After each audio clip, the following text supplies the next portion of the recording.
Looks to me like we're still looking for 3 alders.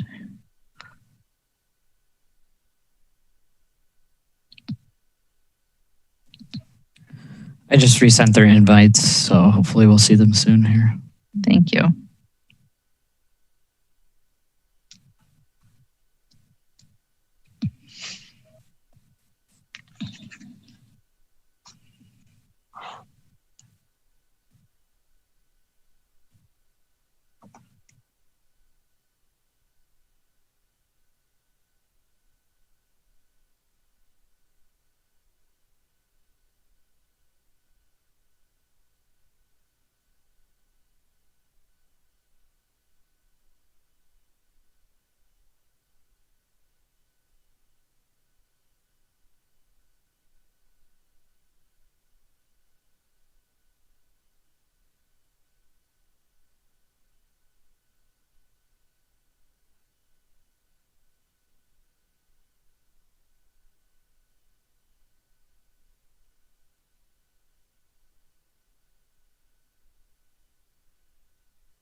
Right, looks like we're just missing Alder Carter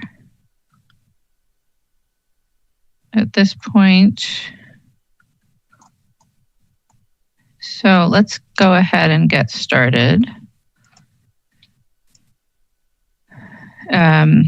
So we will call to order the Finance Committee meeting of Tuesday, October 13th, 2020. And I will ask Laura to call the roll. Alder Vidar. Oh, it looks like I now again have the ability to unmute people. So I have just unmuted everyone. If you're not on the Finance Committee, please mute yourself. Present. Alder Vidar is here. Alder Carter. Alder Carter is absent. Alder Furman. Present. Alder Furman is here. Alder Kimball. Here. Alder Kimball's here. Alder Harrington McKinney. Present. Alder Harrington McKinney is here. Alder Verveer. Here. Alder Verveer is here. Mayor Rhodes Godwin. Present. Mayor, you have quorum. Thank you. All right. So our only item tonight is the 2021 executive operating budget. And so we'll continue our briefings. And just as a reminder, I'll be calling out the pages in both the budget book and the presentation packet so we can orient ourselves.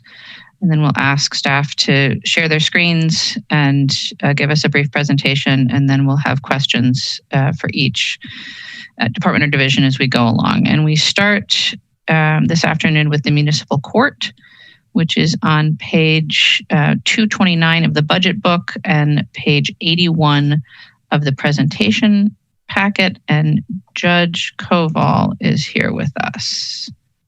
Judge, you should have a request to unmute. There you go. Yep, thank you.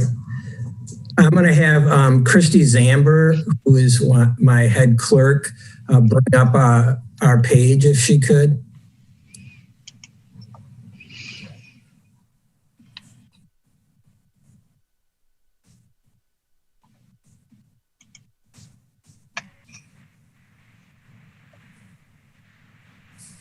Okay, thank you. So the municipal court, like everything else in our world, has certainly been impacted by the pandemic. Our budget this year is a cost to continue budget with a 5% budget cut, reduced all the overtime costs that we normally would have in a given year. Our COVID plan for reopening the court to in-person appearances has been approved by the chief judge of our district. And as soon as the city county building is open again to the public, then we will be able to resume with in-person court appearances. But in the meantime, we have been able to conduct our court hearings online through email, mail, telephone, fax, and the Dropbox has also been working well. It has taken a lot of staff time to readjust and coordinate and get cases seen and heard with all these new procedures we've had to implement in order to do so. But so far, it's been running well. Unlike in criminal courts, our cases don't have speedy trial requirements. So if people need an in-person court appearance, we're able to defer that until we can open up to the public for personal appearances. I'm open to any questions if anyone has any for me. Thank you, Judge, and thank you for your annual appearance with us. Thank you. Are there any questions for the municipal court? Alder Verveer.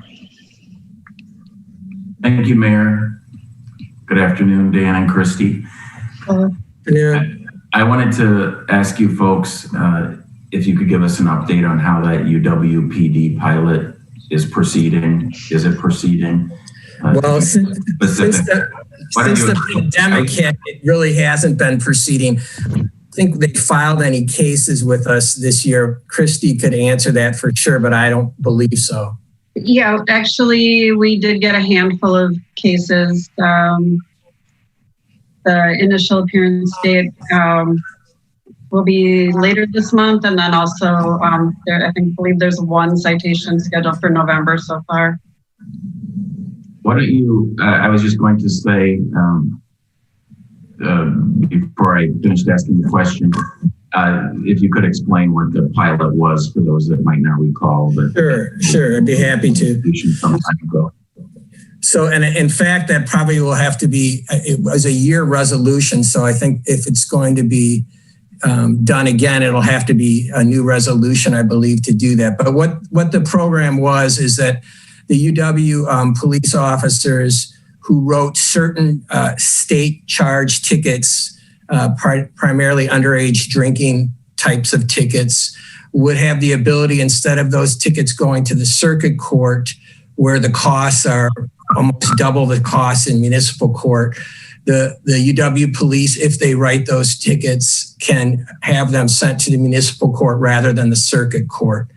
The benefit is to the students is obviously a less cost associated with the tickets and more opportunities for other types of dispositions like community service and things of that nature to deal with them.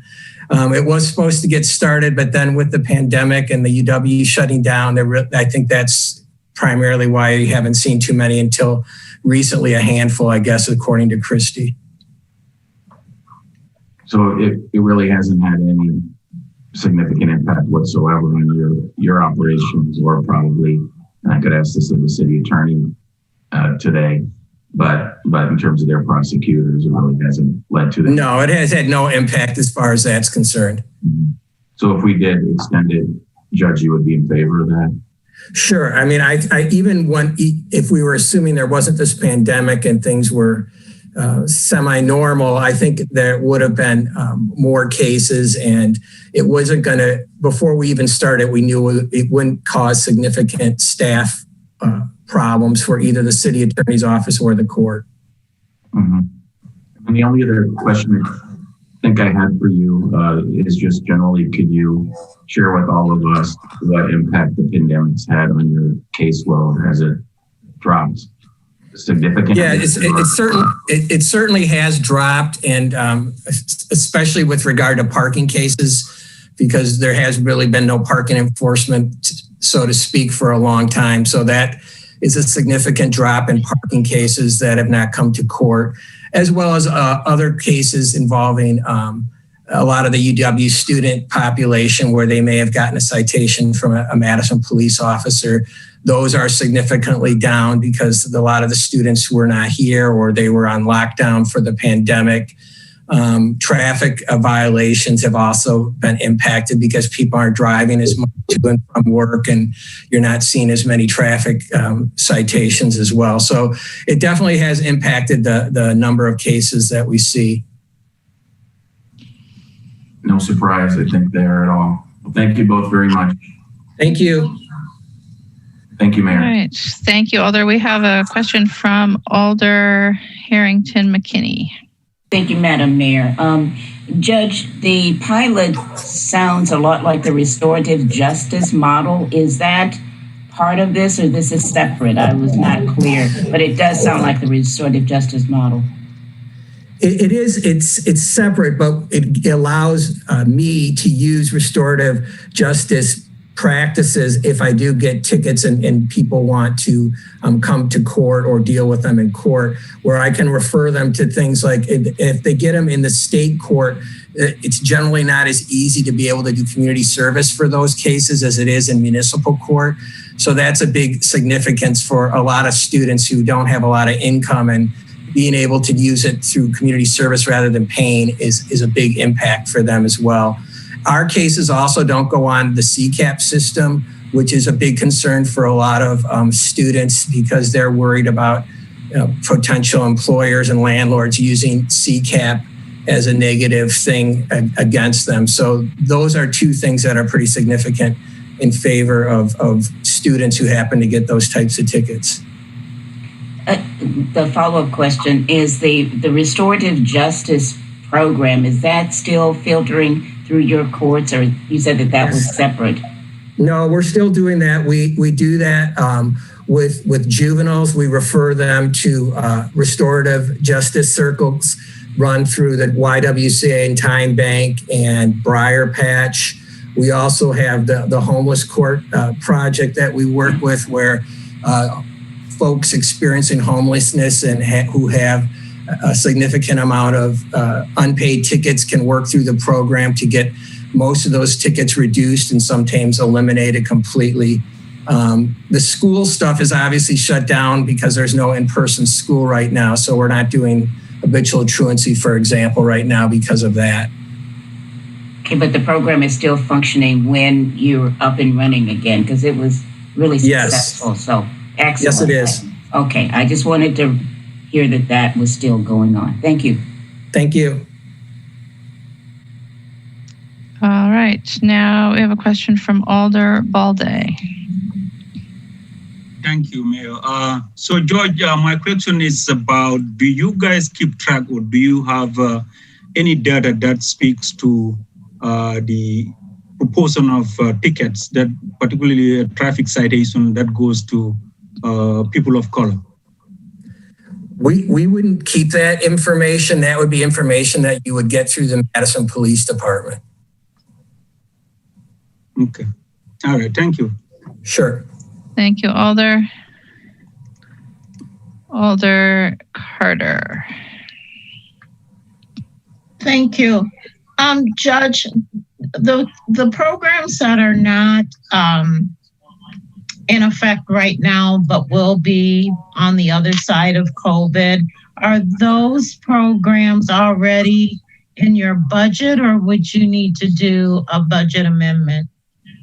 No, those are currently not in our budget. They were moved out of our budget into, I believe, the Community Development Department's budget. So a lot of that stuff isn't budgeted through the court system. It's budgeted through other agencies. Okay, thank you. Sure. All right. I don't have any other alders in the queue wishing to ask questions. So thank you very much, Judge and Christy. We'll see you next year, if not before. Okay, thank you. Take care, everyone. Stay safe. You too. Thanks. And we'll move on to Monona Terrace, which is on page 22 of the budget book and page 79 of the presentation packet. And Connie is here.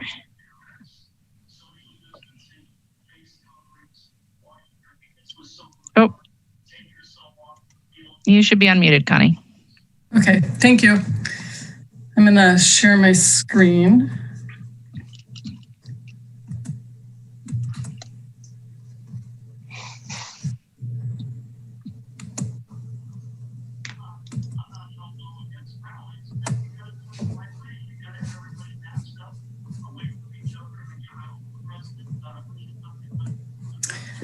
Okay.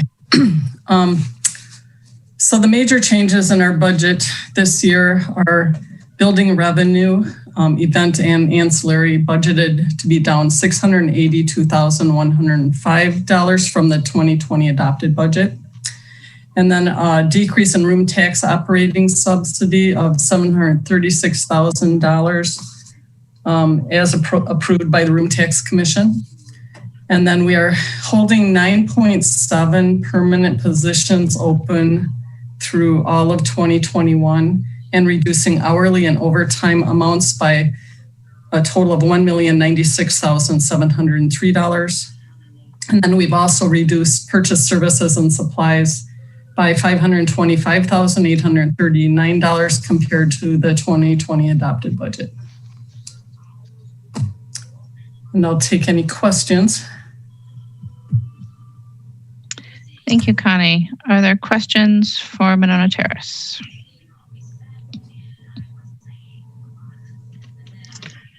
I have a question. Alder Carter, go ahead.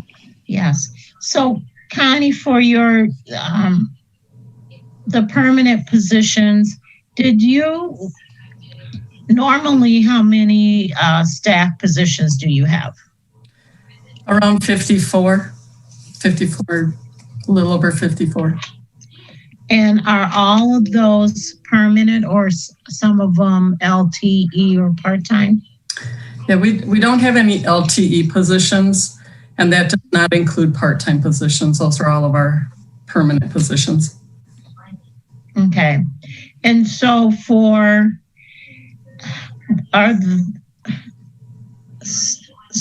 you laying off the rest of them, or are they furloughed or what? There are a number of part-time employees that when they're coming off the redeployment will be laid off until we have business sufficient to recall them. And there are a number of full-time permanent employees that will remain redeployed through the end of the year or into early December. And we did plan for the permanent full-time people to come back in January, but not any of the part-time staff. Okay, thank you. One more question I have for you, and that is when you are looking at next year and for events and stuff, are you seeing that more events are going virtual that you're trying to book, or are people more optimistic on in person? I think they're a little tentative right now for the beginning of the year. So we budgeted January through March very lighter. And then the projected outlook of the industry right now is that from April on, it would kind of progressively increase. We do have some people that have been calling us and asking about our virtual capabilities. And we have set up a virtual studio to accommodate those needs. Others are that are farther out in the year are more kind of on a wait and see how it goes. So we're not getting a lot of calls right now. I think people are just sort of in a holding pattern until things improve. People are still cautious. Mm-hmm. Okay, thank you very much, Connie. You're welcome. Thank you, Alder. All right. Are there any other questions for Monona Terrace? Seeing none. Thank you, Connie. And we'll go on to the Room Tax Commission, which is on page 301 of the budget book and 112 of the packet. And thank you, Dave, I believe that's you. That's me. And the finals.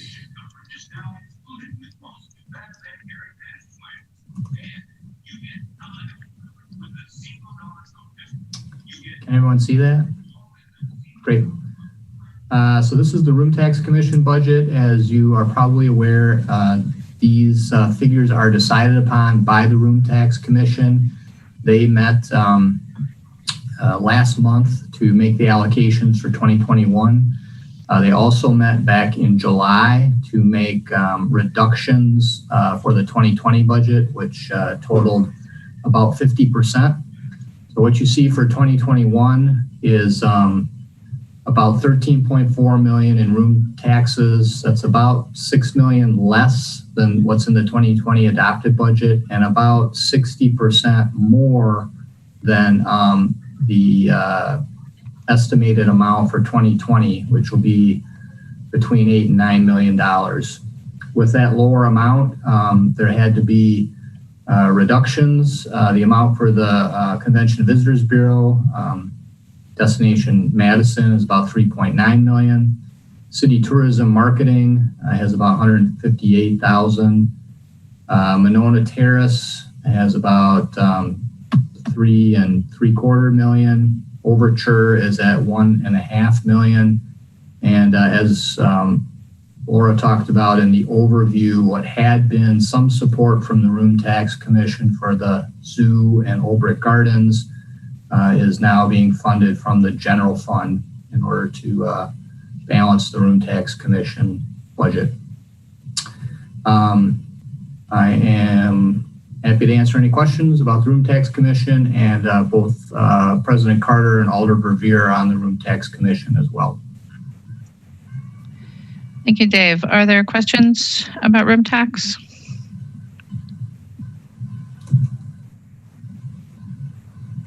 Seeing none, we will go on to the library, which is on page 193 of the budget book and 70 of the presentation packet. And Greg is here. Okay.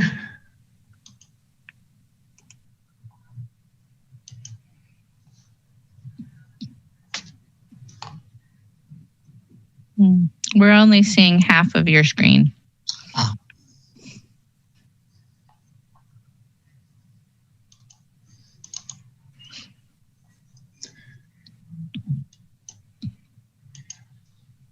It's not, for some reason, it's not allowing me to resize my screen.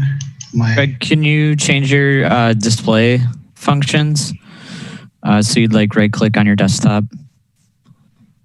Okay.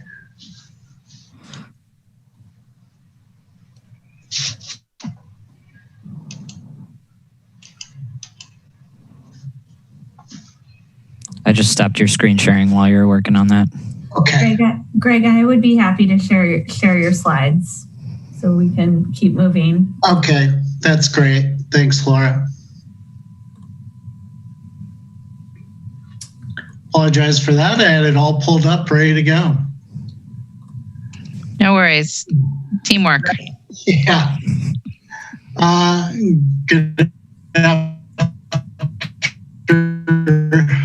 Good afternoon. The library represents 5 main service components that I'll be addressing tonight. And click. The first one being, next slide, administration and marketing. Overall, our executive budget represents 2.1% reduction from our cost to continue budget. What this reduction represents is a slight reduction in some of our services and also to compensate for a loss of revenue. Admin and marketing remain stable. This is the library's leadership, our accounting, and our communications of both internal and external. Next slide. Collection resources and access. This is where we had a major loss of revenue, and it was a terrific loss of revenue in my mind. This was the elimination of library fines per decision by the Madison Public Library Board in the August meeting. This was something we had been studying for a considerable amount of time. And despite the conditions, the COVID conditions, it was really an appropriate time to make this move to help compensate the equity issues that were being caused due to the pandemic. As you'll be going through our budget, you'll start to see piecemeal various ways that we compensated for that loss of revenue. This also includes some lost revenue due to COVID as well, but it's baked throughout our entire budget. Next slide. Community engagement. Community engagement is really the area that covers our bubbler programming and also some of our other programs. In the 5% reduction, we had a 50% reduction in our programming to help offset the elimination of fines. The executive budget did restore half of that, and we're covering that through our use of our fund balance. You'll also notice that during COVID, we are experiencing some reduction with our friends' donations, and we're compensating for those losses as well. Next slide. Facilities. This is just to keep our buildings in repair and preventive maintenance to maintain welcoming places. This is also covering a lot of additional work that we've been doing during the pandemic, and we'll be addressing COVID-related costs as well. You'll notice that we did have some reduction in our revenue due to reduction in donations from our foundation and our friends groups. The little loss of revenue that you see there, 35, was our inability to host our weddings during COVID in 2020. So we missed that. Next slide. And public service. This is our nuts and bolts of the library's operations. And there was slight reductions that had to be made to our operating hours in order to cover the loss of revenue and to make the slight reduction in our budget. Those slight reductions in operating hours include closing our youth services area at Central Library at 6 p.m. as opposed to keeping it open till 9 p.m. Although it's only a reduction of 3 hours, it does generate some savings for us. And it's actually has very little impact because between 6 and 9, that space was rarely used by the public. So it's a very acceptable reduction. We also had, to meet the needs of the reductions, a slight reduction in our personnel, and particularly some of our hourly positions. What I would share with the group is that anytime there were any reductions in positions or hours to our hourlies, this was all covered through existing vacancies or attrition for those positions. So fortunately, even though with a reduced budget, we're not experiencing any layoffs due to the executive budget in 2021. One of the consequences of our proposed budget when it was at 5% was the possibility that we may had to temporarily close the Monroe Street Library. Within the executive budget, funding was restored, which will allow us to now keep the Monroe Street Library open for 3 days a week, as opposed to the 5 days that it was normally open pre-COVID. During COVID conditions, this really isn't going to be as impactful due to the limitations of services that we have due to the size of the facility during pandemic conditions. Also in our 5% reduction budget, proposed budget, we had reduced our hours from our typical 12 hours a day to 8 hours a day at several of our libraries. The executive budget did restore those funds so that we could maintain our regular hours that we had, with the exception of the Alicia Ashman neighborhood library. That library will have a reduction from the typical hours to an 8-hour day. Again, when you take COVID conditions in mind, this is a very tolerable move that we have, particularly for Ashland and the scope of usage of Ashland. So it will have a slight impact on our operations, but not a significant impact. And then also, from an equity lens perspective, our library board has decided to relocate our Sunday hours to smaller libraries. We'll probably be looking at moving Sunday hours from Sequoia and Penny to our Lakeview and Goodman South locations. We're still running the numbers and looking at exactly what would be the appropriate locations, but that's where it's looking at now. So we'll have Sunday hours at Lakeview, Central Library, and Goodman South. Since we are moving from larger facilities to smaller facilities, we will be realizing some savings there through personnel and operations. And I'm available for any questions. Thank you, Greg. Are there questions for library?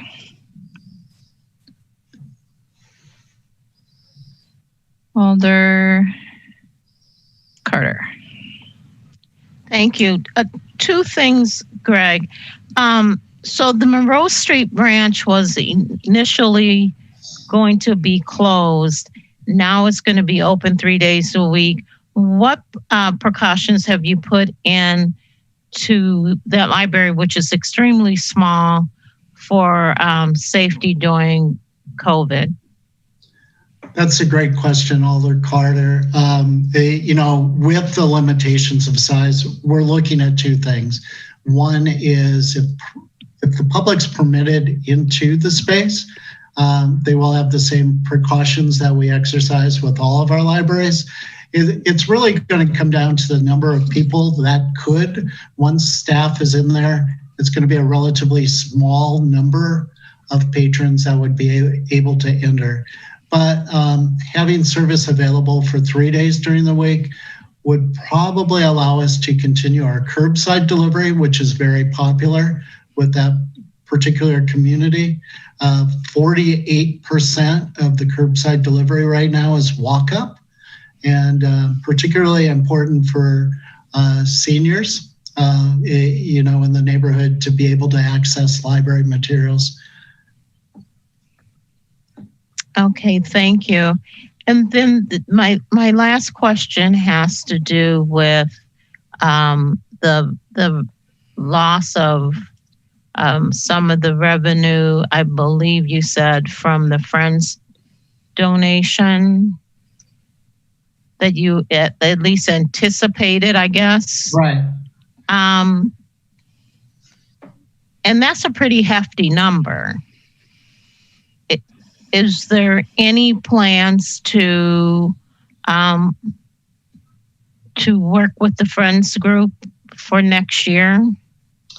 Well, it will depend on the conditions that we're in. What you're seeing there is that reduction of donations. The main source of generating revenue for most of the Friends groups were their book sales. And what that shows is the elimination of book sales or the capacity to do book sales in this environment. So if those conditions change and they're allowed to continue with their book sales, we could see that change. Thank you. Thank you, Alder. Alder Foster. Thank you, Mayor, and thanks for your presentation, Greg. I had, just two questions that I think related to the changes to Sunday hours. Do you have, what are the costs for Sunday hours currently at the libraries where it's at? And you mentioned it might be a little bit less expensive to have those at the smaller locations. Could you share what those numbers are as well? And then it sounds like there's maybe still some work going around on the data collection, but can you share what you have now in terms of how that proposal was evaluated in terms of access for folks? Well, I'll start, Alder Foster, from the intent of the library board was to really re-examine our budget with an equity lens.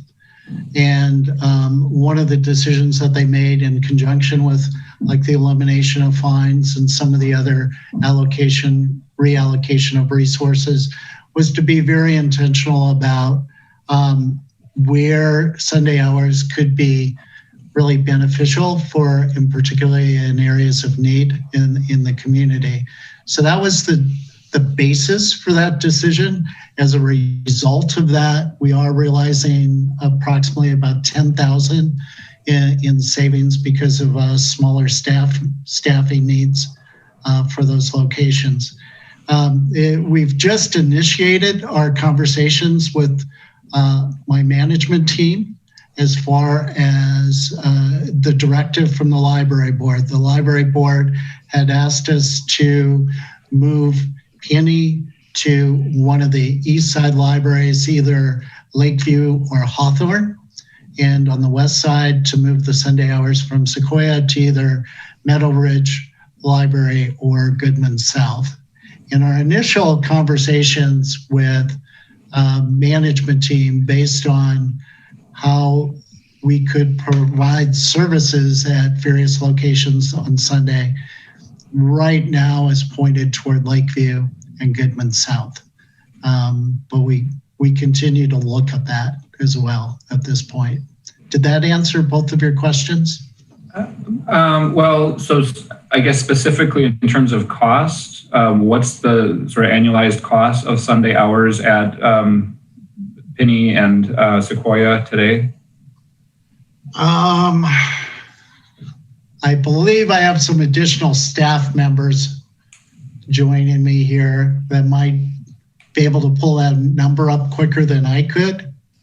Well, and it's fine if you don't have it on hand now. Maybe you could just send it out to all alders. That might be helpful, just so we have a sense of what it costs for that service at those libraries today, and understanding that it's perhaps $10,000 less at a smaller location. I did see Chrissy pop up. Did you have that number, Chrissy? Yeah, it's about 25,000 for Penny and 25,000 for Sequoia. And we would need about 2 hourly staff less at each location. So the overall across the entire system savings is 10,000. Okay, so 25,000 for Penny or Sequoia, 20,000 for Goodman or Lakeview. Yeah.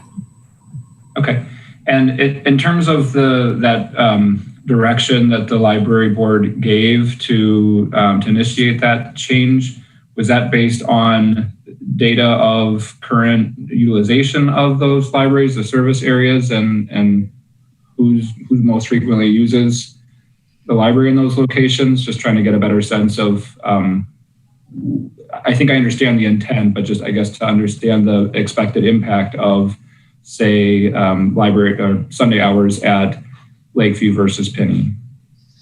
I think it really is focused on the intent and the intentionality of gaining better access to neighborhoods and communities that have a higher need, particularly for the Sunday hours.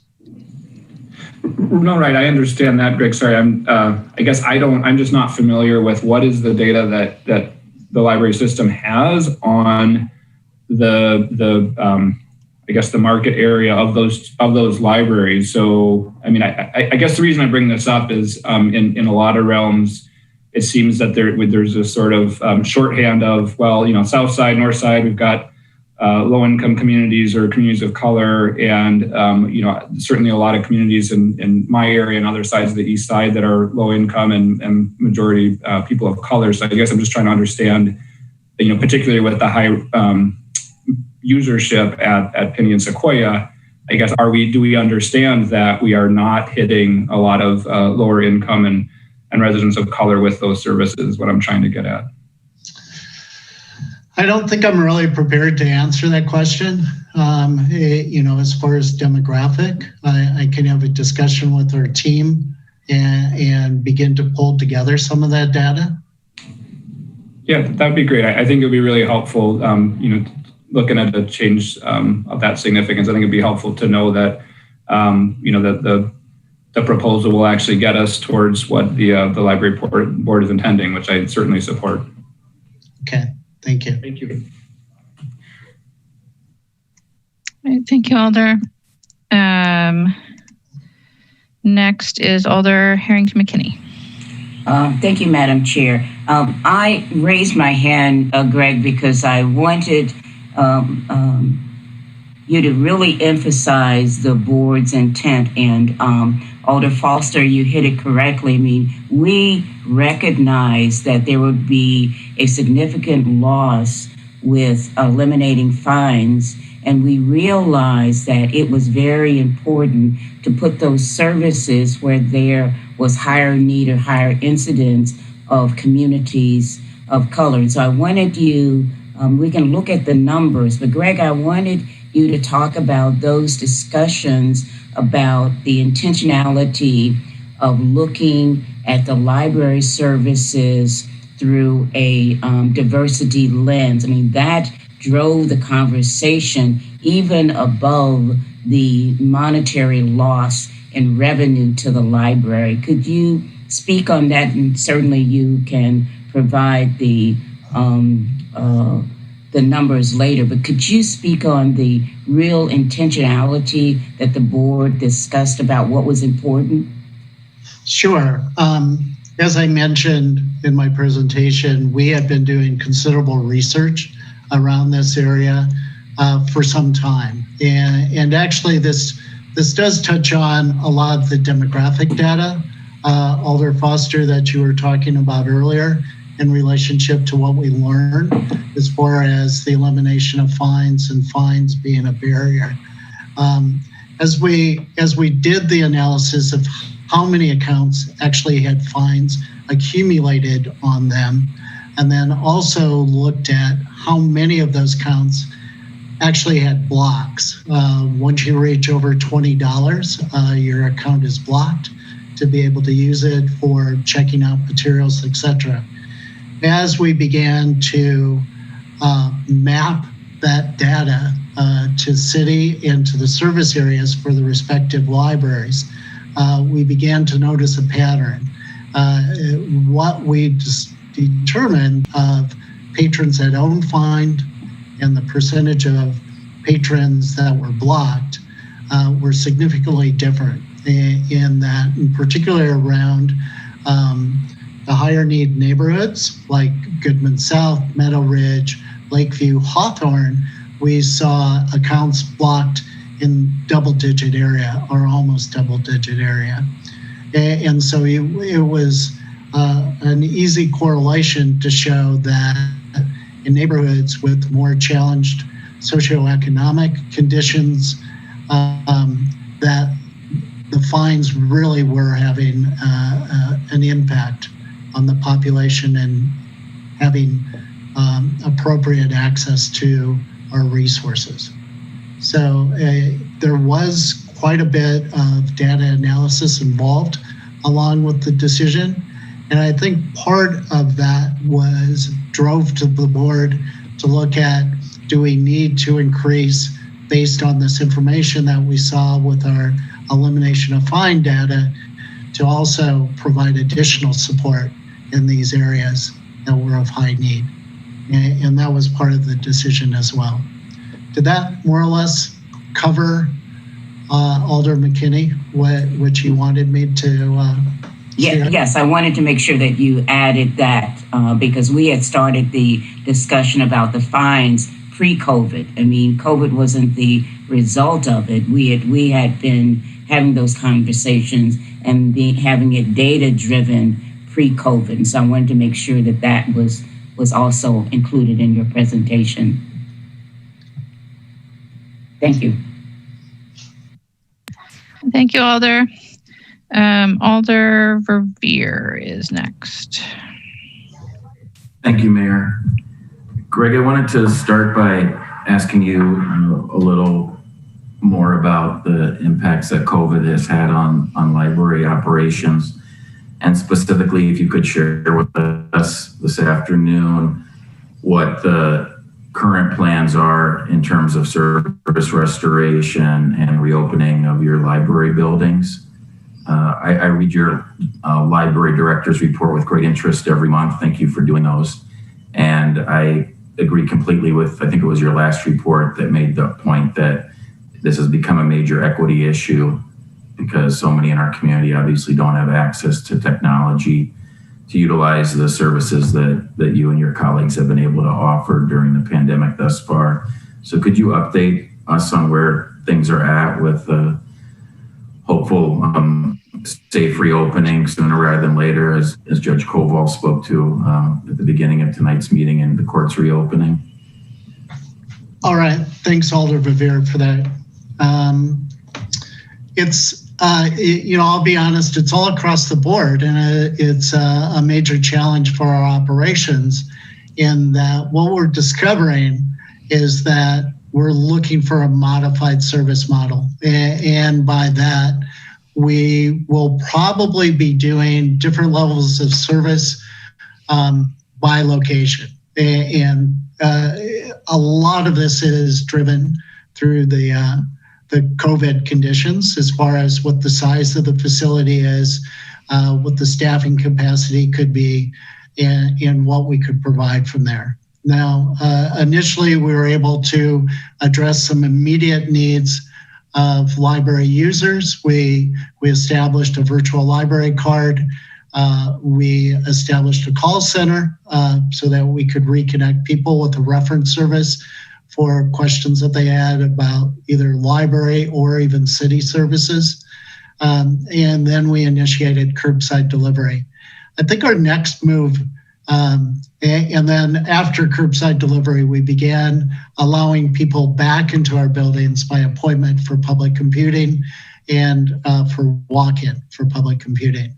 So what we were trying to do is phase our restoration of services as some of the greatest needs. The immediate need with the virtual library card was access to all the virtual resources that were available.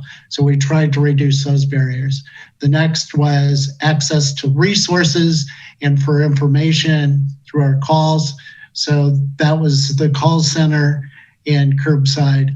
And then we moved naturally to the tremendous need in the community to access for broadband and public computing again. So that was really working off of priorities with the community in mind. The conversations I've been having with our management team now and with our engagement, our community engagement teams are twofold, or actually multifold. One is to look at some significant needs in the community, and if we can address those. In conversation with Dr. Jenkins, the new superintendent of the school district, one of the things that was shared was not only the challenges of virtual learning, but also the challenges in particular for families experiencing homelessness. So our engagement team is really looking at developing some plans of how we can address the needs of families experiencing homelessness, particularly in conjunction with virtual learning. So we hope to expand our services for that. We're looking to use a study room model so we could bring a family together in the space and perhaps with a mentor or some assistance, technical assistance, really help them through these trying times and address some of the challenges. We're also looking at making our facilities more available. It's a combination of what we can do with our current staffing capacity and what the facilities will tolerate. We're looking at reopening our buildings, if possible, to make our collections available for browsing again. We're also looking at expanding our public computing in some of our areas, if that's available and we can do it. We're also looking at the possibility of perhaps allowing people to come in and self-service their own holds instead of doing the curbside delivery.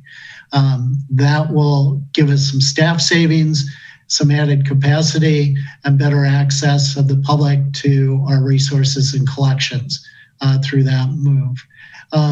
Paramount, though, throughout the entire time that we were closed and in discussion with our staff, our top priority has been and remains the safety of our staff and the safety of the public using our facilities. And so as we begin to phase these in, that's how we structure and plan our next steps to ensure that we can still maintain that workplace safety for our staff and for the public using it. But you will begin to see advances with that. We'll also need to begin replacing staff that have left and begin restoring the capacity of our staff as we begin restoring these services as well. So I'm beginning to hear the messages from the community, that they can go to Woodman's and they can go to Target, and why can't they go to our libraries? And Target's 130,000 square feet, and we've got a 10,000 square foot neighborhood library. So there's limitations, and we are as frustrated as the public in restoring our services, and we intend to do so, but we also want to make sure we can do it in a safe way. Thank you, Greg. I appreciate that. So as of today, you're not able to really share a more concrete timeline with us then on the restoration of services or building openings? No.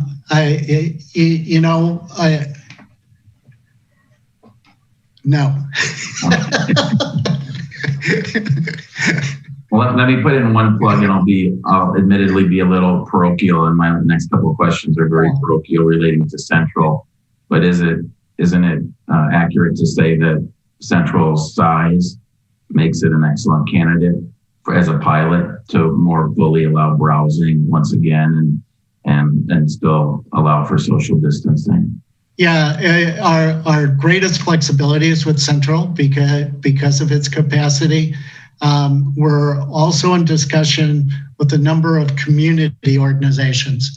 And one of the greatest needs with community organizations is space as well. And so we're hoping that since we can't host large gatherings like weddings or other programming events, particularly at Central Library, that we might make that space available for community organizations. We're looking at the possibility of providing access for digital literacy, for example, programs that would bring together small groups for that purpose. So that's another consideration that we're weaving into all of our restoration of our plans, are really being very conscientious and intentional about what are the needs in the community, based on our conversation with the schools, based on our conversation with various community organizations. And we have to find a balance because we do have limitations at all of our locations about how many people can enter. Yeah, thank you. So keeping with the Central theme then for the next couple of questions, specifically as it relates to the proposed reduced youth services at Central, just so I understand it, obviously there would not be a librarian or other staff down at that lower level. Would you is the plan to actually though close that area off and keep the public from accessing the lower level at 6 o'clock? Or is it simply not staffed? Yeah, we would, if it wasn't staffed, we would close it off. I see, even though there's always a staff member there at the Mifflin Street rear door.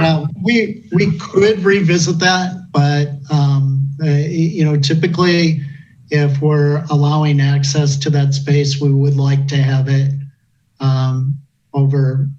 some oversight on it.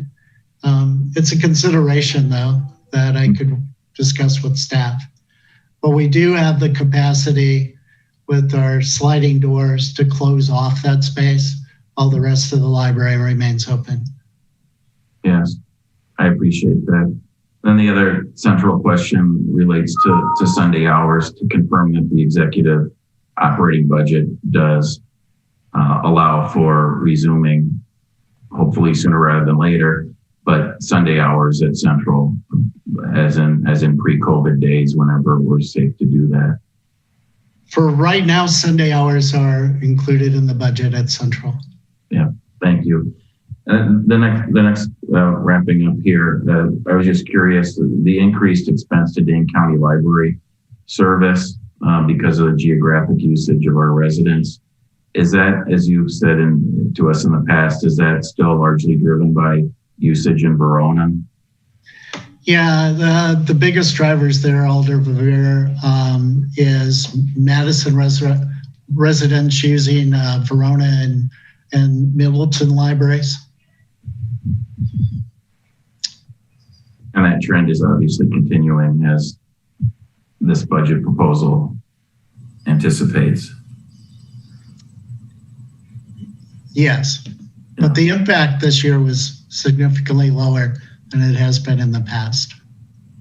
I can imagine that, yeah. I think the last question I had for you, Greg, is, as you pointed out in your presentation, the proposal to use $250,000 of library fund balance to help fill the gaps largely caused by the move to discontinue library fines. Do you have for us a rough estimate of what the fund balance currently is, and what the estimate is that it would be after you remove at the end of next year, if all goes as to plan?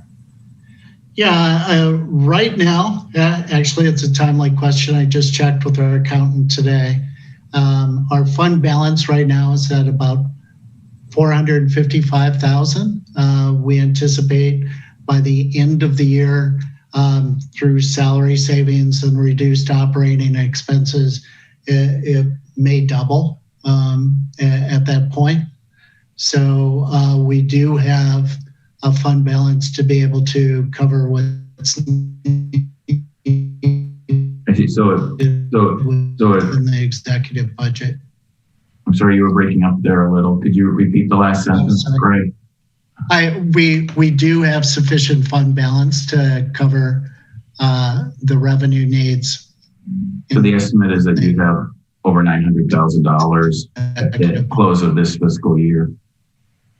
It actually might be higher. I'm being very conservative with that. Okay, well, very good. Okay, thanks very much, Greg. Appreciate it. Thank you, man. Sure. Thank you, Alder. Alder Carter. Greg, I just have a quick question. Since the elimination of library fines, have you seen an increase in books and materials coming back?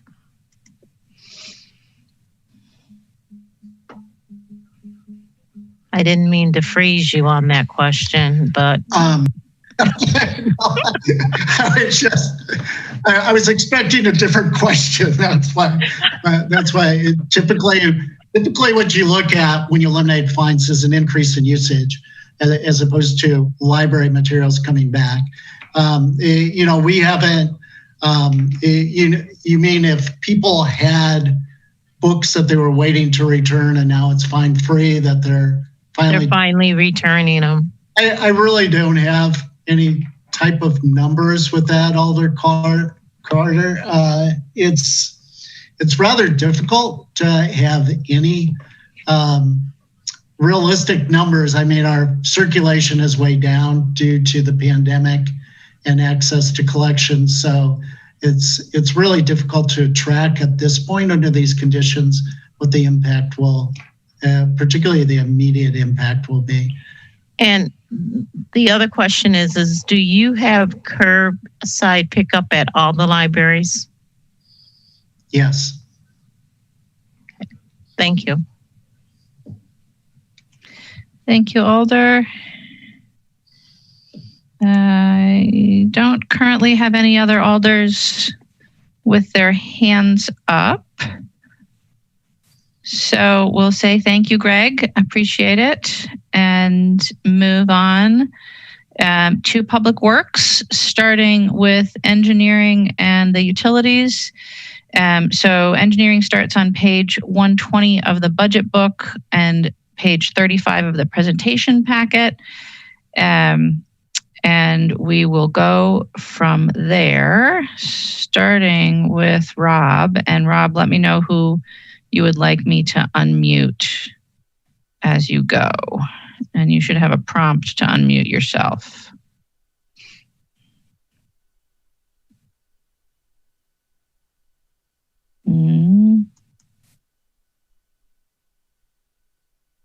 Rob, you should see a request to unmute yourself. Might be having trouble with seeing it over the screen share. Yeah, it was just done. There you go. 3 screens and was looking on the wrong screen. Okay, good evening, everyone.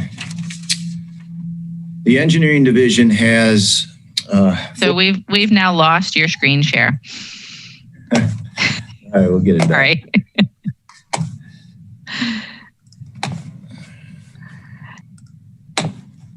Okay, how's that? Now we gotcha. Okay. So the engineering division has 4 budgets that I'll go through tonight. It's important to note that some of our staff are exclusively in kind of one budget, but a lot of our staff are shared between various budgets, which works out very well and somewhat efficient. Starting with the general fund, we've got engineering and administration first, and I'll just point out what's in that because the title isn't obvious. That's our environmental functions within the engineering division that are not related to landfills. The pedestrian, bike, street, bridges, and such that our transportation designers within the engineering division work on, and a construction function that's in this service. So starting with some of the changes that you're seeing in the engineering division's budget, we've got, first of all, some increases on the first bullet here, increases of $50,000 for private development, review fees, CARP-C, and MMSD. That's an increase in charges from those folks. We pass that through to developers. We also have an increase in hourly wages of $32,000, which is also passed through to developers. Now, the money that we are reimbursed for the developers comes into the general fund. It doesn't go directly into the engineering division's budget. We've got some decreases in interdepartmental charges that is consistent with the city's cost allocation plan. That's $374,000. And that it's noteworthy to point out that those decreases contribute to the lion's share of the additional general fund support here in this budget. We've got increased funding for the service building improvements, the engineering service building improvements, just because they belong better in the operating budget than in the capital budget due to the nature of those improvements. Facilities management, that's Brian Cooper's group. We've got a reduction in hourly wages of $23,000. A staff person was turned into a permanent staff person last year, so that doesn't have any impact on our service. And the sustainability program is being transferred to the mayor's office.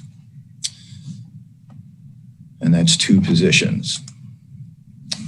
Facilities operations and maintenance. We've got reallocation of master electricians, half of the master electricians' time to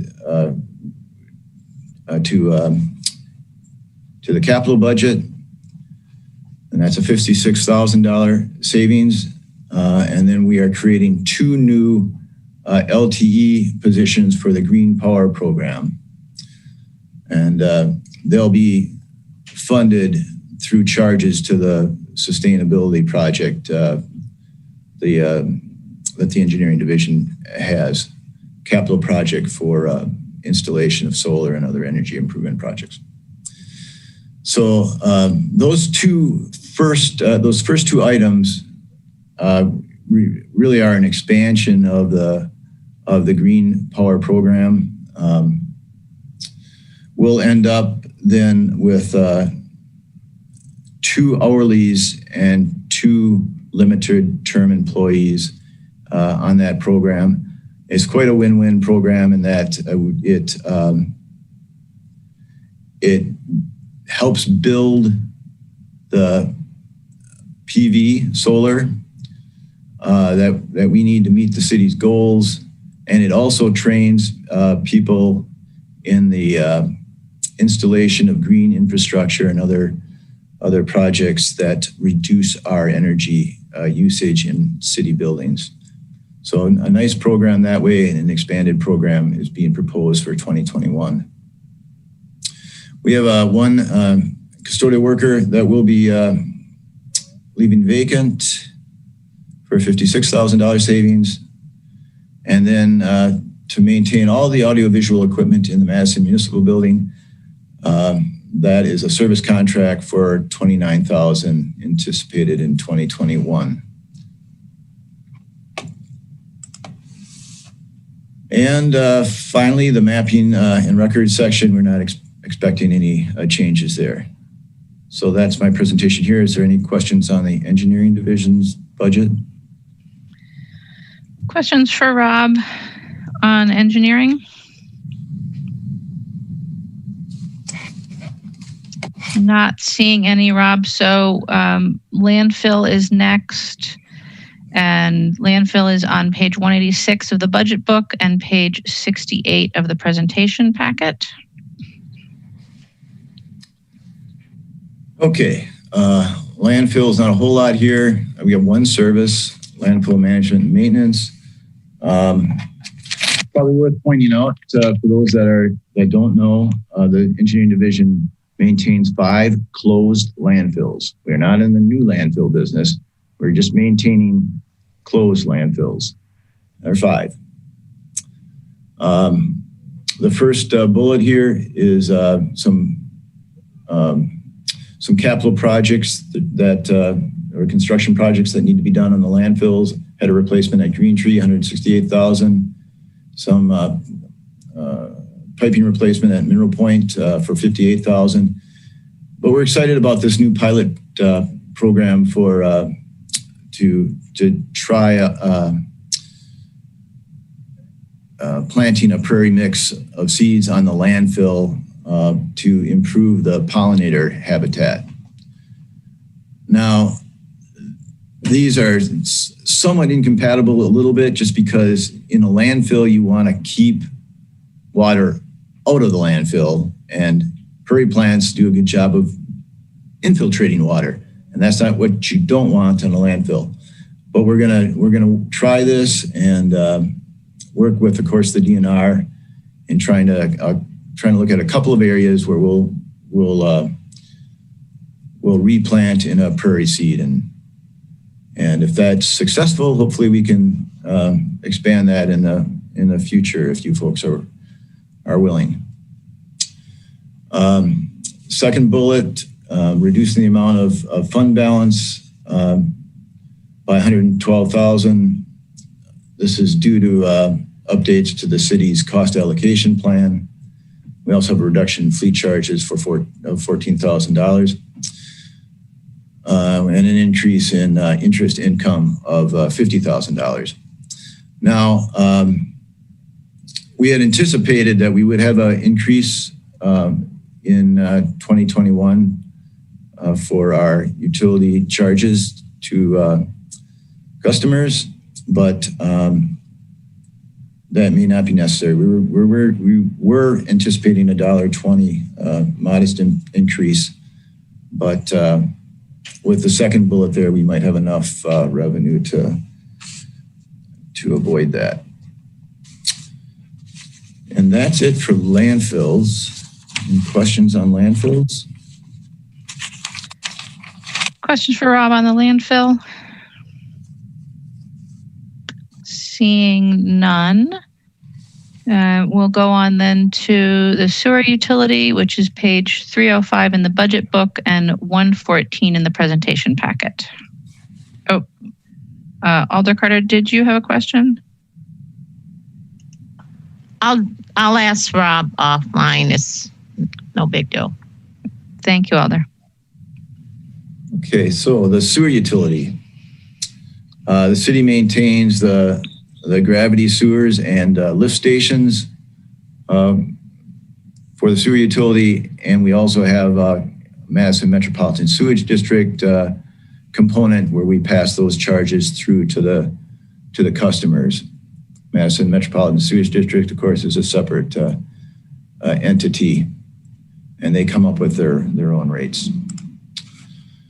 So first service is sewer engineering and administration. Again, we have that, the first bullet has to do with the engineering service building and putting those improvements in the operating budget versus the capital budget. So that's the first one for $20,000. The second bullet increases the sewer utilities contingent reserve by $825,000 in order to fund capital projects through reserves versus borrowing. That's the second bullet. The third bullet increases the funding for the accessible portion of capital projects. So the way it works is a sewer utility has to front those assessments and then which pays the contractors that's building whatever's being assessed. And then we will get payments over time from the properties that are assessed, and that would go back into the sewer utility. And then sewer operations, we do have a pretty significant increase from the sewage district, anticipated $2.2 million. For the sewer utility, we're anticipating a rate increase of a little under 10%, and that is due primarily to the MMSG treatment charges that I just mentioned and debt service. And that's it for sewer.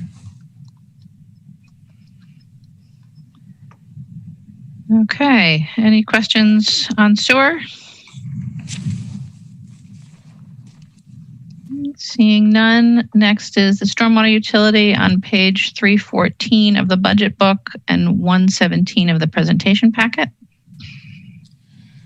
Okay, so the storm utility is actually a pretty young utility. It was formed in 2001 to address water quality issues and regulatory issues to meet regulatory compliance. Having to do with suspended solids reduction, that's little tiny particles in the water, and phosphorus. We have a TMDL for the Rock River, which limits the amount of load for phosphorus and suspended solids. So there was heavy pressure on the utility or anticipated in the near future when the storm utility was formed. And we're not completely where we want to be, obviously, in terms of the water quality and even the maintenance of some of our stormwater facilities, but we're getting there in terms of the maintenance of those facilities. But then in 2018, August 20th, 2018, we had the fourth major flood on the west side of Madison. It was 4 floods in 3 years, and that is putting considerable new stress on the stormwater utility.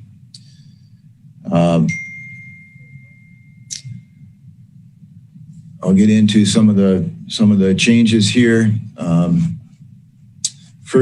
first service is engineering and administration. It assumes additional revenue from interest of $105,000 and special assessment payments of $350,000. Increases funding for flood studies. Again, that's a new area of work, and that's really driving some of the expense here. Transferring the funding from the engineering service building again. We talked about that in the other budgets. Increasing the stormwater utilities contingent reserve by $1.3 million, same as the sewer utility. We're interested in funding some of our capital through reserves to reduce the borrowing. And then increasing funding for the accessible portion of capital projects. Again, to upfront that cost until we are repaid by the assessments as they come in.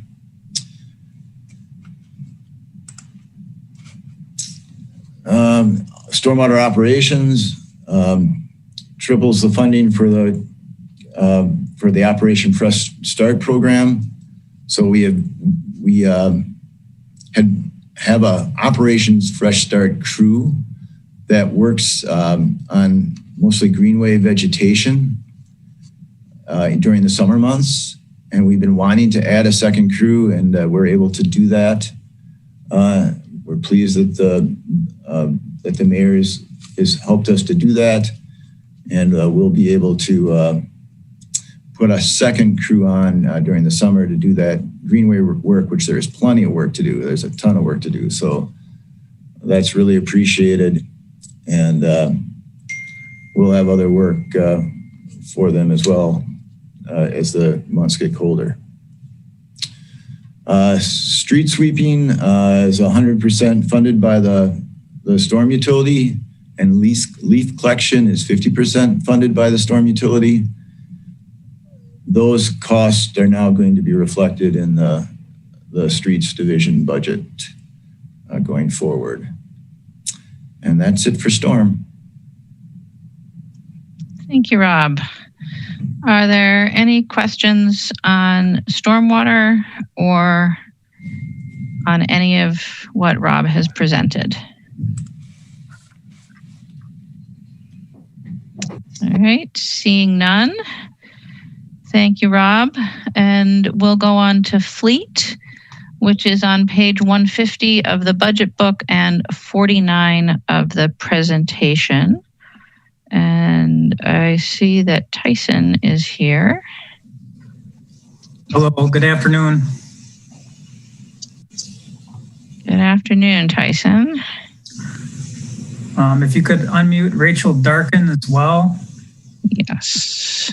And I just wanted to mention real quick, Mahant had called me a little while ago and recently learned of a passing of a close friend of his, so he will not be joining us tonight. I'm sorry to hear that. So thanks for filling in. So we only have a couple slides. I should be able to get through this pretty quick. The first major change to our budget is we're going to eliminate 4 positions from our salary savings budget line. And then we also have 3 positions that we will hold open for all of 2021. And the net savings to that is $50,000. The second major change we have is an insurance revenue line that we've had in the budget for some time that hasn't really been utilized. So we're going to just take that out of the budget. There's no impact on that whatsoever. The third major change is due to our hybrid and electric replacement program. We're going to assume a savings of around $89,000 in 2021 due to the reduction in fuel costs and maintenance costs for that type of vehicles. And the last major change is with the Nakusa Trail facility opening up very soon. There's going to be an increase in the fleet rate. So we are going to take $500,000 from city's debt service funds to pay part of the fleet's principal to soften the impact of the increased fleet rate to the agencies. And then we're going to offset that offset that 500,000 by a fleet right sizing program that we're going to be working on in 2021 and implement that in 2022. So that is it for fleet's presentation, and we can answer any questions. Thank you, Tyson and Rachel both. Are there questions for fleet?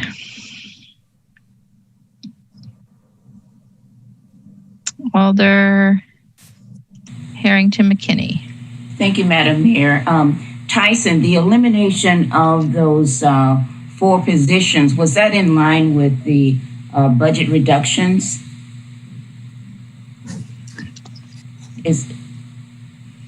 I'm not sure how to answer that question. These 4 positions were in salary savings for quite some time. One of those positions was recently vacated, and after we adjusted the salary savings, those 4 were basically underutilized. So we decided to take those out of the budget. I'm sorry, I'm not sure if I'm answering your question. Okay, that's okay. I can follow up and do that offline. Okay. Okay, thank you. Yep. Thank you, Alder. Alder Furman.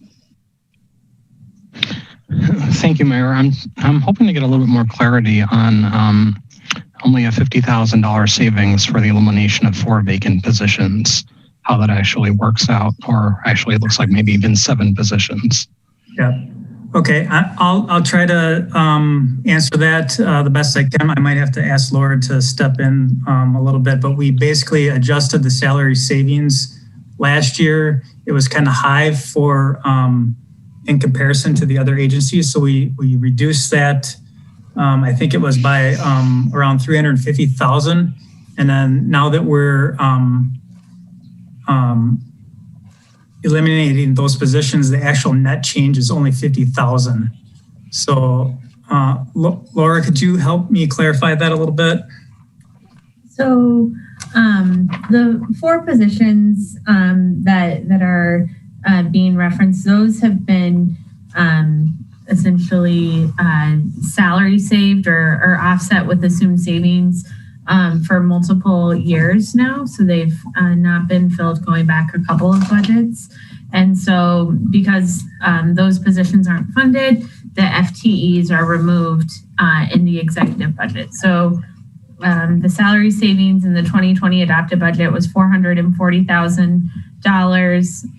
That was decreased in the 2021 budget to be $235,000.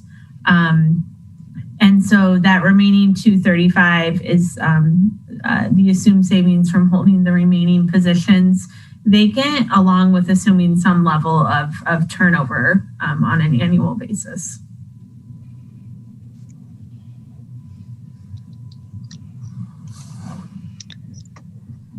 All right. Alder Furman, that answers your question? Yeah. Okay. Alder Verveer. Thank you, Mayor. My question is about our diesel and fuel rates, Tyson.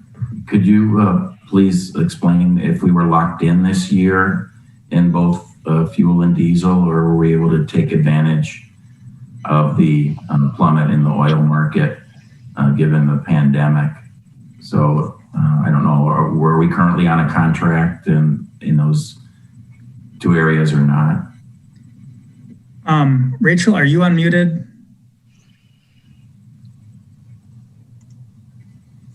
She is. All right, I can help with that. Sorry, I accidentally muted myself. So for 2020, we were in locked contracts with one of our fuel vendors. So we were not able to take advantage of those reduced prices for the bulk of our fuel purchasing for this year. But our the second vendor we utilized, we have been getting the lower prices. So thank you, Rachel. We currently have contracts for fuel and diesel that run through the end of this year. Is that what you were saying? That's correct. I see. And so how does that compare to budget then if you even it all out? We're actually in 2020 going to be seeing still a savings in our fuel purchases across the board. We always budget a little conservatively because we want to make sure that that's a service that we continue no matter what. So we are expecting to see probably around at least $400,000 in savings there.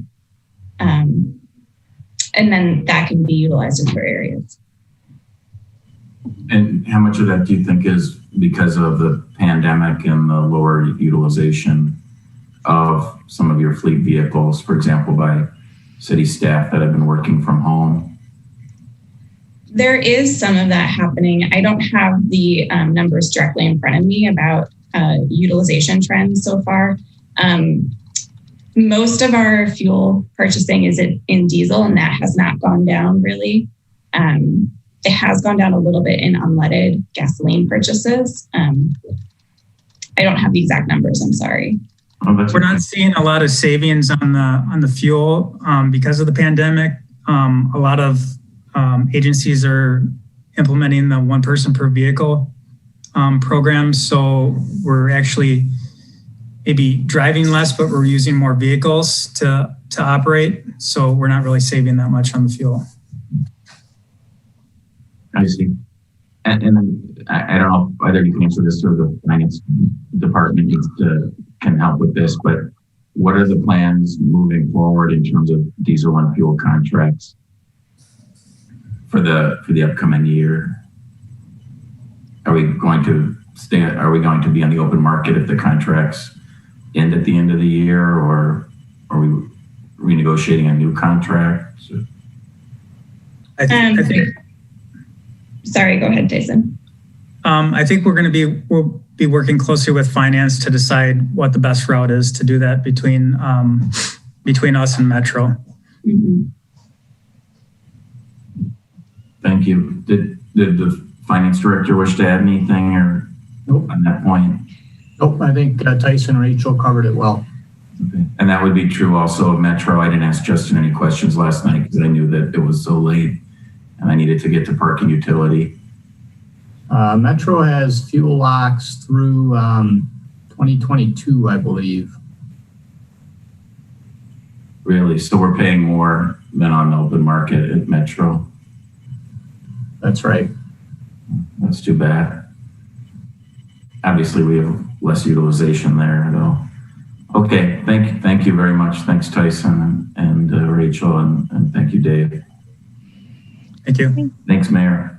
Thank you, Alder. I don't have any other Alders with hands raised. Are there any other questions for Fleet? All right, seeing none. Thank you, Tyson and Rachel. And we'll go on to Parks and Golf. So Parks is on page 250 of the budget book and 87 of the presentation packet. And Eric is here.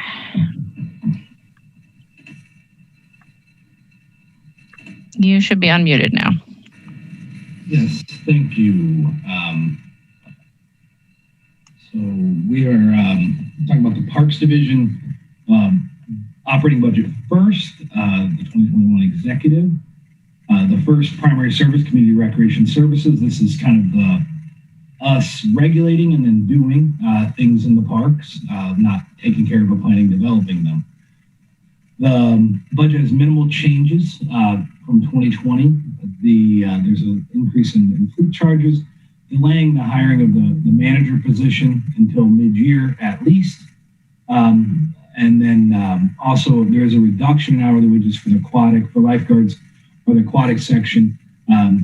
We're looking forward to using that as an opportunity to really flesh out with the Parks Commission the schedule of beaches in the pool to meet maximal demands. We learned some things this year with having no lifeguards for ashore at beaches and the pool being operated in a slightly different manner. And we look forward to continuing to try to be as efficient as we can, even with that reduction. And that's not a huge reduction of aquatics hourly staffing for certain. I think it's right about 14-15%. Over Botanical Gardens, as referenced earlier in the Room Tax Commission, one thing here is the levy support of garden operations that had been for a few years supported about a fifth, right around a fifth of the city share of Old Brick Gardens operations was funded from room tax funding. That is now in this budget moved towards moved to levy funding. That's the change from adopted to kind of requested exec. If you notice those sizable changes, it's not a change in service level, it's a funding source. And I do want to remind everyone that over Botanical Gardens, about equivalent amounts of this spending operationally are incurred on the other side of our partnership, or with the other hand of our partnership with the Over Botanical Society, who does the development and programming and education components of what we all know and love as Over Gardens. In the executive budget, there's a reduction from a 2020 service level of about $6,100 of labor hours for gardening, and then a delay in the facilities maintenance worker that was newly created, has not yet been filled, for the building, for the new building expansion to mid-year. That times out relatively well. We continue to plan to open more in the future, but we obviously haven't been as busy as you would normally be at Over Gardens inside, which is a lot of what this facility worker would be handling. And it also ties in pretty well with the timing on the warranty period for some of the larger scale mechanical concerns and considerations, where we are adjusting and sharing city staff, our park staff, with Over Gardens to meet demands they do still have with the increased size and complexity of the building. Take care of the new, almost $12 million asset. Park maintenance. This is formerly known as Park Maintenance and Forestry. Obviously, that would be, so if anybody's looking at prior years, so park maintenance is budgeted at relatively similar levels to 2020 as well, service levels. There is a change in overall fleet and workers' comp charges, and some reductions to what I'll call maintenance administration, which financial management intern that we've worked with, not an elimination, but a reduction in the ability of those for those hours, and then conferences, training. And then the service impact in the park maintenance service from an executive budget compared to 2020 base is with regard to the mall, concourse, and State Street maintenance. So the reduction in total expenses is about $91,000 of things we wouldn't do or do less of. The savings to the levy is half of that, for $45,000, because those charges those costs incurred at the mall are split, are anticipated to be split on a 50-50 basis between the property owners, properties, and the city general fund.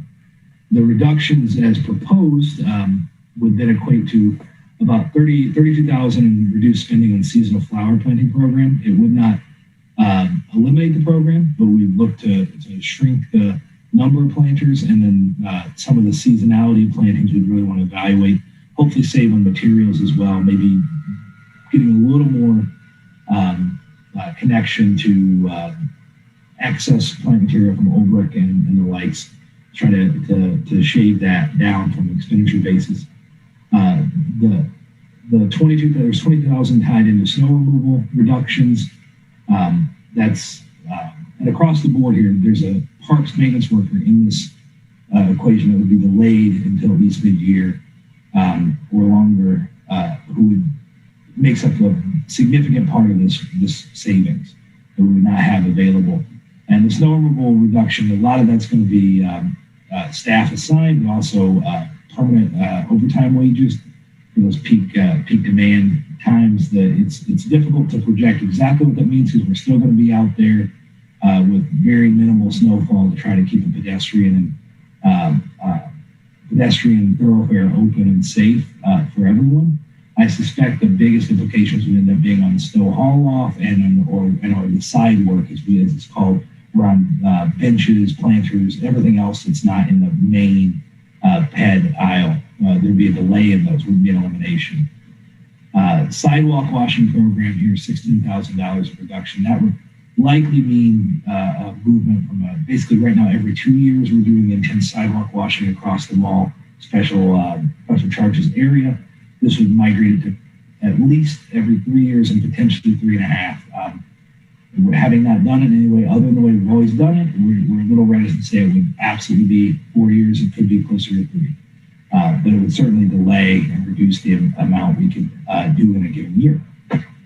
There's a service contract that was budgeted to suspend our service contract to winterize, de-winterize, and get up and running and functionally manage the decorative fountains on the square.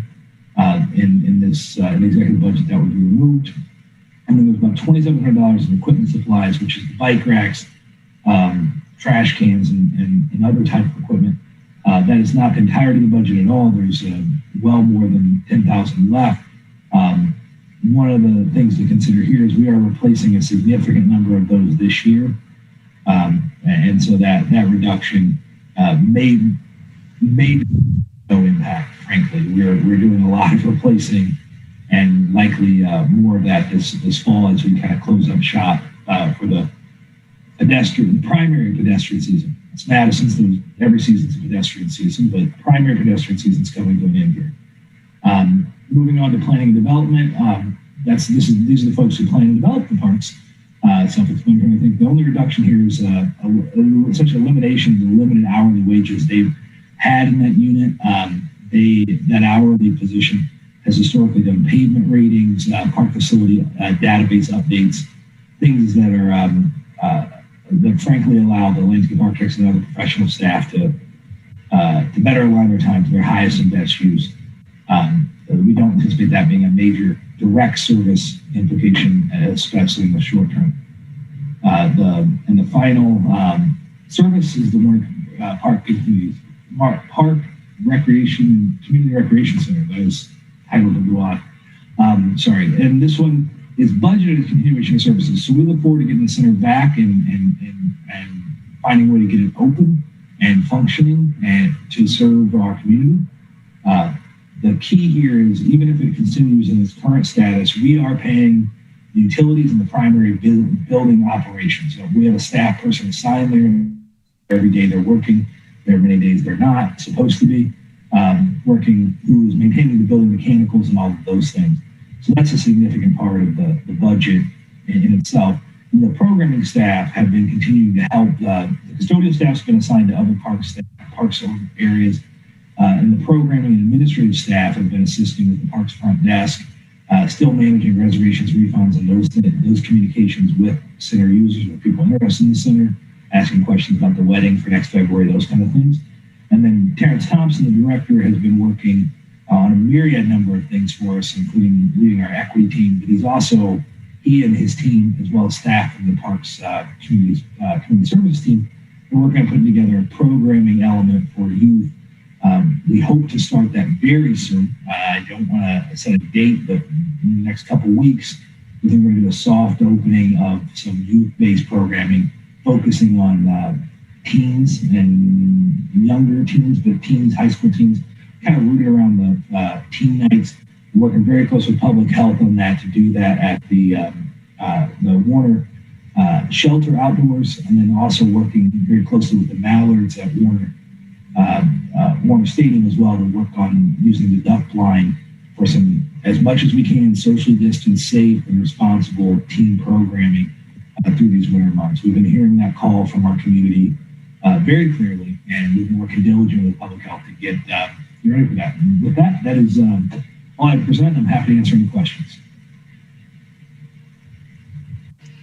Thank you, Eric. Are there questions? Alder Foster.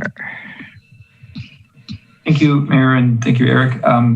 Eric, could you just speak a little bit more to the impact of the delayed snow removal on the concourse? Certainly. I mean, we would still call in staff or have staff working similar schedules what we have now, which is pretty significant, I think, wraparound service. I think the most likely impact of a reduction of one full-time person and reduction in overtime opportunities would most likely end up being a little slower on the, what I'll say, secondary, not unimportant, I want to be clear, but secondary snow removal. So that includes the haul off of the triangles in the street that we take a lot of responsibility from the parks team. And then also on the push out from between benches around objects. So you could expect that the 6 to 8 foot pedestrian corridor would be very similarly maintained. The area next to that, all the other kind of, the cut across State Street would be a little harder, potentially for a day or two. It's not that we wouldn't do it, it's we would do it as time permits. This is not a dramatic change to the service level, but it certainly would lead to a delay in the timeliness of what you would normally see at the mall across the winter is a really solid, clear path and working towards opening up almost all the hard street. And Washington's on the call too, so she's got way more expertise on the mall operation than I do, so she can certainly weigh in as well if that didn't answer your question. I think so. So the sort of primary sidewalk kind of pedestrian travel path would be more or less getting done at the same time as it is now, but the additional clearing would be delayed as compared to current state. Is that what I'm hearing? Yeah, I think that's fair. And honestly, I want to be very clear. We expanded the mall a few years ago. We were staffed very reasonably, I think, to meet the needs of the community.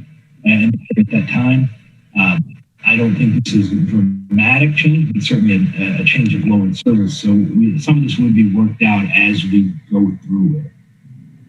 And would does that crew have a responsibility for the bus stops as well? And if so, is that included in that sort of secondary zone?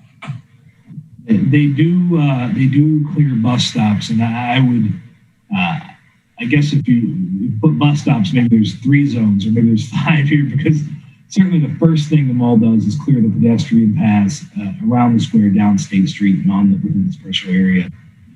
But bus stops are certainly a priority above that, the side work, or what I referred to earlier, secondary work. And maybe it's hard to know exactly, but would you anticipate a change in the getting those cleared then?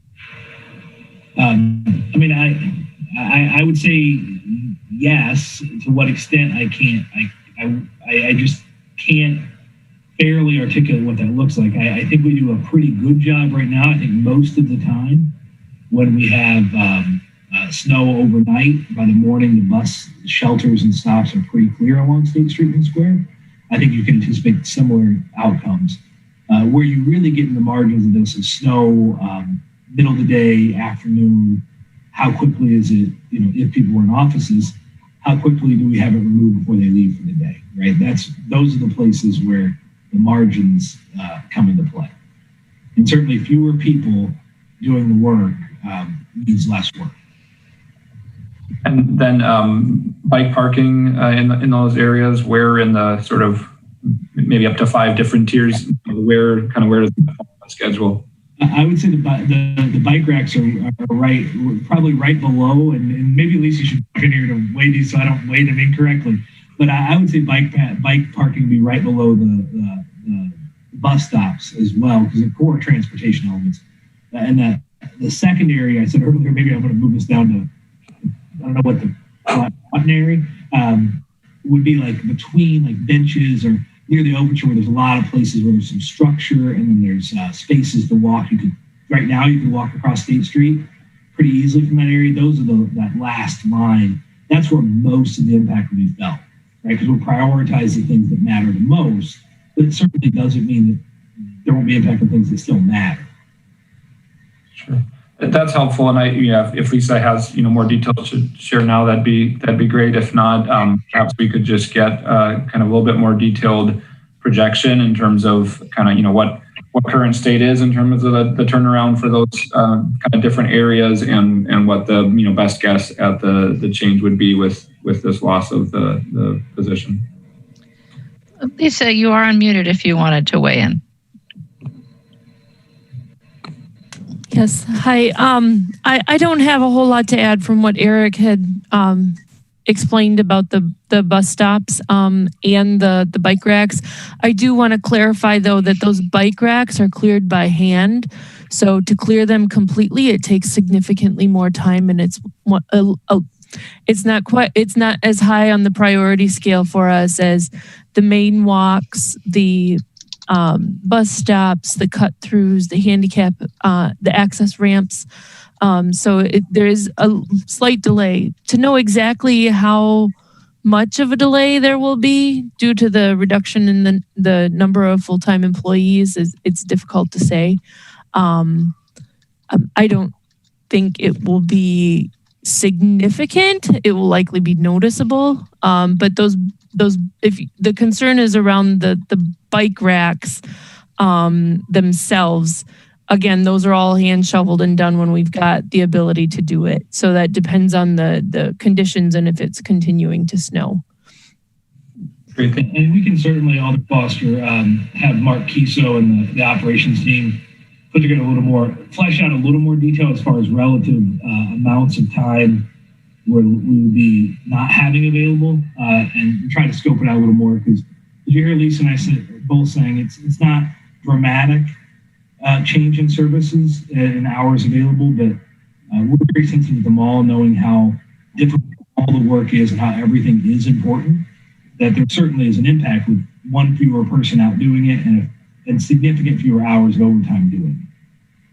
Yeah, no, that makes sense. And I think if it's not too much effort, it would be really helpful just to try and get a better handle on what that might be. And then I guess also, is that staffing, is that exclusive to the concourse area, or will this reduction have any impact on other areas of that Parks has in terms of maintenance of bus stops and other sidewalks, et cetera? This staff is I think pretty well. 99.9% assigned to the mall State Street Capital Concourse. So they don't. The park they serve is Lisa Link Peace Park, which is within that district. Okay. Eric, we've lost your slides, so you might want to either bring them back or stop sharing.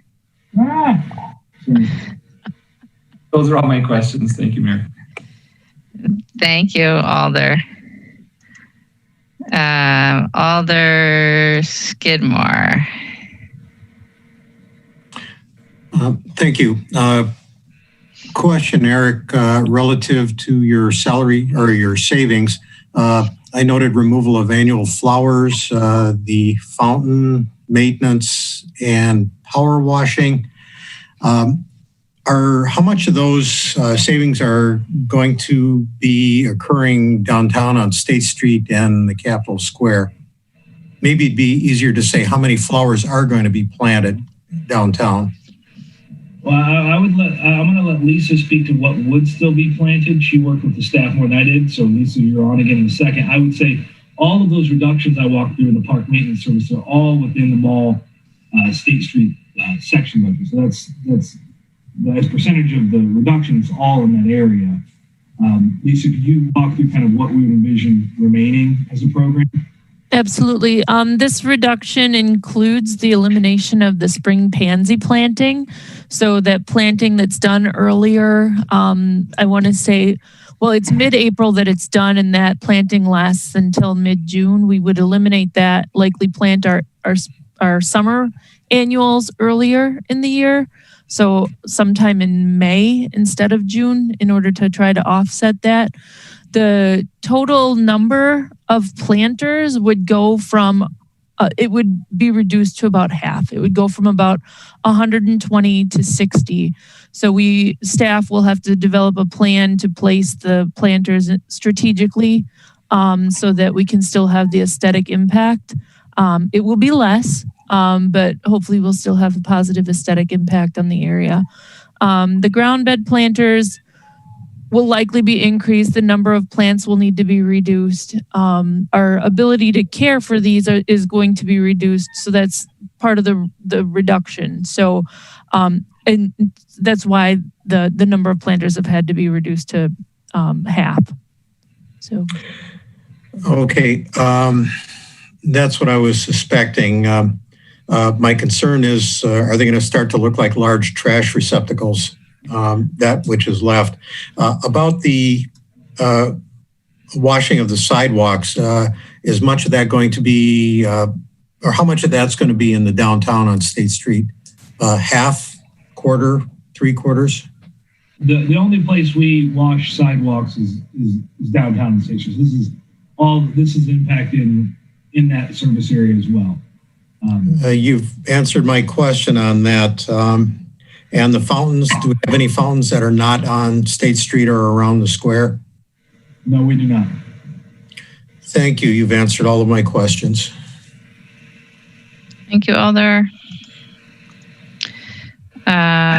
Alder Verveer. Thank you, Mayor. I want to appreciate the questions asked by my colleagues, Alders Foster and Skidmore, about these drastic cuts proposed to the State Street Mall and Capitol Concourse. As you can imagine, I'm not pleased by this, why the downtown is being targeted for these Parks Division proposed cuts.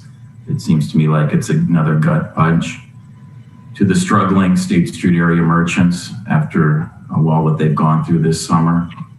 So I do appreciate, Eric, that you and Lisa are meeting with the group of merchants Thursday with myself to discuss these cuts and their impact, as well as moving forward in terms of the level of mall services. Let me begin by, I'll try not to repeat any of the questions, of course, that were asked and answered. Let me begin by asking you, Eric, about your July 10th operating budget request, where when you had to respond to the 5% reduction instructions by the mayor, are your 5% range of proposals ranked in any order?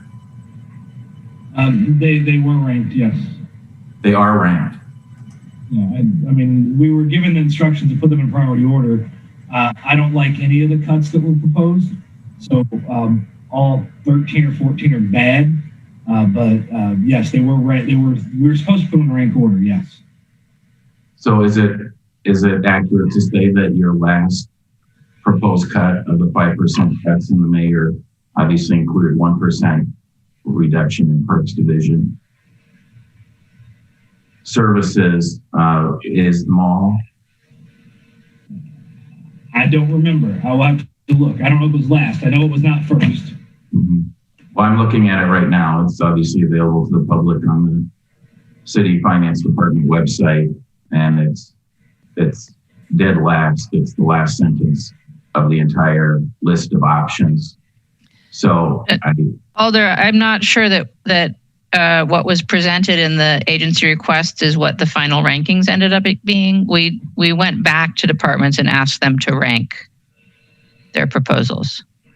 Thank you, Mayor. I wasn't aware of that. Eric, could you please provide me that information? Could you email me that updated document then? As soon as I find it. Thank you. I obviously want to craft a budget amendment to mitigate these substantial cuts to mall services. Let me further ask about the range of options that you provided the mayor in terms of the 5% reductions. I appreciate that the mayor chose some that perhaps would be less noticeable to the community in terms of reduction of valuable park services. Let me ask if you could elaborate further on what the delayed hiring of the community services manager position will mean. When was that position last filled? And what would the impact be if we delayed that further than the proposed hiring date in the executive budget? Well, as you'll see at the next finance committee meeting, I hope you'll start to see some agreements coming through of adjusting and modifying agreements of partners, and you can expect more of that. You can expect more flailing around in regards to trying to manage critically important relationships across the system, providing programming. We're standing up Program for Youth now, I would say in many ways, because the manager leading that work with Terrence and the team was Lisa, who had a few other things to do between COVID and now. It's a critical position on the team. The community services team asked me consistently, when and what the plan is to fill it. It's been open for about 17 months now, because we went through a long process to try to reevaluate it, because the situation is it's a job that's very difficult to do. You're regulating people, and it's hard to say no and yes at the same time. It takes the right person. We've struggled in that regard. Our last incumbent was really quite good, but she moved on to bigger and better things. And we wanted to look at that position with the team to try to come up with the right solution. We thought we had a good plan this past winter, and then COVID. And as I've always tried to do when there are management vacancies and labor vacancies, I try to share that burden as we go through hiring freezes or reductions in hiring. I think the impacts will be significant on staff. I think you can count on further delays as far as when we have people who want to do something innovative or new or unique. That's going to be a concern. The fees and events and regulations and moving us towards a more equitable solution in that regard, that's another one. And I get that it's pretty easy to cut management, but I think it's pretty hard, and I think it's fairly short-sighted. I think it's okay. Like we kind of took this in a place of like July, but if it's delayed the whole year, we'll manage. Like we have in the past, we had vacancies, but I don't want anyone to feel like it's of limited impact. It's serious. It doesn't move us forward, and it continues to cause delays in processing things that should be routine for an organization like us, and they're not. And that's a real concern. And that position has rangers, aquatics, all our programming, all agreements, all front desk staff, and Warner Rec Center as their book of business. So those 5 supervisors are currently reporting to Lisa. I appreciate that, and I realize that this is a lot more work that's been put on Lisa's plate. As you say, Eric, the last 17 months, the position's been vacant. In your operating budget submittal for the Parks Division request, that is, the main impact you say is that it will affect the ability to address the growing backlog and agreement modifications due to COVID. And I know the Madison Mallards agreement has been delayed several times, and I thought it was supposed to be on our Finance Committee agenda yesterday. Obviously, it was not. It likely will be at our next meeting, I presume. So are there a lot of agreement modifications similar to the one that we'll be seeing related to the Mallards? And that, as you said back in July in your operating budget request, is really the main impact of having this position vacant? It was the most pressing impact in July when it was right in my face.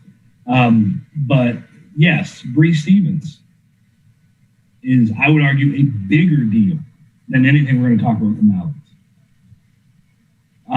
So you've been doing, in terms of the agreement modifications, you personally been handling that then? I've been handling those 2, which is why they're really slow and poor performing. Lisa's been handling the smaller ones more effectively and efficiently than me. But yeah, we just kind of divided it up. Those 2 big ones have been on my plate. Mm-hmm. I would like to add, part of the modifications that Eric is talking about are directly related to COVID. And a number of our agreements we're anticipating need to be adjusted because hardly anybody functioned the way they anticipated at the beginning of the year. So that's part of what we need to be working on here as well that's delayed because of not having a community services manager that can focus on that. And we have a handful of agreements that are up for renewal for next year that will likely be delayed somewhat. Thank you. I appreciate that, Lisa. Yeah, the operating budget request specifically says modifications due to COVID, and obviously there aren't many events occurring in your parks, in our park system, because of the pandemic currently. Well, so speaking of the increased workload that both of you share, Lisa and Eric, can you speak to the vacancy in the other assistant superintendent position and what your current timeline is as to when you'll have to go ahead to fill that position? We have the approval to fill the position. We're going through a deliberative process on our equitable hiring tool, trying to engage even a little more. We have a really, mentioned earlier, Terrence Thompson's work with our equity team. We've got sub teams from our parks who've been working through different issues, really trying to break those down into things that a small group of people can move forward. One of those is hiring processes. And this includes rank and file, right? Staff on the equity team for hiring in parks, and we're working to engage them. That's a challenge when they're also working to get the last round of mowing in right now, and those type of things. But we anticipate getting through the equitable hiring tool, I would say, in the next few weeks. I would say I have high hopes that we would have somebody on board in February at this point. But we shall see. Did you say February, Eric? It was hard to hear you. Sorry. Yep. I would anticipate February at this point, given the timing of how it would pan out with the posting and then corresponding interviews and the notice. I would fully expect a 4 to 6 week notice of this caliber. The salary savings for that 1 month of the new year are already anticipated in the executive operating budget? It depends how you count it. I don't think they've adjusted salary savings beyond what I was already counting on it to be, or whatever, 2.5, or whatever the number is. I don't really know off the top of my head, but I don't think the salary savings have been adjusted for the timing of that hire at this point. All right. Well, thank you both very much. Obviously, we'll be seeing each other soon at that meeting on Thursday, and we'll continue this conversation about them all. Thanks, Mayor. Thank you, Alder. Are there any other questions for parks? If not, we'll go on then to golf, and golf is on page 158 of the budget book and 51 of the presentation. Where did golf go?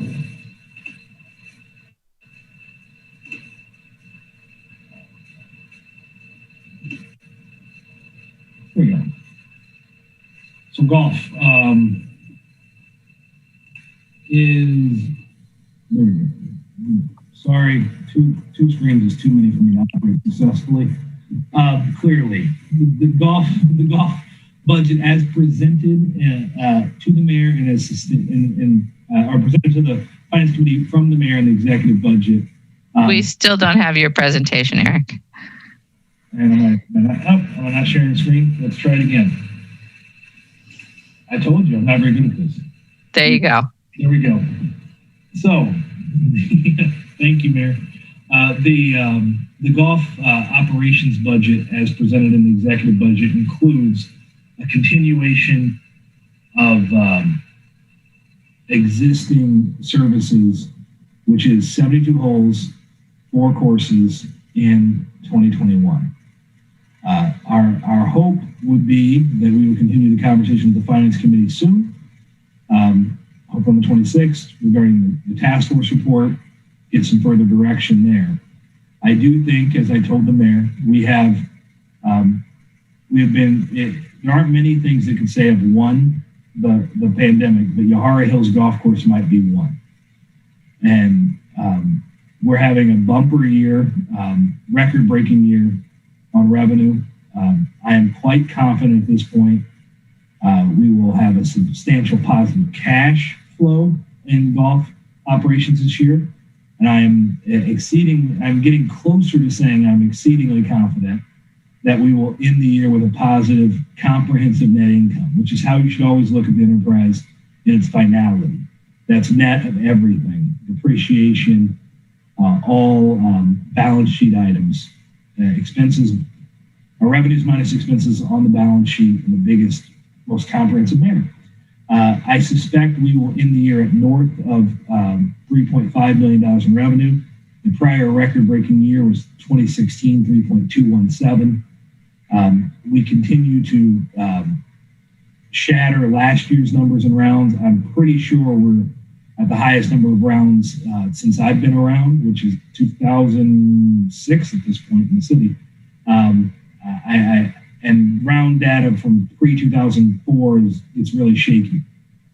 So that gives us breathing room. But I don't want anyone to think that this year's good year that is rooted in a combination of COVID and unbelievably good golf weather is a bellwether for it's all sunny for the future. We owe the general fund a significant amount of money from the enterprise. That with a great year, we will still not have profitability to repay that in a substantial way. And I do not think that a plan for the long term of hoping for reduced alternative outlets for recreation and really good weather with no big rains in an era of climate change is really a strategy. And not one I can support. But I do think for 2021, given the timing of the delay of the task force, we need to work through the Finance Committee, the Parks Commission, and come up with a real strategy to move us forward. I think that is a better option than selectively at this point making budget modifications that, quite frankly, end up having implications in weird ways anyway. So by that, I just want to say, if you closed, I'll pick on Odana since nobody really would do this, but if you closed Odana, there's budgeted revenues and expenses, staff implications, but also on the backside of that, on the general fund side, there would be implications as well from a reduction in the pilot payment. So that's this weird situation of an enterprise that doesn't work really hurts to get out of. But with that, I answer any questions, and I'll be back soon enough to talk about golf in a more robust way, I'm sure, but happy to answer any questions on the budget. Thank you, Eric. Are there questions on golf?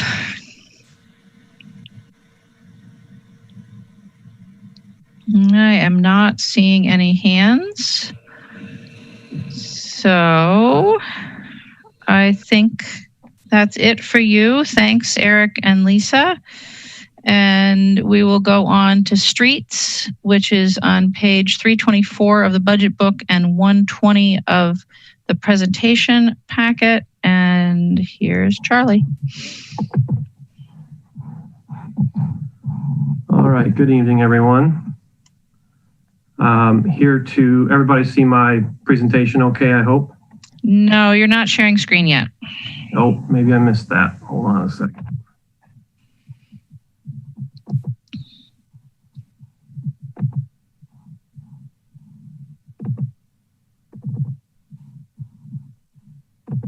There you go.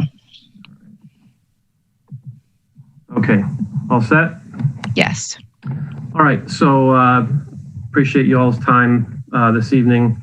I'm sure by night two, it's pretty tough. Not a lot of great news through the budget.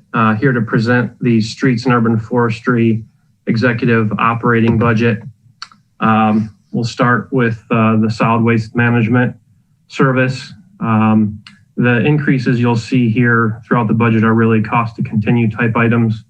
The reduction here, the reduction in total in the mayor's executive budget to the streets division represents a 1.5% reduction in general fund dollars. In this service, where the mattress recycling program has been eliminated to the savings of $120,000. Briefly, residents will not see a difference there. We will still collect mattresses as we always have and take them to the transfer station. What happens from there is we sort, stack, and put them in a truck that then a company from the lower peninsula of Michigan comes over, and we pay them $15 per mattress to cut them open and extract what little value a used mattress has. Now those mattresses would be destined for the landfill. We have reached out to some local companies. We have also alerted the Dane County landfill just to see if there's anything reasonably possible that we can do to divert at least some of those mattresses from landfill. I don't know what will come of it, but we're definitely going to pursue any leads we get in that regard. In the recycling area, there continues to not be good news here as far as either on a national level or a regional level on revenues. Some areas are improving on revenues, but they just seem to be offsetting other areas that have dropped. In total, you can see that there's a continued decrease in anticipated revenue. I will say that we do have a new agreement in place to begin in January of 2022. In that agreement, believe it or not, we've actually had the benefit over the last few years of a very city favorable, kind of tail end of a city favorable agreement with our local vendor that operates the recycling facility. That comes to the end of 2021. And in 2022, we'll see about a $400,000 increase to that cost. We have made some changes to that agreement beginning in 22, which will give us more cost certainty. So we're a little insulated from the big up and downs, which quite often have caught us short over the last 4 or 5 years. So we'll have additional cost certainty, but the costs continues to become more costly. You'll see there on the bottom, we're looking at a $41,000 reduction in hourly wages. That will primarily be seen at the drop-off sites and brush collection. Some of you may be aware we've operated the drop-off locations with fewer hours than in the past. This summer, we'll probably look to keep that drop-off site, for example, open 4 days in the winter, 5 days during the summer season, but we will be adjusting to have 1 evening per week open as well as a Saturday. So hopefully that will, people will find that helpful. Snow and ice control. Our intention is to keep service levels pretty well the same here. One big change that we're going to begin implementing with this budget. Right now, all snow fighting outside of Monday through Friday from 7 in the morning until 3 in the afternoon is done on overtime. And so we're going to be implementing a overnight shift that will generally run from the Monday after Thanksgiving until we start spring cleanup, which typically begins either the tail end of February or as late as the second week of March. That shift would be 11 p.m. to 7 a.m., Monday through Friday. And eventually, I think it would grow to approximately 20 operators and a supervisor. And so we would anticipate significant savings in overtime paid there with no drop in service. And I think we can, I think that'll be a big sea change for Public Works as we get that shift filled out and learn how to use it better. So that'll be interesting to see how we can develop that moving forward. Regarding street sweeping, no real changes here. It's just simply the bulk of it has been moved from the engineering budget over to streets. 2 years ago, we made the change to go to 410s, adjust schedules around to get about a 23% increase in sweeping. We've continued that in year 2, continues to be successful. Street repair and maintenance, the change here is reducing the seal coating of unimproved streets. The way that has worked in the past is that is money that Streets has sent over to engineering. Engineering actually runs that contract, and those dollars have been used primarily so the streets division can handpick at our priority which streets we see need to be seal coated. Roadside cleanup, really nothing new to talk about here. And in forestry here, what we have, we're continuing to move arborists from EAB capital projects that are expiring over to the urban forestry special charge. And so that's really reflective primarily of that in the budget. This should keep the increase to under 10% this year. The only other reduction that really wasn't captured in the slides because the position was spread over so many different services, we're holding an admin clerk position open for the entirety of the year. We have some different plans for that, and they'll wait until the budget situation improves. So with that, I'd be happy to answer any questions that I can. Thank you, Charlie. Are there questions for streets? Alder Foster. Thank you, Mayor. Thank you, Charlie. I guess, first of all, I just wanted to say thanks for your continued initiatives. I've been really impressed with a number of the changes you've been initiating since coming on board, taking the helmet street. So thanks for that.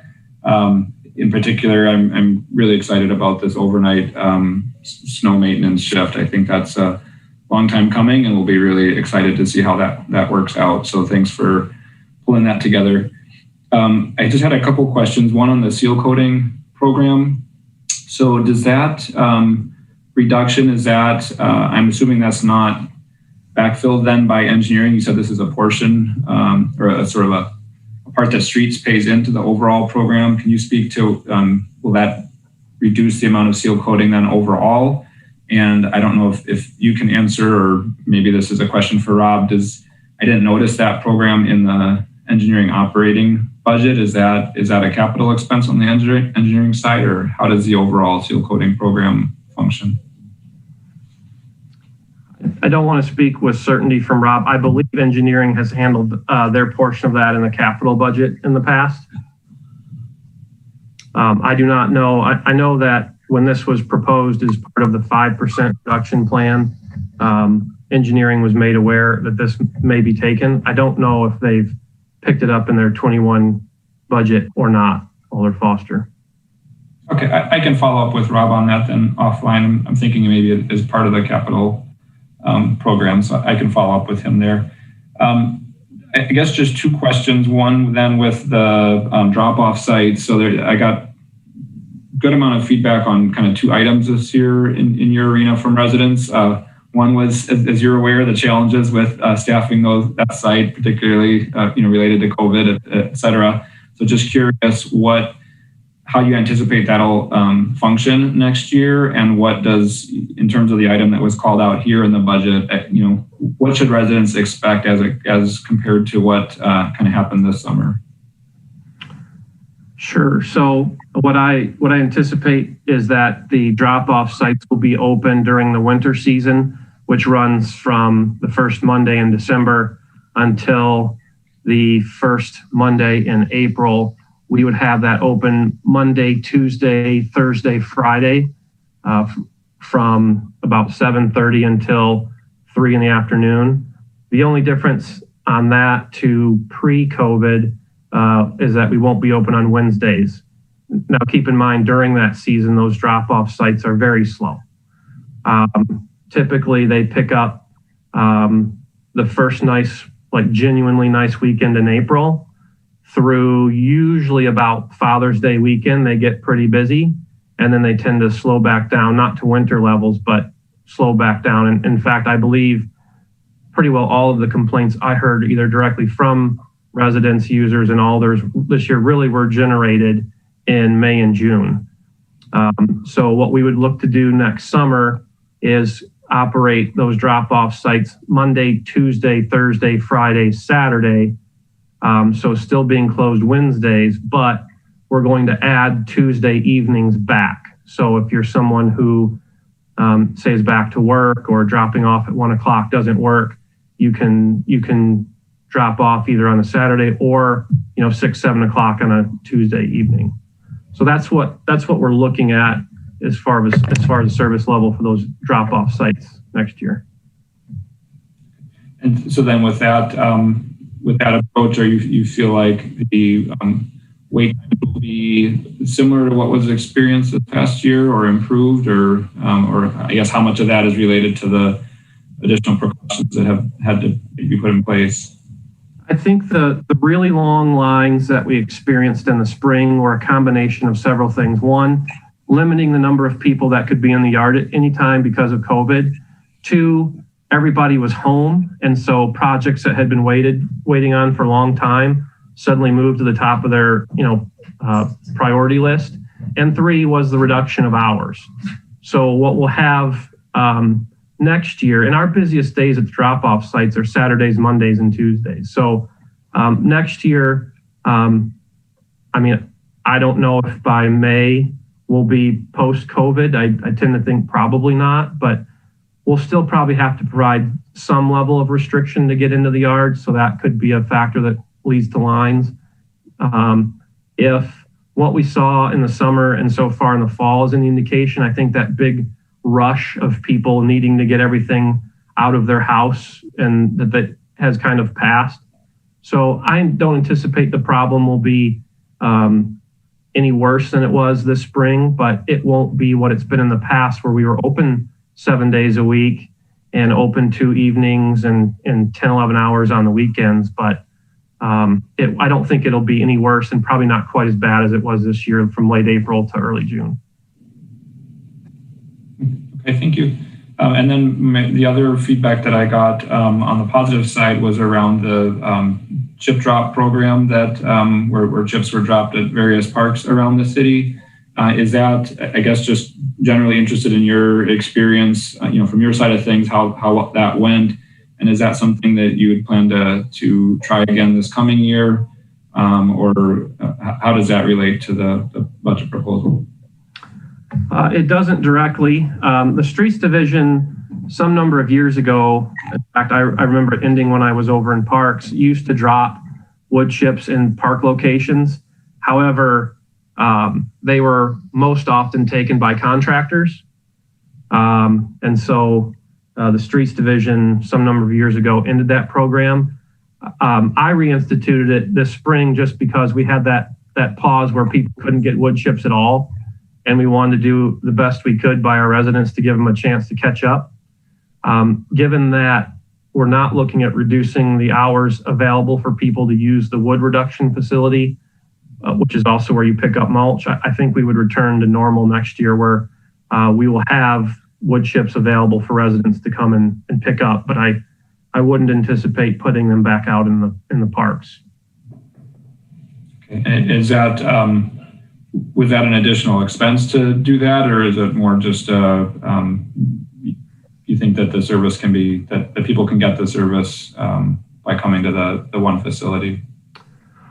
Well, I think that it's a couple of things. The cost to make the chips doesn't change, but it does cost to haul them around to 5 or 6 different park locations around the city. And then when you do that, and the primary beneficiary is for-profit contractors, that leads us to not necessarily want to do that, because otherwise they would come to us and buy them.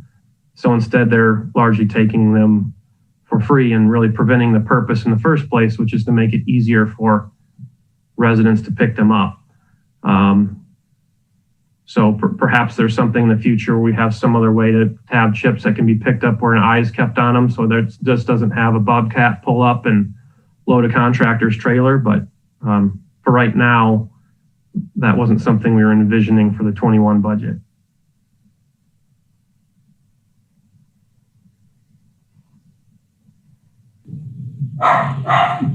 Thanks, Mayor. Yeah, my dog's barking away here. And thank you, Charlie. It sounds like it's maybe not a significant budget item either way, more of an operational question. We just urge you to maybe continue to think about that. I did get, like I said, quite a bit of positive feedback from residents, and while it might be some extra trips for staff, I think it has the potential to reduce a lot of trips or longer trips for residents. So thanks for your answers. Appreciate it. Sure. Thanks, Alder. Alder Revere is next. Thank you, Mayor. And I'll start, Charlie, by following up on one of Alderperson Foster's questions, and perhaps I should say his dog's question as well. And that relates to the drop-off sites. As you recall, you and I have had a handful of conversations this year about the reduction of drop-off site service. It is a service that a lot of my constituents had mentioned to me when you were forced to reduce the hours.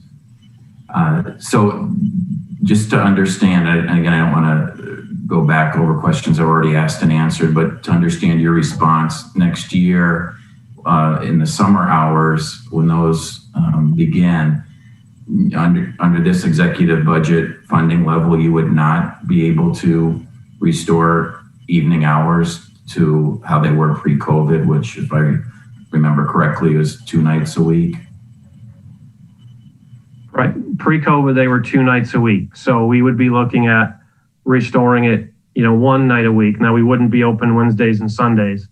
And I think, your residents notwithstanding, the hours we had were very expansive, and there were large periods of time where you would get very, very few to no people coming in to use the site. So, part of what we were looking at is trying to get that tightened down to where to time frames that people did use the site. So we're making trade-offs to be sure, but we wanted to be able to do what we could to restore at least 1 evening a week. And so Tuesdays tend to be a pretty busy day, and Tuesday evenings were busier than Thursday evenings. So that was why we chose to restore the one.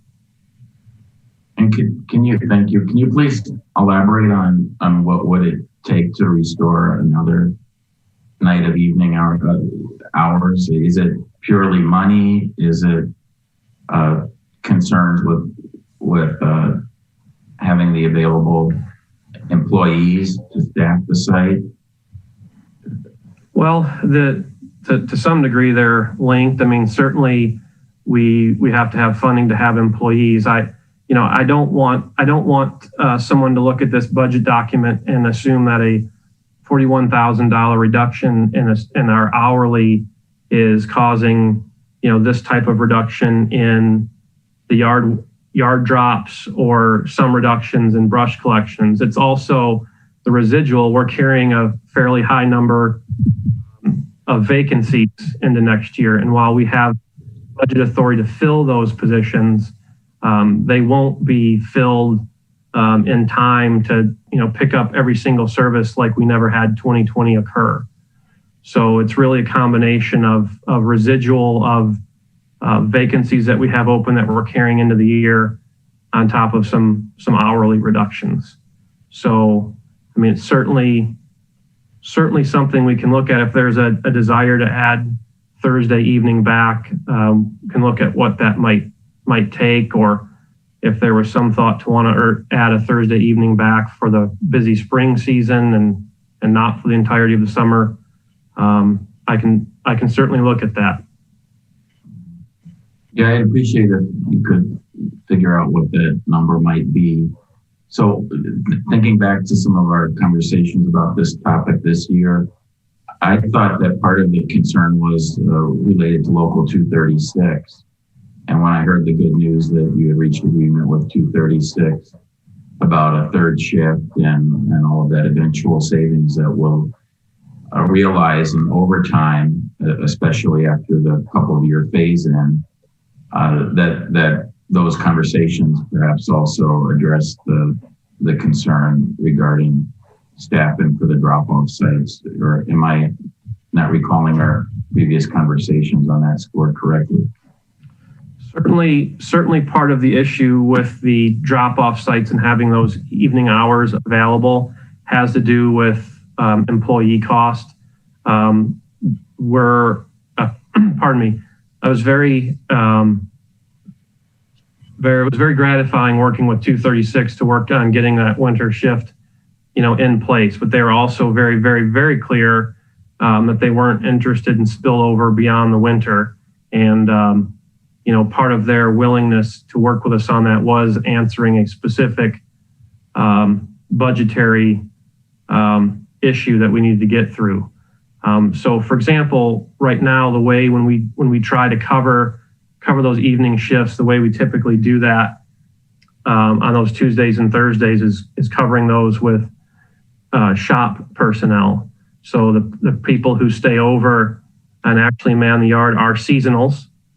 That's why the reduction does hit there a bit, and then they're covered with shop personnel.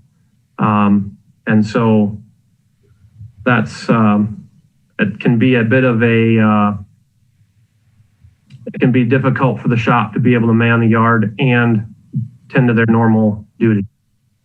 As I said, it may be something that we can look at trying to get some seasonal budget in to be able to reopen a Thursday evening for a part of a season, if that's desirable. But we did not get any kind of a budget of, say, noon to 8 p.m., or I should say a schedule to allow me to schedule people from noon to 8 on Tuesdays and Thursdays and 7 to 3 the other days of the week. And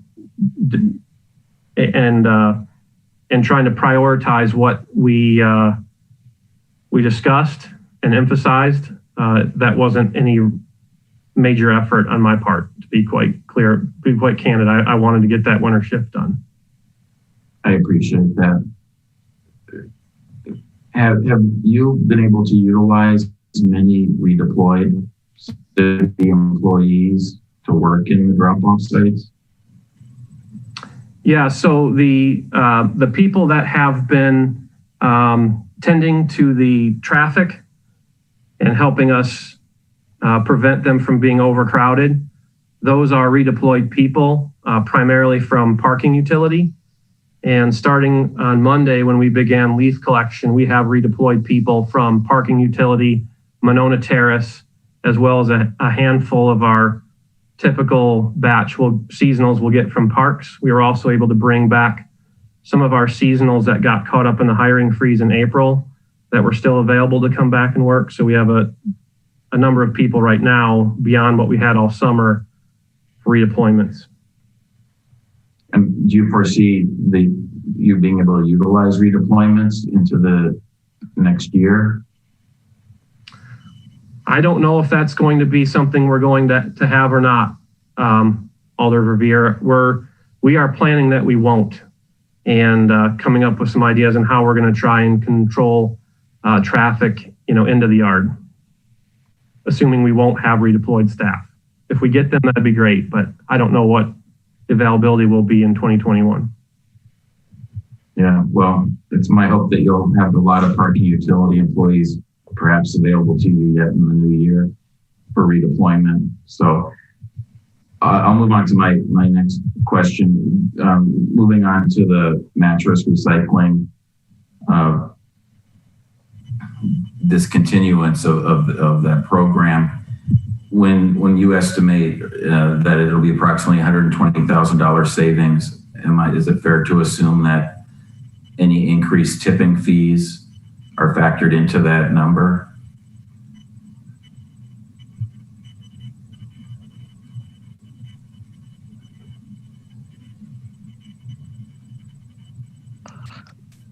It looks like we might have lost Charlie. Yes, I think we lost him. So if you can work to get him back. Reach out to him. The will of the body, we could take a short break. We could go on to water and come back to streets. Does anybody have any preference?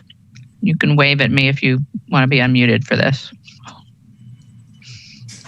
No preference? Mayor, I'm still unmuted, and I'll say I'm agnostic on the question. I have no problem moving on to water utility and coming back to the street superintendent or taking a break, whatever. It's the pleasure of the body. Let's, absent somebody jumping to move for a recess, let's move on to water and come back to streets. So water is on page 355 of the budget book and 138 of the presentation. And Tom is here. Tom, you should have a prompt to unmute. There you go. Hi. Good evening, everyone.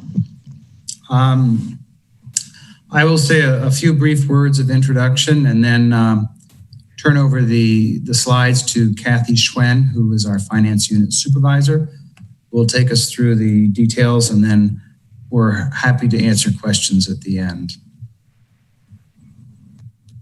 Okay. All right.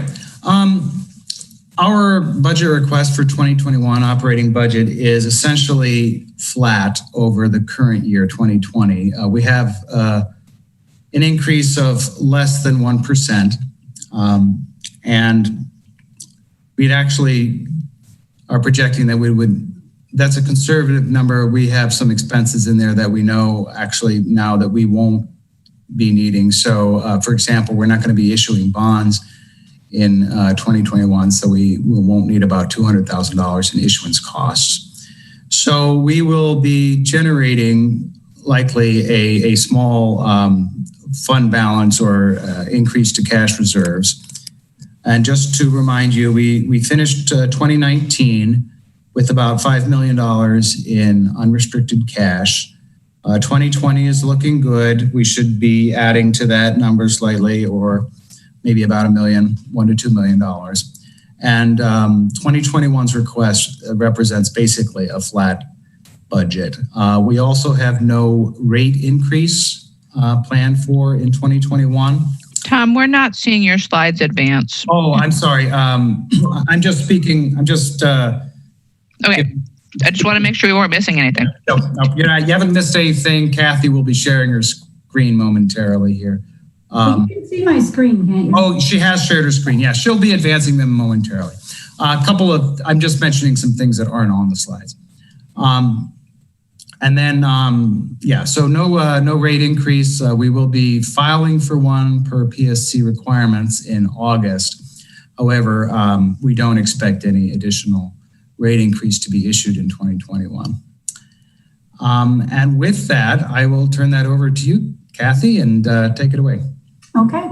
So water has 5 different service lines, and we'll just go through the service lines. The main difference for our operating budget this year is that we have 2019 actual numbers in Munis. So we were able to go ahead and split the shared costs between service lines for water. So that's why you'll see some increases in each individual service line, but the decrease comes in the general finance and admin because that's where they had all lived in 2020. So for water quality, the only change is the fact that we added some of the shared expenses to the water quality. Otherwise, there's no increases in that budget line. Our next is water engineering. They budgeted $150,000 for asset management consulting in 2021. We do have the asset manager position open, and once that gets filled, they typically have a engineering firm that works with the asset manager to update the program, and so that is in the budget. Operations and maintenance has the largest change because the electricity was all in our admin service line, and the majority of it goes for the pumps and the operations and maintenance, and that's about $2 million. So that's why the large increase in this line item, but you'll see that decrease again in the admin area.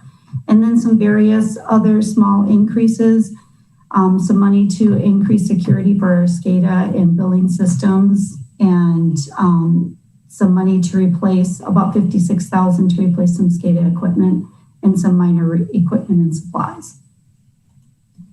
Our customer service area is staying pretty flat. The only difference is a tiny bit of the shared expenses that are now going to be shown in the customer service area. And finally, finance and admin. We have the decrease because we have taken the expenses that were here and spread them across the other 4 service lines. We do have an increase here due to the increase in the city cost allocations of about $150,000. And we are seeing a decrease in principal and interest, and that is about $700,000, and that is due in part to our refinancing in 2019, and we're seeing more favorable interest and reduced principal. And that is our budget. As Tom said, we're keeping it pretty flat. We don't have a rate increase projected in 2021. So we're welcome. We'll take any questions. Thank you, Tom and Kathy. Are there questions for water? Not seeing any questions for water, so I think we'll say thanks. And not sure if we have Charlie back yet, but I know he's working on it. He texted me to say that his internet went out, and so he's trying to get back on. Alder Verveer, did you have a question? Yeah, I'm sorry I wasn't able to buzz in sooner, Mayor. Thank you. I do have a question or two for Tom and Kathy. Oh, sure. Go ahead. Appropriate. Thank you. Well, first, let me say, Tom, it's been a pleasure working with you these past dozen years, and I am going to miss working with you. This might not be the last time you're before the Finance Committee, certainly since you're not leaving us for a few more months, but I just wanted to acknowledge the fact that this will be your last operating budget presentation, and I will miss working with you very much. Thank you, Mike. Let me also congratulate you on the continued positive cash flow. Obviously, we've had a lot of ups and downs over the years, and that's really great news. I was just curious if you could share with us what the current trends are. I presume that they're negative, but in pumpage volume, given the pandemic, given the weather this year, could you share with us? Sure. What experiences? We're actually not down that much. We are down about 1% to 1.5% overall from this year over year. We've seen a major shift from commercial and institutional customers to residential customers as a result of the pandemic. So, and August was an unusually dry month for us, especially when you consider the recent years and the wet weather we've been having. So that was the driest period since 2012. And we saw a increase in revenues of about $580,000 over what we had projected for August.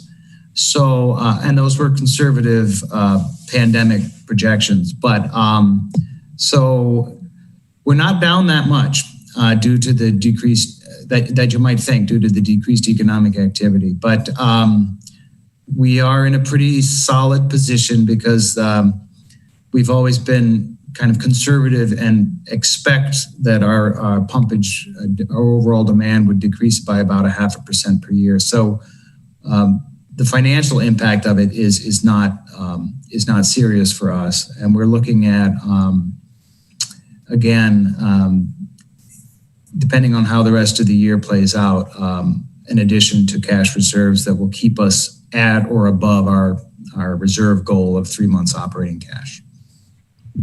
Well, that's great. Well, again, congratulations on the positive trends, and moreover, congratulations and thanks on your 12 plus years of service to our community, Tom. Thank you very much. Thanks, Mayor. Thank you, Alder. Are there any other questions for water? Okay, if not, then we will go back to Charlie, who I believe is back with us. And Charlie, oh, there you are. Okay, you should be unmuted, Charlie. Or you should have try again, sorry. There you go. And Alder Verveer, I believe you had questions. Thank you, Mayor. Thanks for rejoining us, Charlie. Can you hear me okay, Charlie? Or maybe not. We are not hearing you, Charlie. I'm going to send him the phone number information so he can call in via phone. Okay. That's what happened with his family computer last Thursday at the Committee on Employee Relations, too. We had the same issue, and Charlie had to join us by phone then. So obviously we can move on to the next agency, Mayor, and perhaps circle back if Charlie is available later. We'll try and get this sorted out. So we'll go on to the administrative agencies, and with apologies to the other folks on the list, we're going to start with Human Resources and then go back through. And so Human Resources is on page 165 of the budget book and 53 of the presentation packet, and Harper is here. Thank you, Mary. And again, I'd like to also apologize to other folks for me being able to jump ahead. Thank you very much. It actually is helping out quite a bit around the house here.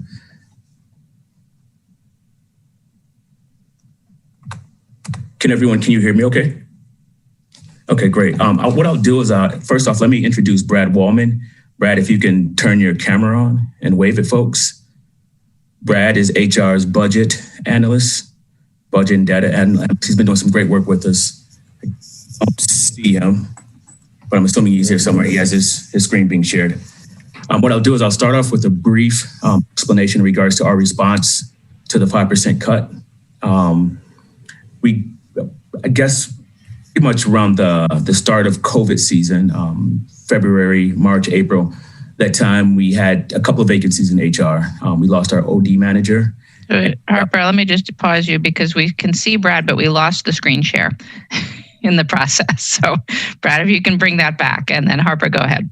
Sure, and Brad, we'll get to the slides. So the start of COVID season, I lost my OD manager. Shortly after that, we lost our admin clerk to library. So we had a couple of vacancies right at the startup around late March, early April. Around that same time, there was news coming out about hiring freezes, there was discussions in regards to furloughs and potential layoffs.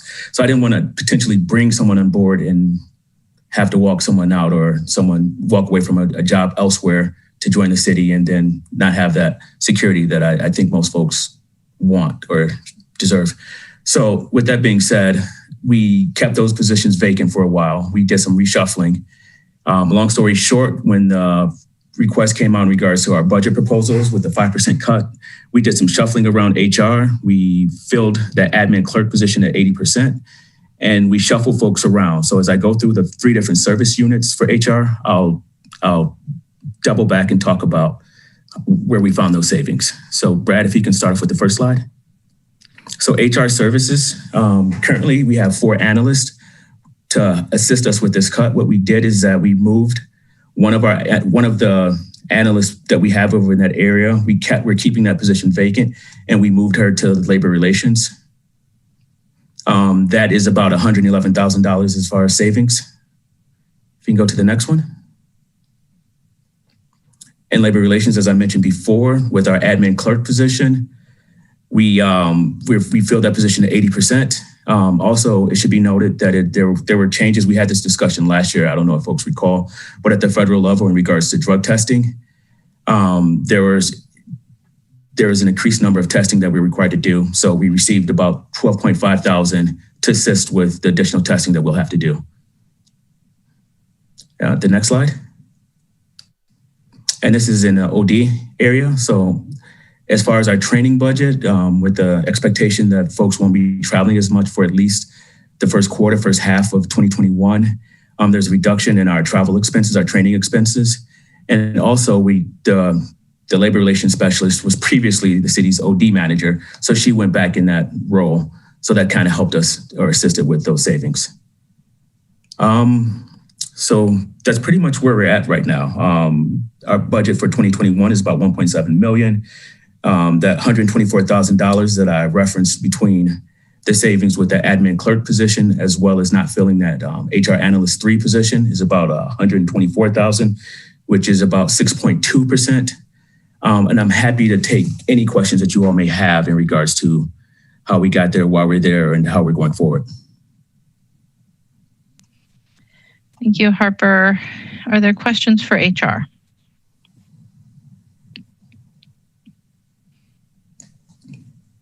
Alder Verveer. Thank you, Mayor. Harper, I'm sorry, it sounds like you're on a time constraints because I do have a couple of topics I want to probe with you.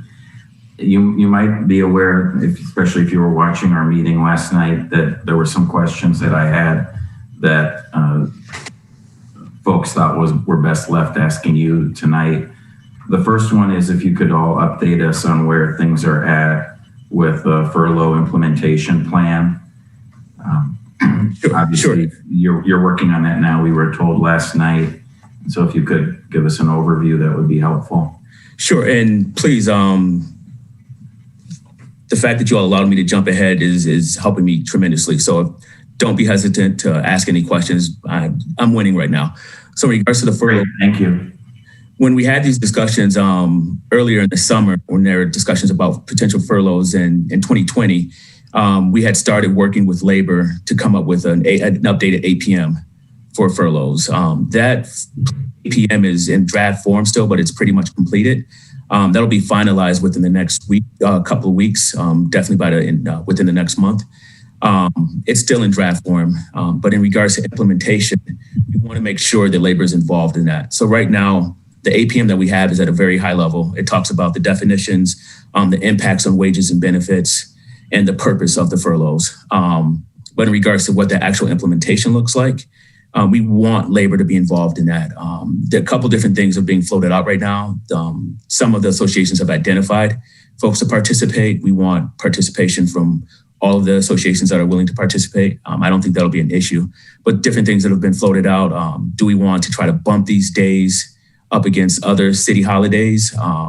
Do we want to allow, respective agencies to figure out what works best for them?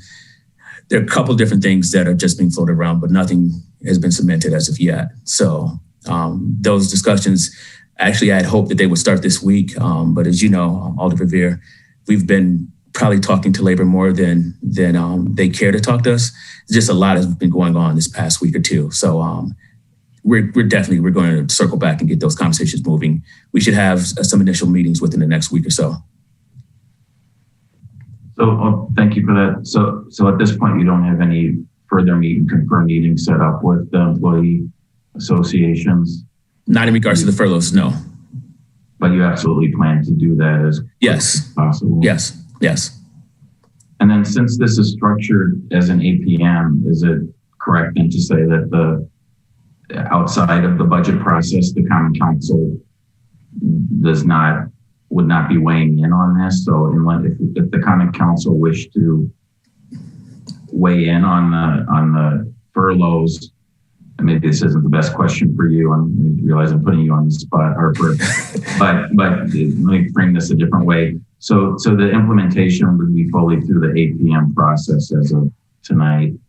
It wouldn't be via a Common Council resolution that would, for example, decide at what wage level would an employee have 4 days versus 2 days of furlough.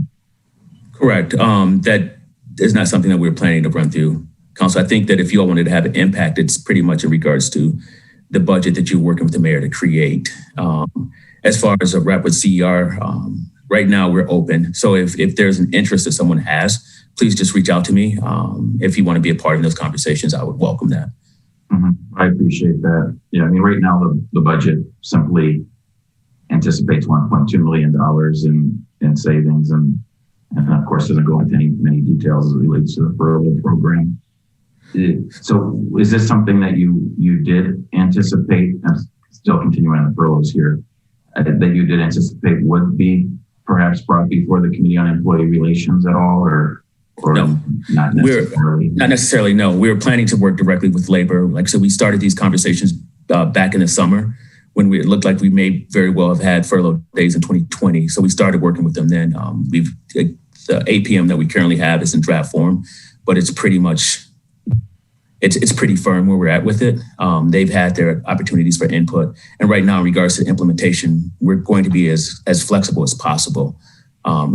I understand that this is going to be difficult for everyone, and we just want to make sure that they have an opportunity to kind of decide in regards to what this is going to look like for their members. But if, as let's say, a member of the CER, if you want to be involved in some of those discussions, I'd be more than happy to include you in some of those talks. No, thank you. And of course, Alderperson Furman is also a member of the committee as well. So moving on to topics, but continuing with the CER kind of conversation.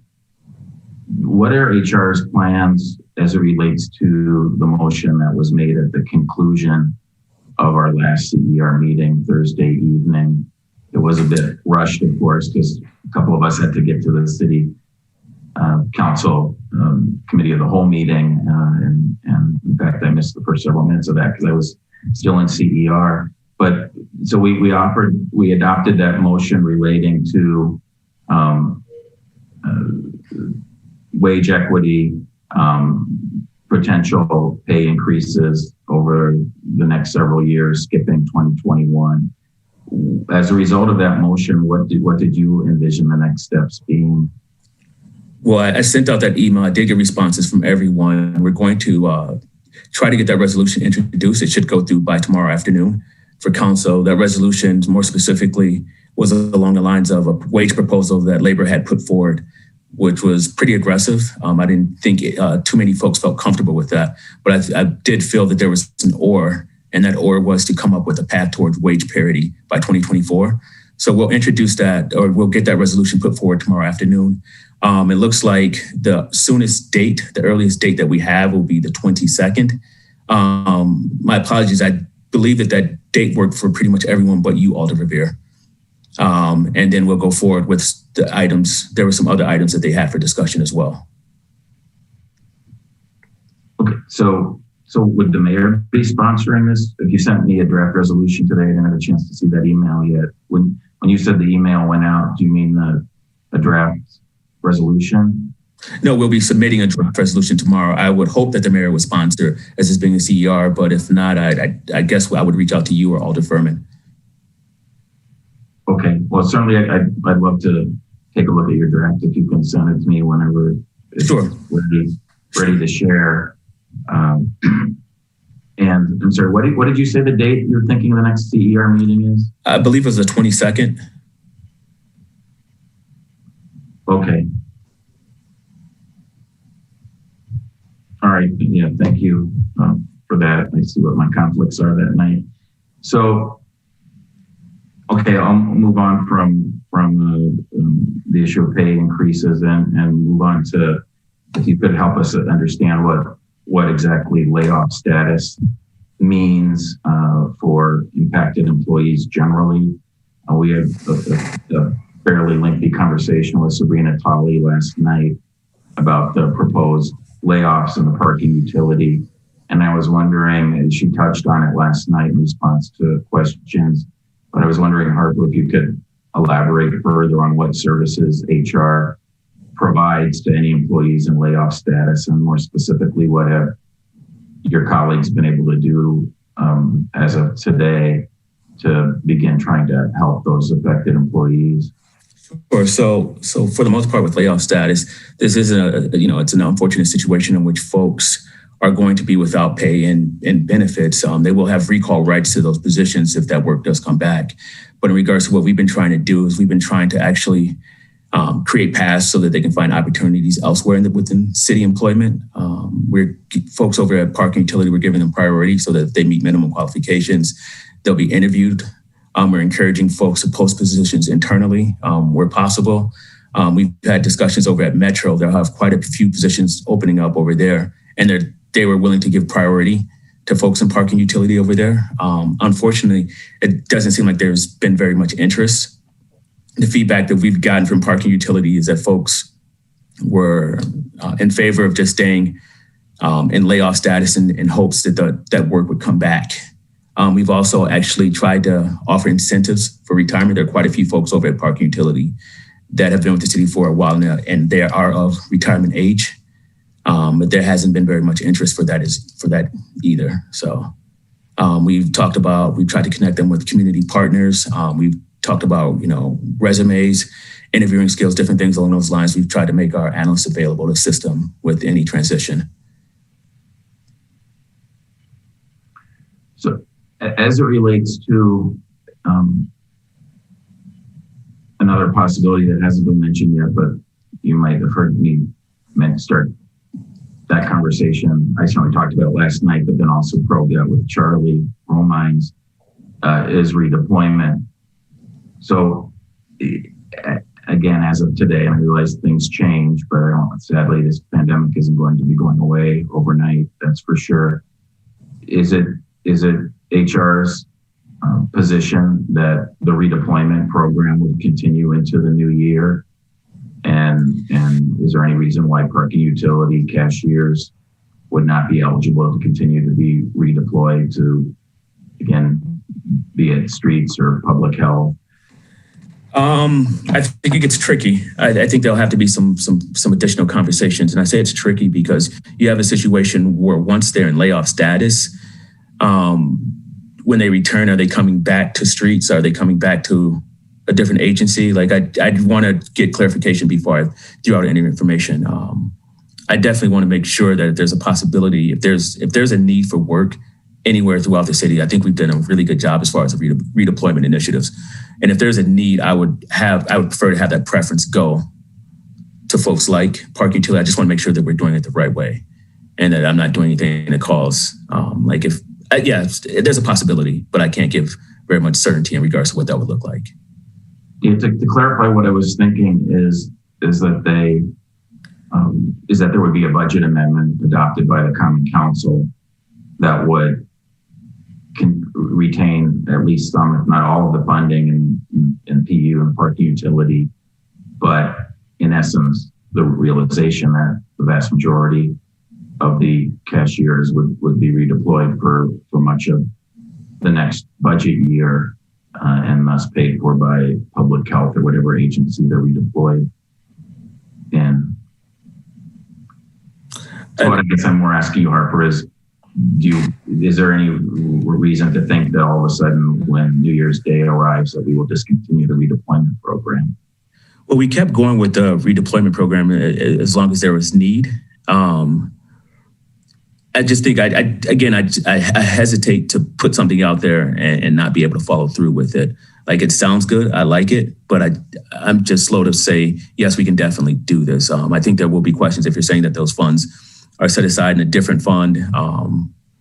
I think there's a strong possibility that we could probably try to make it work. I know different issues that we've had is that you have some folks in parking utility, and unfortunately, it's part of the challenges that the parking cashiers. There are folks all throughout that organization that can do a lot of different things. I mean, one of our analysts was a parking cashier, for example. But I think part of the difficulty is there are some folks that just physically are unable to do things outside of being a parking cashier. And again, I don't want to give false hope. I want to do everything we can to support folks, but I'm just hesitant to say different things unless I know we can do it. Thank you. And again, I apologize if it seemed like putting you on the spot. That certainly isn't my intention. These are just, some what ifs. And we talked last night again with Sabrina about the fact that some of her employees do have health issues or, persons with disabilities that don't have physical capacity to do some of the jobs that were available through redeployment. So yes, I appreciate all that.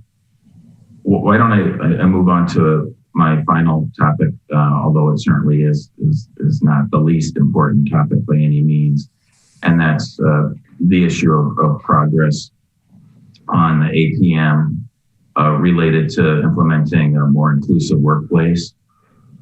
So as you know, there have been a staff team that's been working since last year, including, by the way, one of our tech facilitators tonight, who've been working hard to put together a tremendous package of proposals for a more inclusive workplace.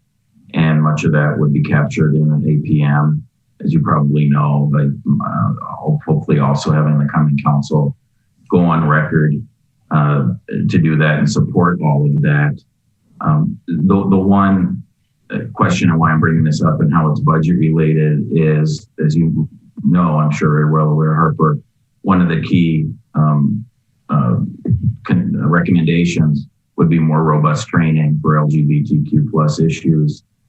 And so my question is, does this proposed executive operating budget allow for more robust trainings in terms of an inclusive workplace in this regard?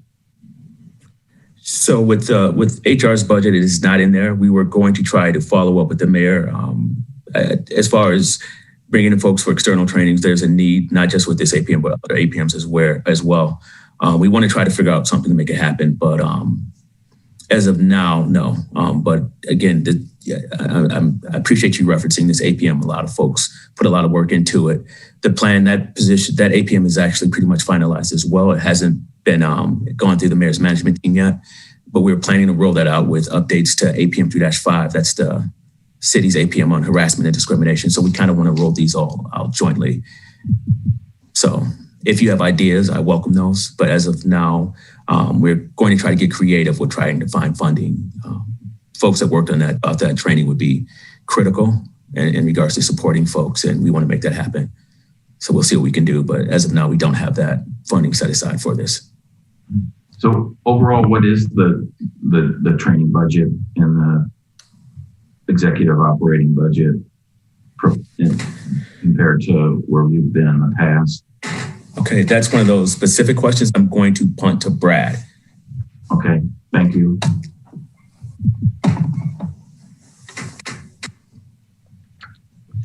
Let's see, Brad, you should be able to unmute.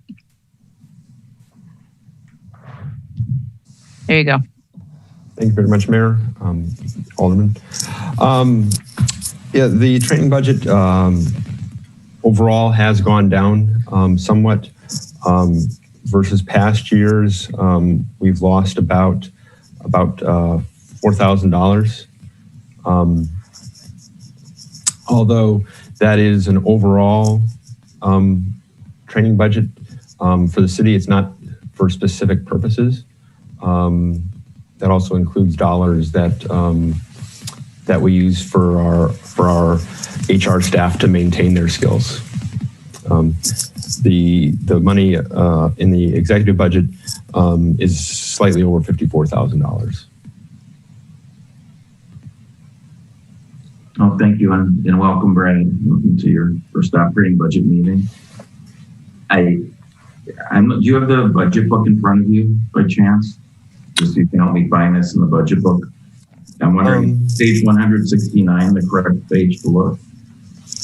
Alder Verveer, I believe what Brad is referencing is the conference and training amount in HR's line item budget found on page 171. Yes, that is correct. Thank you, Laura. So and anyone can answer this, any of or all of you. So is that the correct line item that you would look to, and the only line item that would be appropriate for this inclusive, more robust, inclusive workplace training? There are certainly that. It could be Laura, anybody. But. I would say Laura may know a little bit more about what their thinking was, but I would say that there are certainly other items that normally go into training. You would find, some things when we put on conferences, typically, certainly not in COVID land, but for our Women's Leadership Conference, we normally also bring in consultants as well as provide refreshments for the attendees.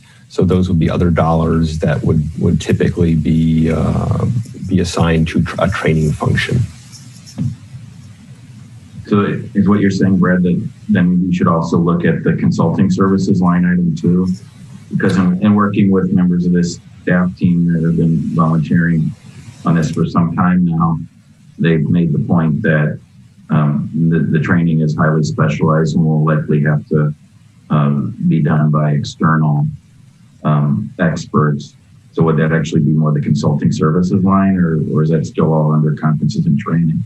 The consulting services line, the bulk of that funding is part of what we refer to as the Performance Excellence Program, which does do some training, but it also pays for community outreach efforts, as well as employee and community surveys. So what you're saying is it really would be the conference and training line item. And that would be the primary source of funds. Okay. And over the next several days could The alder is asking where to amend the budget to get the training that he wants. Somebody please just tell the alder what he wants. Well, Alder Revere, I just want to offer a couple of clarifying statements regarding the overall training budget in the executive budget. So one point that's important to clarify regarding the overall city funding for training is that the organizational health and development, which includes the city's training operation, previously included funding, revenue funding assumed from outside entities sending staff to be part of our various training programs. That revenue was removed from the budget, but the expenditures remained the same. So in essence, the net budget for training activities actually is going up from 2020 to 2021. Furthermore, across all city training budgets, we did analysis to break out what portion of agency training budgets was utilized for actual registration and training costs versus what portion of those budgets were used for things like airplane tickets and hotel rooms and per diems to travel to conferences. And so the reduction that you're seeing here, the $4,000 reduction, represents HR's share of prior year trends of what was spent for travel to training, but it seeks to maintain funding for training opportunities that we anticipate will be largely virtual throughout 2021. I would say in regards to your intent of looking for funding for this specific program, you can see that in 2019, the overall spending for that program was about $34,000 compared to the budget amount in 2021 of about $54,000. So I do think that there's some opportunity to work with HR to figure out if there is a way to accommodate that expense within the existing funding. And if not, if there's other things that can be adjusted in order to accommodate the projected expense next year. Thank you very much, Laura. That clarified a lot.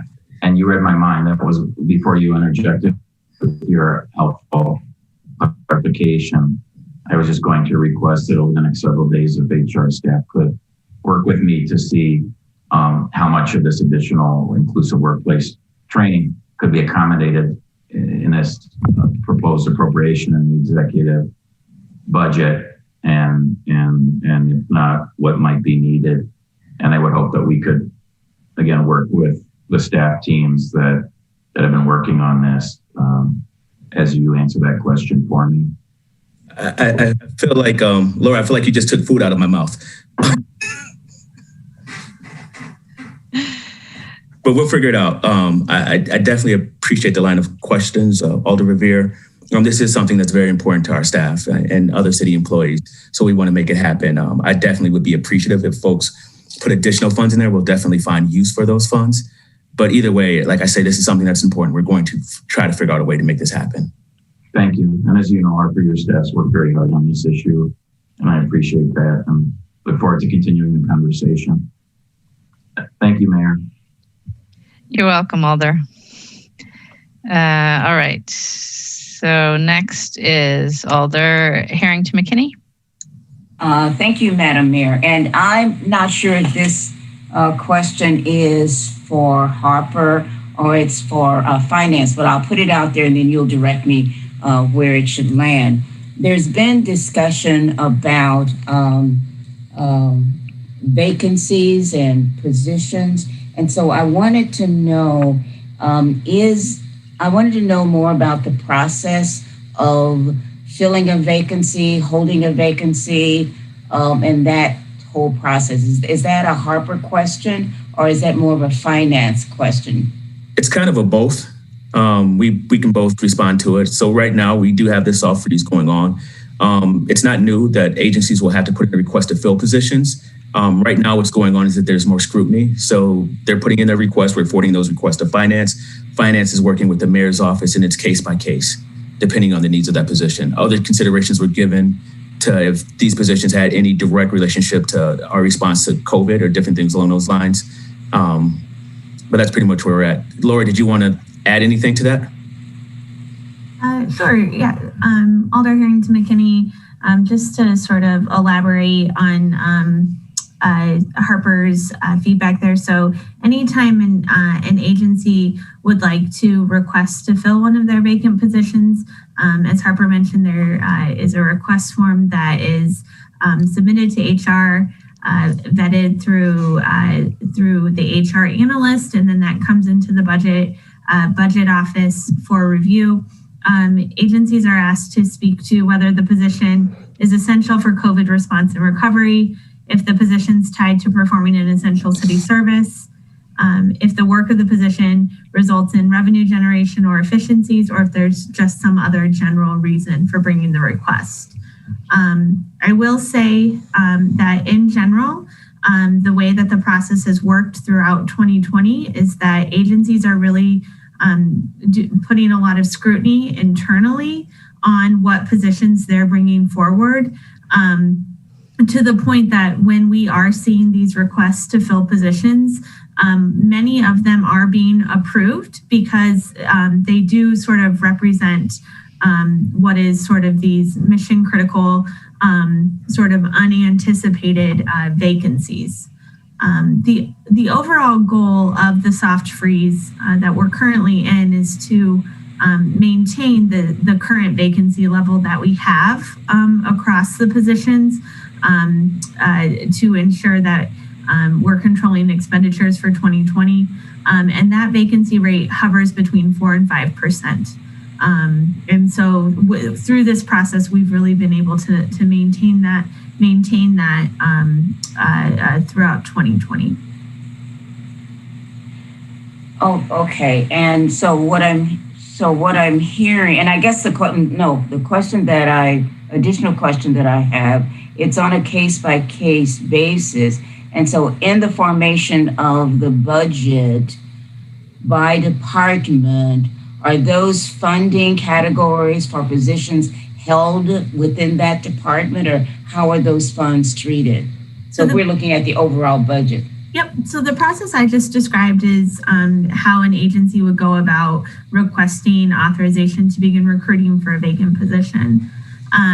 Now, in regards to how these positions are reflected in the budget process, so agencies made different recommendations about things that they thought that they could hold open, or that they could defer for all or some of 2020. And so, am I right in understanding that your question is sort of the distinguishing between eliminating positions versus just salary saving them? Absolutely. Okay. Yes. Yep. So in general, if something's being held vacant for a portion or all of 2020, the FTE authorization is remaining, and we're just removing funding for that position or increasing the agency's salary savings, rather, with the anticipation that funding for that position will come back. Now, in other cases where we've eliminated positions, like in Fleet, where we were talking about that earlier, where the 4 long-term vacancies were being eliminated, what happened was those positions had been salary saved for 4 years. And so because of the length of time, Fleet had really adapted its operations to no longer need those 4 additional positions. And so that's why the decision was made to remove the FTE authorization and to sort of rebalance the personnel budget, including the salary savings. Okay, thank you. I think go ahead.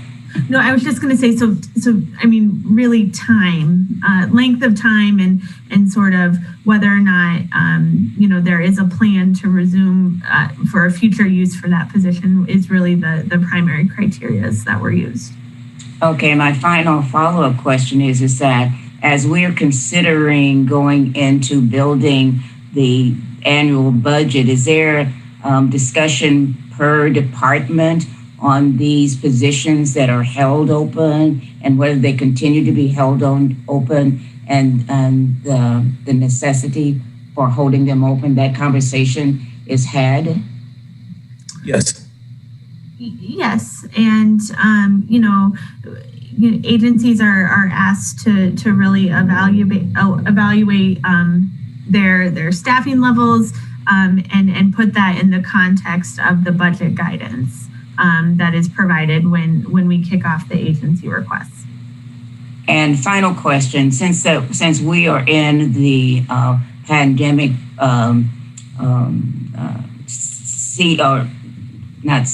since we're facing the pandemic, so more critically, are departments looking at what positions they are holding and carrying through rather than holding those positions open and financing toward those positions?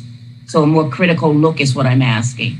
Yes. And that was really something as we were working with the mayor's office to develop the executive budget. I think that was one thing that was very apparent is that all of the agencies need to go back and really assess sort of what do our position breakdowns need to look like moving forward with service delivery, especially as we sort of gear up for multiple years of difficult budgets that lie ahead of us, as well as sort of adapting and reflecting our services for any sort of new way in which we have to provide those services, and what do our staffing models need to look like to accommodate that. Okay, thank you. Yep. All right. Thank you, Alder. Are there any other questions for HR? I am not seeing any other hands raised. So thank you, Harper and Brad. I'm sorry. Yep, go ahead. Before I get off, I really do want to apologize to my colleagues. I thought my 3 slides would be about 3 to 5 minutes. I didn't realize that I would take this much of the meeting. So my apologies, and thank you for your patience. Thanks, Harper. And Alder Carter? Yes, I move for a 10-minute recess. Is there a second for a recess? Anyone? Bueller. Badar will second. All right. So is there any objection to taking a 10-minute recess? Seeing no objection, it's 7:52. So 8:02, we'll be back.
Okay. We are at 8:02.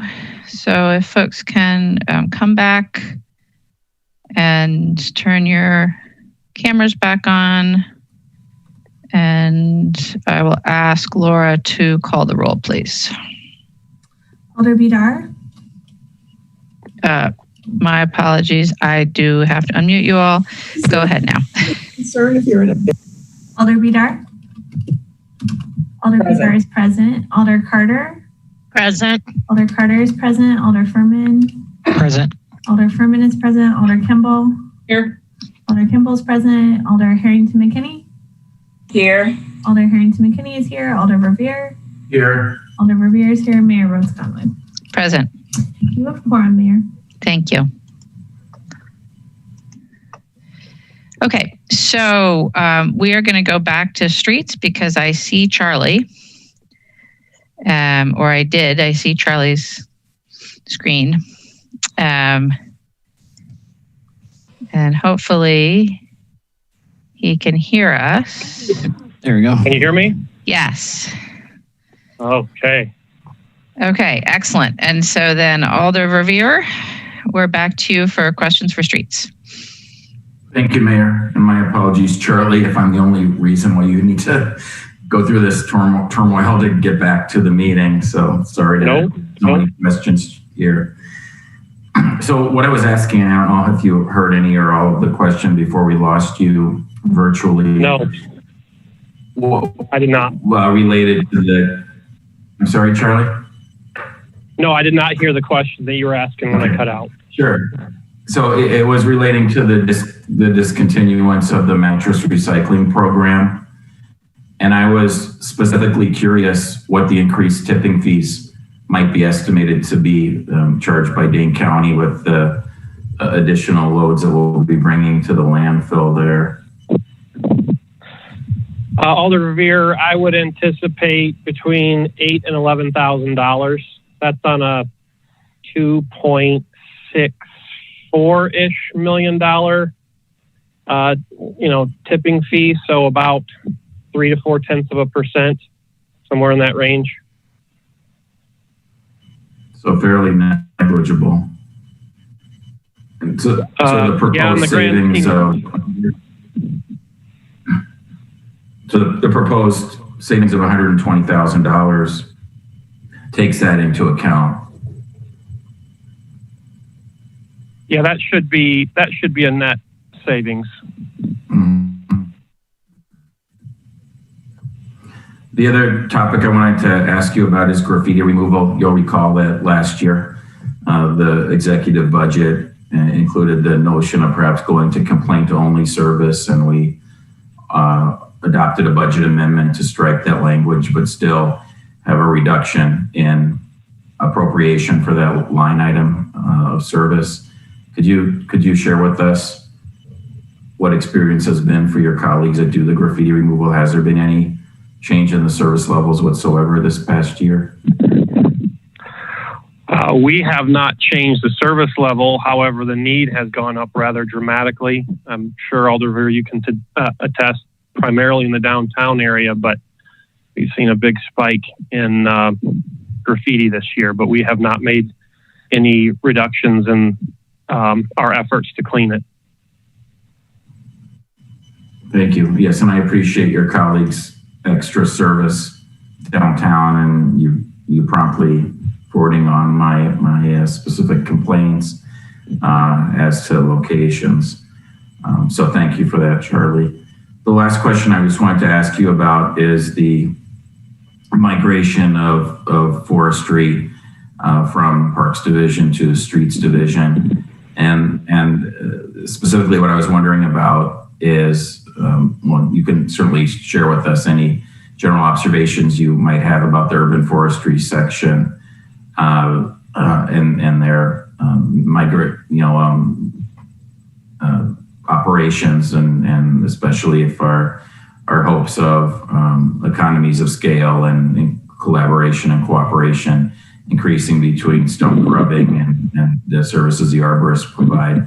But specifically, I was wondering with this, as you had mentioned in your presentation, the plan to move I think it was 4.7 FTE arborists off of the expiring EAB capital project and onto the urban forest service charge in the next budget year.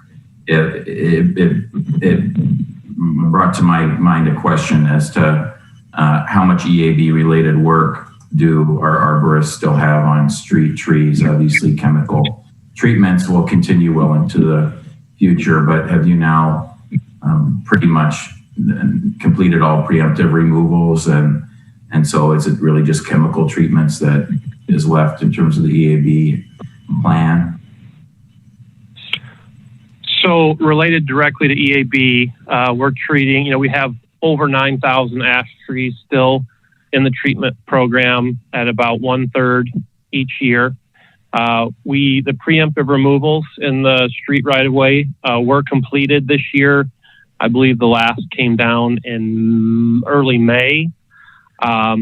We're still working through the grubbing and the tree planting. It's as you're keenly aware, we work about a year and a half behind, 3 planting seasons behind before we can get the tree replanted. So the preemptive removals are done, but we're still going to be seeing an uptick in the stump grubbing and the tree planting.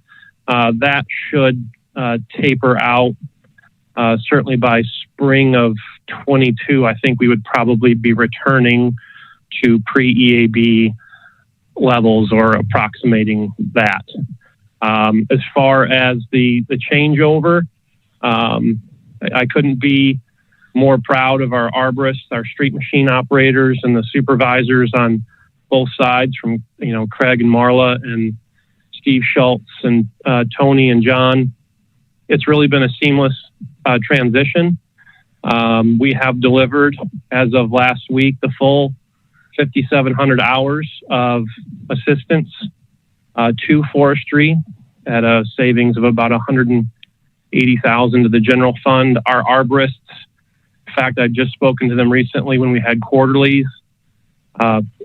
They can be a tough bunch to satisfy. They are extremely happy with the change, and that it has allowed them to spend significantly more time in the trees pruning as opposed to chipping brush. Our street machine operators are gratified to have the very meaningful work, to assist forestry. So it has been the win we had thought that it very likely would be when we proposed the change last year. Great. Well, thank you for that very positive update. Thanks again for rejoining us tonight, Charlie. Thank you, Mayor. No, I apologize for the glitch on my part. Thank you, Alder. We do have questions from Alder Carter. Yeah, thank you, Charlie, and welcome back. I just wanted to know a couple things, and I know that there are some areas that do yard waste and leaf collection and yard waste all summer long. Have you thought about adding that to your division? I know you do it in the spring and you do it in the fall. Right. Thought about it, sure. It's tough to think about adding services right now. Part of the issue we have is the vehicles and the people that we're using to do that collection in the non-yard waste season from late spring through early fall. They're the folks that do a lot of our mowing, and then also a lot of that equipment is picks up on brush collection. So they're doing other things, and so in order to look at adding year-round yard waste collection curbside, I try not to be the person who runs towards we need more staff, but we'd have to look at that. And I know not everybody can get to a drop-off location, but we do collect at the 3 drop-off locations all summer long. Anybody who can bring in the yard waste, we will accept it there. Yeah. And then also just to go over your winter hours for your drop-off. Can you give me those again? Sure, and we will get this updated on our website very soon, but we're going to be open Monday, Tuesday, Thursday, Friday from 7:30 to 3. The only difference to pre-COVID is that we'll be closed Wednesdays. And then your summer hours are 8:30 to 2:45, Monday, Tuesday, Thursday, Friday, and Saturday. I mean, yeah, Saturday we were open 9 to 4, and then we're looking at Tuesdays next year restoring being open until 7 p.m. So we'd be open from the morning time until 7 p.m. And then I believe I heard a request from Alder Revere to consider what it might take to have both evenings restored. And then I just have one more question, and that has to do with your adding the overnight schedule. So before you decided to do the overnight schedule, who did that? Was that contracted out, and that's why there's a savings? No, so right now, the way it has always worked in the streets division, Alder Carter, is anything beyond Monday through Friday, 7 in the morning to 3 p.m., is done on overtime. So our staff did it. And now when we had general plows, citywide general plows, it was a combination of our staff and general contractors, because we just don't have enough people and equipment to meet the service level. But the vast majority of the time, that's our staff working overtime. So the savings comes from, it's still our staff, but we'll have a number of them that instead of coming in on the overnight hours on overtime, they'll be there as part of their regularly scheduled shift, work making their regular wage. So it certainly doesn't eliminate overtime, but it will greatly reduce it, and it will greatly reduce double time, which gets pretty costly. So as one could imagine, it's not overly popular with some of our staff with the combination of the loss of overtime and with potential furloughs. But again, I want to reiterate, we've got a lot of really dedicated people, and Local 236 really, stepped up to try to answer the bell in a tough financial spot for the city to help make this happen. So and thank you. And the overnight schedule is 11 p.m. to 7 a.m.? That is correct. And yep, the reason we did that is that's when a lot of our double time occurs, because a lot of times we try and bring in and work those overnight shifts. And then when those employees stay for their regular shift, they start occurring, a double time starts happening during the regular shift. So we looked at the last 3 winters and really honed in on where not just where operationally it made a lot of sense, but where we could realize the most savings on overtime. Okay, great. Thank you. Those are my questions. Thank you, Alder. Are there any other questions for Charlie while we've got him here? All right, seeing none. Thank you very much, Charlie. Thank you for your patience, all. And we will go on back to the administration agencies and go to the assessor, which is page 28 of the budget book and 1 of the presentation package. And Michelle is here. Welcome, Michelle. Thank you. Good evening. I'm just going to share my screen here. And I didn't do it.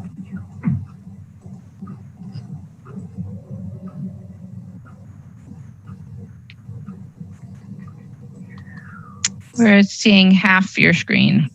How's that? And here we go. There you go. Okay. So, all right, just lost it. Can you see it now? Perfect. Oh my gosh. What the heck? Okay, good evening. The major budget changes in the Assessor's Office 2021 cost to continue budget include, first, a piece of good news. our office achieved an agency-wide goal of completely eliminating overtime through the diligent efforts of staff. This was done in a sustainable way to allow us to avoid overtime for the foreseeable future. So I wanted to celebrate that achievement, and it is reflected in our budget. The remaining budgetary changes reflect the impact of COVID on our office in two categories. The first is acquisition of a computer-assisted mass appraisal, or CAMA system. We were unable to attend conferences to undergo market research in 2020, and this is likely to continue during at least the first quarter of 2021. The corollary reduction in budget is located in bullet 2. As a result, we are postponing the acquisition of the CAMA system until 2022 and using 2021 as our research RFI RFP year. Second, data collection. Data collection has been deeply impacted by COVID in that we cannot allow field inspections at this time or the foreseeable future. This results in a significant reduction in mileage costs. That reduction is seen in bullet 3 as we pivot to other digital data sources. These data sources include a partnership with our wonderful IT department to create a portal in Acela that allows for data exchange with property owners. We also use MLS and Pictometry and EagleView as other data sources that we are relying on at this time to create accurate assessment. Pretty straightforward. That's all I have. I'm happy to answer questions. Thank you, Michelle. Are there questions for the assessor? Alder Verveer. Thank you, Mayor. Hello, neighbor. Hello, how are you? I'm hanging in there. Thanks, Michelle. Hope you're well. I wanted to ask you a couple of questions. You already touched on some of the impacts that the pandemic has had on your operations. I wanted to ask you a couple of questions further, though. The first is, could you share with us how the open book process went this year, given the pandemic and the fact that there literally wasn't a walk-in open book operation that was allowed and everything was done remotely in essence? Yeah, it was. So we built a process in Acela with IT. So I like to say we built it while we were flying it, so we could interact with property owners virtually and have them provide information through the Acela portal. And obviously, we have a top-notch IT staff, so they were wonderful. We created this system that was a resounding success. It wasn't perfect, but it was really successful. We were able to interact with property owners, receive photos, videos, any of the data that they wanted to provide us in addition to the appeal process. So I would say it was really successful, and parts of it we will be keeping in the future. So we learned some things, some ways to improve it next year. But I believe it allows more universal access versus having to come downtown in person. So I'm happy to say that there was opportunity that we found in COVID, and I think it was super successful. I'm proud of it, and it's something that will likely continue, at least in part, moving forward. That's great to hear. I can say that I certainly didn't receive any complaints whatsoever from my constituents, so it seemed to work seamlessly for folks. So looking forward and obviously tragically continuing with the pandemic into the new year and your next reevaluation period, when the notices come out in April of next year, I have to say that I've heard from a record number of folks that have been very frustrated about the experiences downtown this year that have pretty consistently over time brought up the fact that they expect their assessments to decline in the new year, that they plan to appeal their assessments because of both the twin issues of the recession and the civil unrest downtown. Is there anything that you and your colleagues can do to prepare for what might be a record number of folks wanting to take advantage of open book, and then the process afforded them by statute beyond open book in terms of their assessments in the next year? Sure. Well, there's a couple different places for on the commercial side.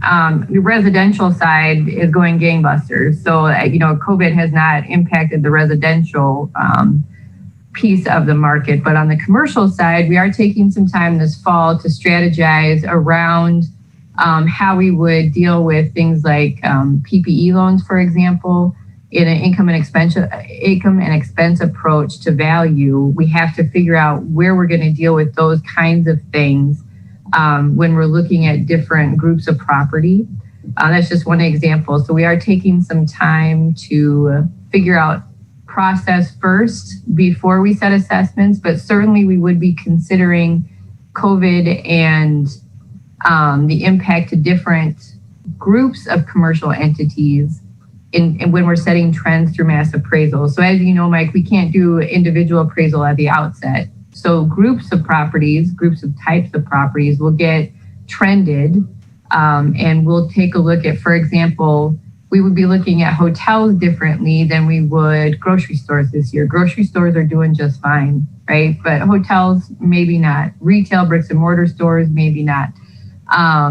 So we would be considering all those factors when we're setting the trends. But then what will really be where the impact will be felt is through the open book process, and our Board of Assessor process in particular this next year is going to be important for commercial owners to interact with us. And I'm happy to talk to alders about an educational outreach on this, but that's when you can provide my office with individual data about your business. And that's when I can do an individual appraisal on that commercial entity. So they'll be trended, and we'll look at the market and what's happened in the market and any sales that have happened for each individual grouping. And then through the Board of Assessor process, they can appeal that trend, whatever it might be.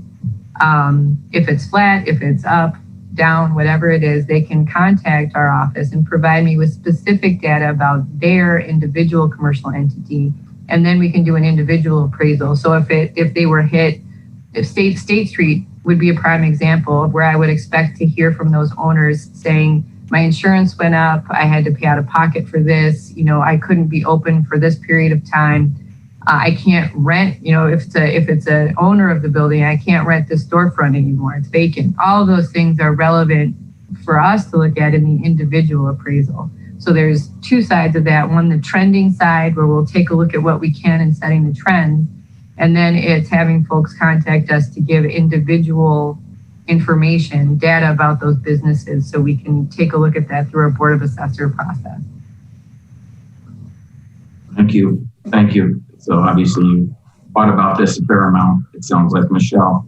The last question I wanted to ask is, do you foresee that you will have full staffing for the 2020 process, especially on the back end again of those that choose to afford themselves of their rights under the statutes to work with your fellow assessors? Well, you went in and out of... I'm getting at. I'm sorry, just to clarify, I was just wondering, are there any planned retirements or resignations, or do you think you'll be hopefully fully staffed next year? I'm hoping that we're fully staffed right now, and I'm hoping to maintain that next year. There may be one retirement, which we would hopefully be able to fill, because right now we're understaffed according to Department of Revenue. The property assessment manual suggests staffing levels, and we're lower than what they suggest, but we're still doing really well with the staff that we have, and I'm very proud of what we're able to accomplish. So hopeful that we won't have any changes next year, but if we do, we'll cross that bridge. Very good. Thanks a lot, Michelle. Thank you, Mayor. Thank you, Alder Revere. Thank you, Alder. Are there other questions for the assessor?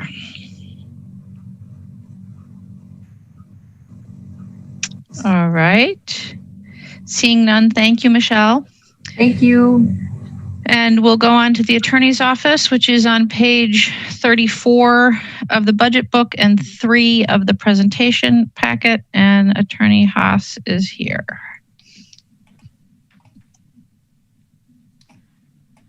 Thank you, Mayor. See if I can share my screen here.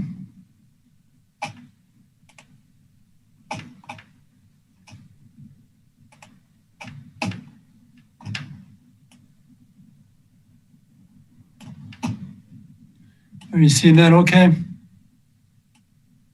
We're seeing what looks like, yeah, there we go. Thank you. Good evening, members of the committee. Michael Haas, City Attorney. Sue Mounts is also available. Sue knows everything about our budget. If there is any detail that she needs to assist us with. I want to say thank you, Mayor, for scheduling us near the end. It's given me a chance to listen and learn from my new colleagues and also get a bit of a crash course on what their initiatives are and the challenges they're facing in the various agencies. I know all of you have heard this the last couple nights, but I think this will be quick. Our budget proposal is pretty straightforward because it consists mostly of personnel. I do want to mention right off the bat one personnel matter because it does affect our budget, and I apologize that I have not already formally notified the council of this, but Assistant City Attorney Roger Allen has retired recently. I think he was formally off of our payroll with the last pay period. Alder Rivera reminded me to send an email to the council last week, and somehow I did not get around to that. So that does affect our budget proposal. Roger has been with us since 1996 with a short stint as a circuit court judge. So we appreciate all of his service. So our budget, as I said, is pretty straightforward, and the main, you'll see the main changes have to do with reducing the position that Roger held to a 75% full-time position. There are some savings also realized because of a couple of positions being filled at lower levels than the prior incumbents. This is our ordinance enforcement service, which services that we attribute to ordinances and legislation. There are some subscription costs that increased for our legal research. We reduced some lines or some amounts for other minor things like stopping some book subscriptions and furniture and printing costs. As far as legislative services, again, we had some relatively minor savings through furniture and printing costs. Other significant savings comes in the council and representation service line. While we had some increases for software and because of cell phone costs due to kind of our virtual court process, we did eliminate a position, a legal secretary position. And so that means we are eliminating, I guess, 1.25 full-time equivalent positions, which turns out to be a 5% staff reduction for our agency. We again have some cost savings related to books and furniture and printing. We have held off on starting the recruitment process for Roger's position until we had a better handle on where our budget would end up, but we are starting the review of the equitable hiring tool, and we have some meetings scheduled to go through that process. So we hope to fill that as soon as we can. We have another legal secretary position that is vacant that we are recruiting for currently. So I think that's really all I have to present. I'd be happy to answer any questions. Thanks, Mike. Are there questions for the attorney?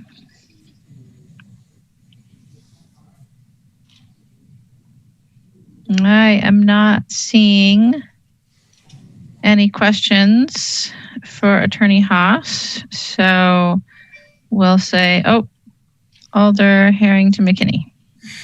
Mayor, is it appropriate to make a comment if I don't have a question? No, Alder, this time is really for questions. Okay.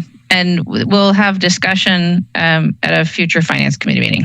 Okay, it was just, Thank you very much for your work. I just kind of slipped it in, Attorney Hawks. We'll allow that, Alder. That was what it was. Thank you, Madam Mayor. Thank you. Thank you, Alder. I heard a rumor that the first time you do the budget, you get a pass. I wasn't really sure. You may not, because here's Alder Verveer. Thank you, Mayor. Well, I'll slip in. Thank you to you, Mike, and an official welcome to your first operating budget hearing. And also a special welcome to our old friend Sue. I think it's the first time Sue has ever joined us for a budget hearing as well, even though her tenure in City Hall is somewhat legendary. So my only question is actually, you might have heard me ask the question at the top of our meeting of Judge Koval, Mike, but I asked the judge how this pilot program is proceeding, where UWPD officers were able to write citations that were returnable to muni court instead of circuit court. I don't know if you were watching at the top of the meeting or not, but my question simply is, have you heard anything from your prosecution unit as to the efficacy of that one way or the other? I presume that the pandemic has really gotten into the way of any analysis of that, but have you heard anything one way or the other? Is there any reason why the pilot should be discontinued from your perspective? No, not at all. I haven't really heard anything specific about it, which I think probably tells me things are running smoothly, and as you said, maybe at a reduced capacity for the time being. So, you know, it sounds like a good program to me. Our prosecutors are very supportive of any type of programs like that, sort of diversionary programs in the municipal court procedures. And so I think it's something we're supportive of. Okay, well, thank you very much, Mike. And thank you, Sue. Thank you, Mayor. Thank you, Alder. Right, any other questions for the attorney's office?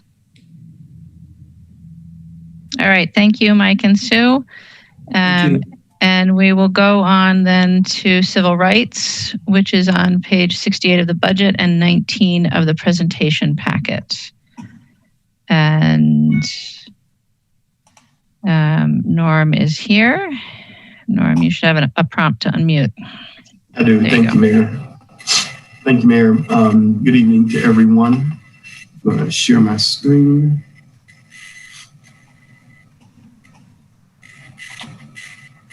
So hopefully you're seeing the civil rights. And so I'll jump right into our budget. So our budget represents a cost to continue for our services in racial equity and social justice, disability rights, equal opportunities and affirmative action, and new for 2021, neighborhood resource teams. And so I'm sure that you are aware, and you supported, the Common Council supported the transfer of the neighborhood resources coordinator position to the Department of Civil Rights into the equity coordinator position just a few weeks ago. And so along with that, that transfer was $122,500 in personnel costs and $27,500 in program costs for the neighborhood resource teams. In addition to that, this budget maintains our language access program funding, which has been critical to ensuring effective communication for our community members during the pandemic, making sure that we get good quality messaging out, consistent messaging out to our community members, especially those with limited English proficiency. And this budget also maintains the racial equity and social justice program funding.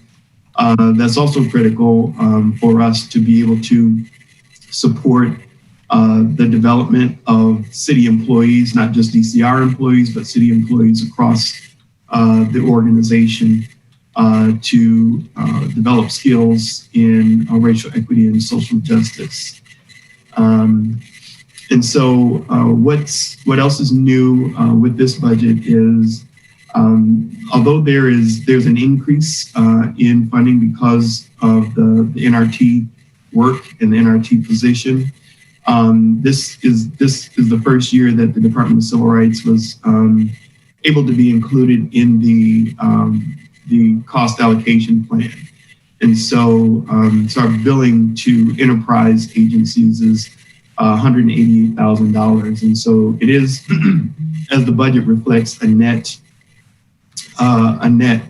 reduction to the general fund, but that's because of the billing to enterprise agencies. So I will happily take any questions.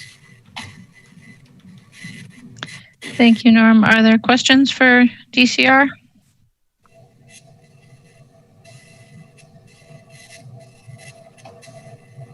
Going once. Alder Revere. Thank you, Mayor. Hi, Norm. I wanted to follow up on a conversation we had earlier this summer about potential charges that DCR might have for the excellent trainings that you provide. Has there been any change in the status on that? I don't see where that would be included one way or the other in the executive operating budget. Right. Thank you, Alder Revere. Thank you for bringing that up. Our conversation was around a program that the Department of Civil Rights had begun a few years ago. And we were not only providing training, free training to the community as we do now for individual members of the community to better understand their rights, better understand the protected classes that the City of Madison provides, but also to business owners, housing providers. And because there was such a demand of training, we sought to try and address that demand by charging a modest fee for trainings. And we were not only getting demand from individual businesses in the community, but also other government agencies, even across the state. And so because there were a few years ago some concerns about DCR providing or charging for providing that training, we to charge, but we continue providing the trainings. And so that the renewal of us charging in the 2021 budget or even future budgets has not yet been defined. Even though with some of the discussions that we've had internally, even though we would like to charge, we recognize that those dollars would not be coming back to DCR necessarily, that they would go to the general fund, which is fine. But we've just, with COVID, I think it was the middle of the summer that you and I talked with COVID and all of the other concerns that we have. We've not really put more definition around any sort of plans for charging. Although, I would certainly keep that on the horizon and look to be able to make, some modest contribution to the general fund in future years. So if I understand what you were saying, as of today, DCR doesn't charge any entity whatsoever, even, for example, as we talked about a few months ago, state agency. Right, that's correct. That's correct. We do not currently charge. We had the pricing structure and, all of those features to inform those entities that wanted training a few years back. But I think it would be worth our while to look at that again to make sure that, those levels still made sense. We provide training, we provide consultations to other units of government that are interested in modeling their work or their organization after the work that we do here in the city of Madison.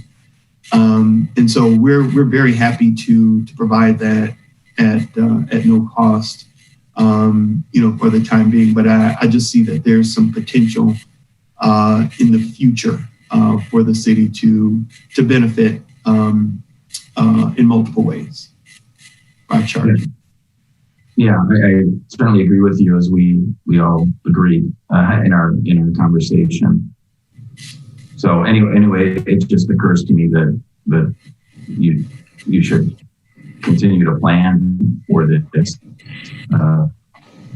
Given these tight budget times we're in, it's a Fortune 500 corporation or a state agency that really is interested in the excellent training that your staff provides. I don't really see a downside to asking for a modest contribution to cover some of those costs.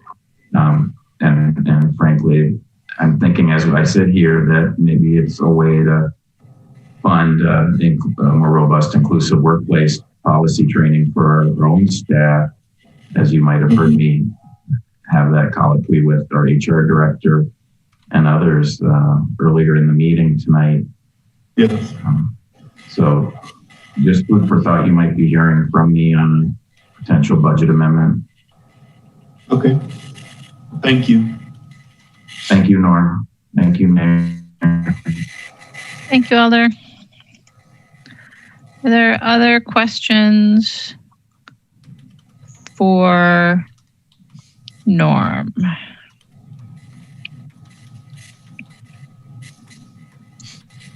I'm not seeing any other hands, so thank you very much, Norm. Thank you. And we will go on to the clerk's office, which is page 74 of the budget book and 27 of the packet. And Mary Beth is here. Welcome, Mary Beth. Thank you.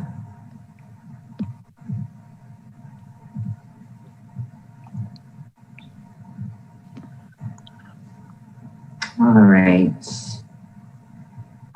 It feels like it was a few years ago since we created the budget request, but I guess the highlight, if you could call it that, of our budget request is that we're anticipating that the next two elections will also be pandemic elections. So we shifted funds from poll workers to the cost associated with mailing more ballots than typically would the spring elections. And the budget proposal also includes the purchase of election equipment for the upcoming Town of Madison annexation. And I'm happy to answer any questions to the best of my ability. Thank you, Mary Beth. Are there questions for our amazing and very busy city clerk?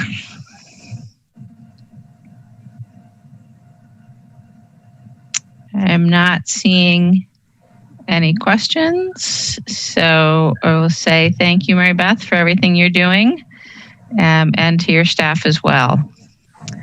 And we will go on to the Employee Assistance Program, which is on page 114 of the budget book and page 29 of the presentation packet. And Teresa is here. Hi, everyone. I'm here with Sherry Amos, our program assistant and budget contact. She's going to share our slides, I hope. There we go. So let me just give you just a little bit of an introduction, because this will create some context when I talk about the changes that we have. So as you probably all know, we're a standalone office in the city. We have a hybrid model of EAP services, which means internal, internal professional staff, and we have an external contract that we draw specialty services from: couple counseling, trauma response, some work group intervention kinds of things, and conflict mediation. So Sherry, go ahead to the next slide, please. So our 2021 proposed budget reflects a continuation of our current service levels for this year.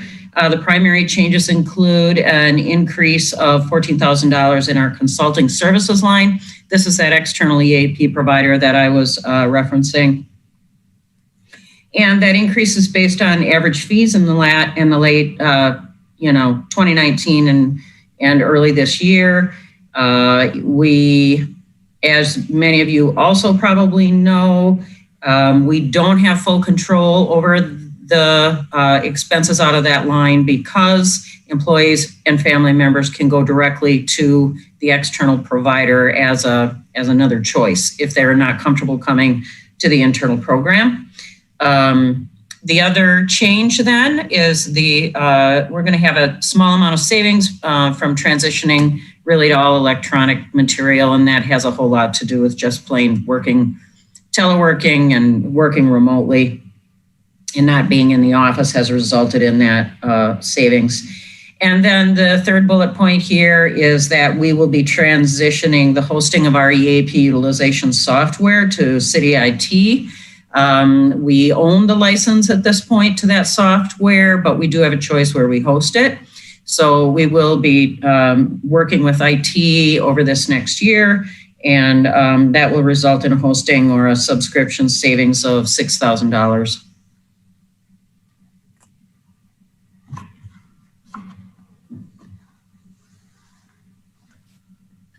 All right, are there questions for Teresa?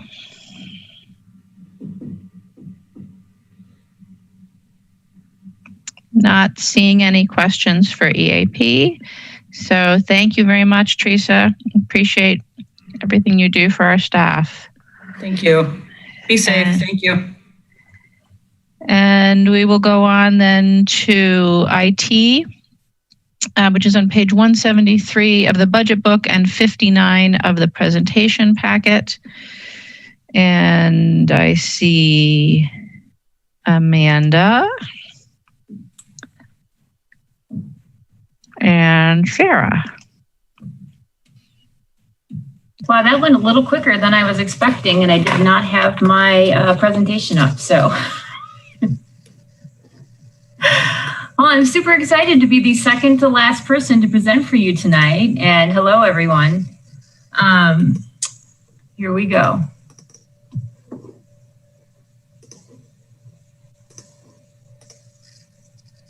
Okay. Information technology is the city's technology backbone. IT is the foundation of all city services, including public works, transportation, public safety, administration, economic and community development, property assessment, and citizen engagement. The COVID-19 pandemic has propelled the city into a digital transformation, which has been very exciting for us. City staff are seeking innovative ways to keep city business moving forward, requiring IT assistance, support, and/or development. And you've heard several of these this evening. Between March 15th and July 1st, we experienced a 37% increase in service requests compared to the same timeframe in 2019. This has placed strain on IT resources to support the increased demand. So our targeted reduction amount was $411,000. 99% of IT's operating budget consists of staffing and maintenance to support the city's technology infrastructure.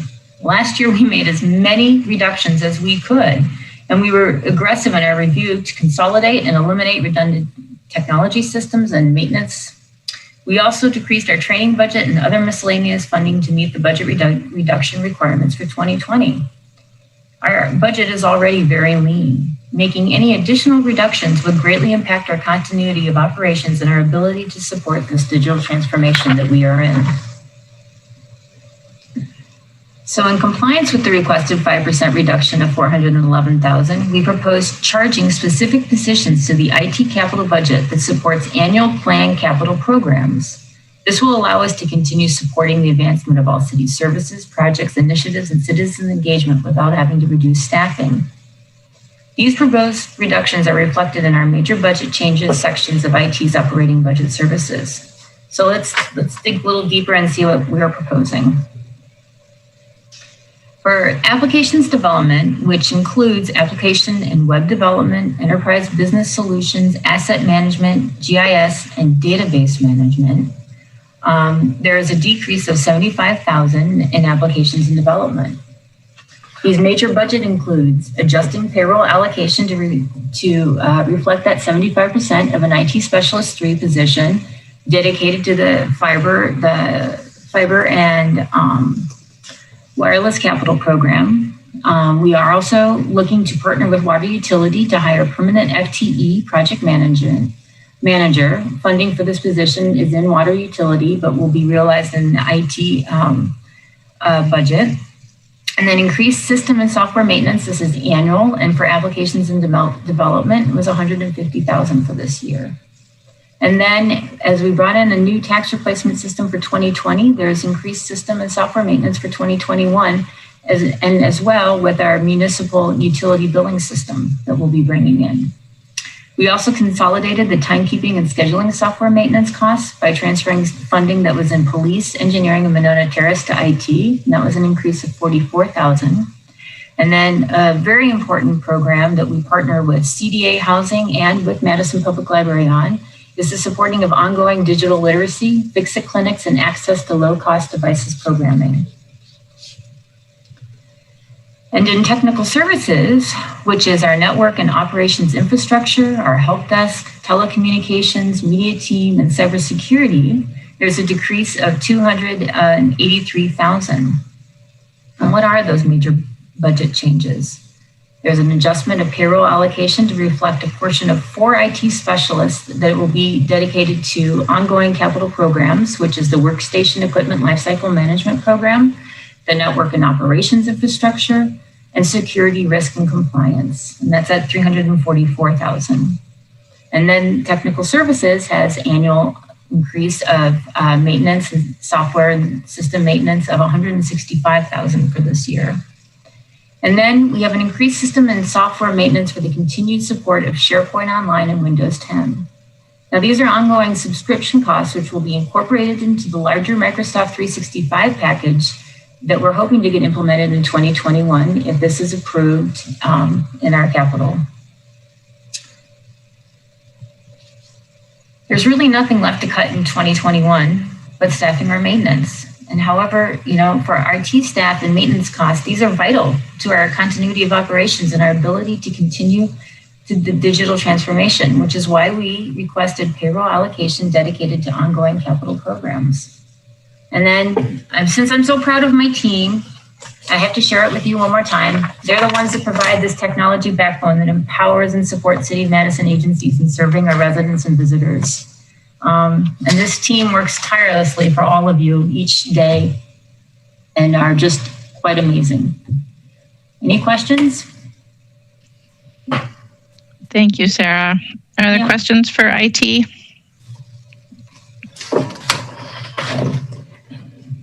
I love that slide. Alder Revere. Thank you, Mayor. I love the collage as well, Sarah. Thank you for sharing that one more time, and perhaps in future years as well. And our thanks, of course, to your hardworking team.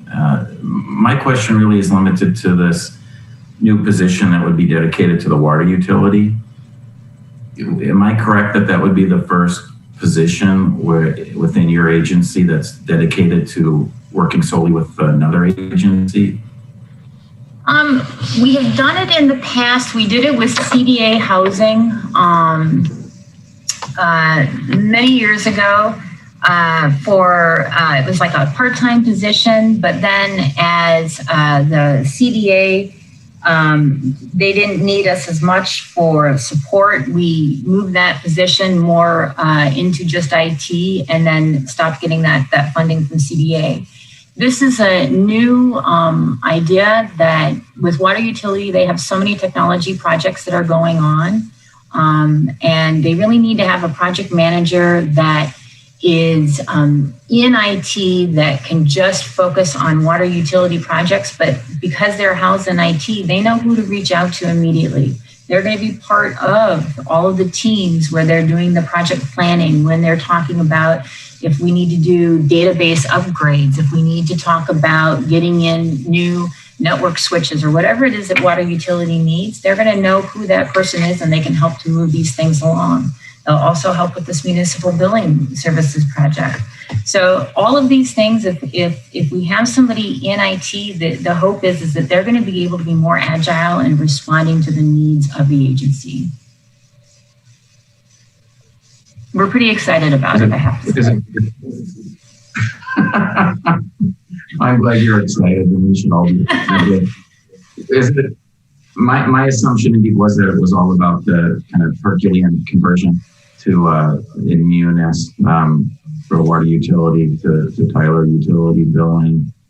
Is that going to be a large percentage of the workload? It will be. At least if you. Yeah, I'm sorry. Yes, that will be. We also have, there is full-time staff on finances side that's doing project management on that, as well as I have staff right now that's currently working, probably about 40%. So we have staff in finance that works on it, not full-time, but she's working on it quite a bit. And then an IT that is working on it quite a bit. And so the hope is that this position will be able to come in and really help to support this, and will be able to allocate more time back to other staff so that they're not having to work on this. And the long-term plan, Sarah, would be that the position would still remain once the utility billing conversion is complete. Yeah, water utility. Yeah, so water utility is kind of like they always have continuous projects that are coming up.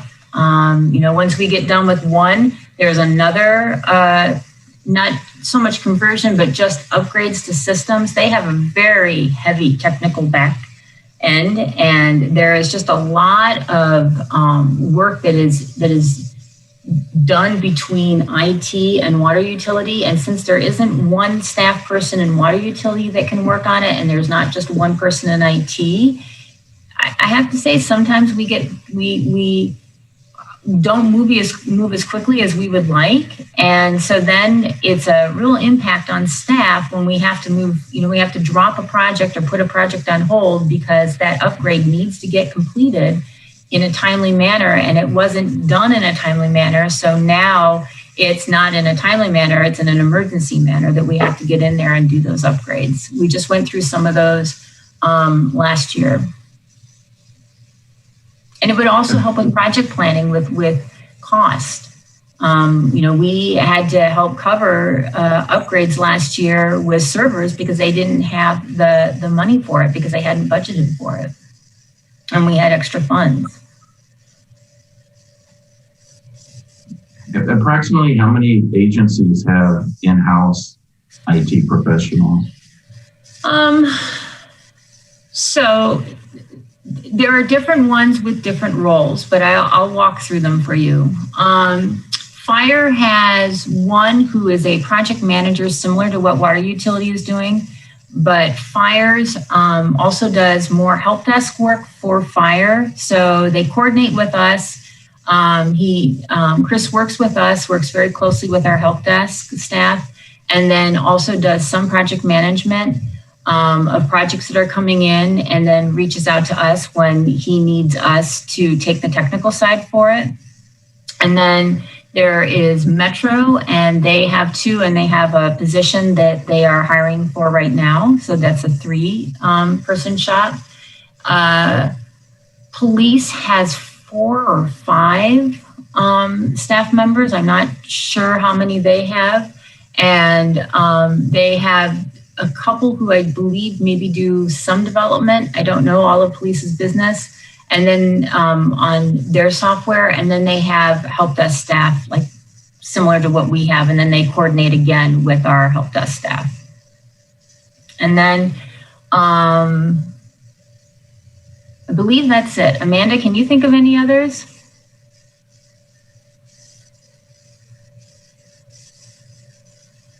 I don't believe Amanda's unmuted. Should have a prompt, Amanda. There you go. There you are. Sorry, I got all excited and got click happy and hit the wrong button. Still new to this. I'm sorry, Sarah, did you say Metro too? I said Metro. Okay, yep. Yes. Nope, then that's it. Well, yeah, thank you, Amanda, for weighing in, and thank you, Sarah. Alders receive all the HR postings, and so we saw the email come out today announcing the reposting for one of the Metro IS, as they call it, positions. And so it just raised a curiosity with me as to why some agencies have the in-house IT professional positions and why, we're going a different route with the water utility one. But I think you've already addressed why you think it should be in your agency instead of in a water utility. Mm-hmm. So I think that was my only question. Thanks again, both of you. Thank you, Mayor. Thank you, Alder. Alder Carter. Thank you. Sarah, thank you so much for your presentation. I just have one quick question, and that is regarding all of the subscriptions that we have. Do you see those fees going up next year? Maintenance goes up every year. That's just how that works. And that's included in your. Mm-hmm. Yeah. Okay. I didn't see it, but that's great. Thank you. Yeah. All right. Thank you, Alder. Are there any other questions for IT?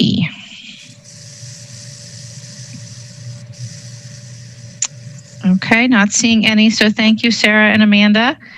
Appreciate it.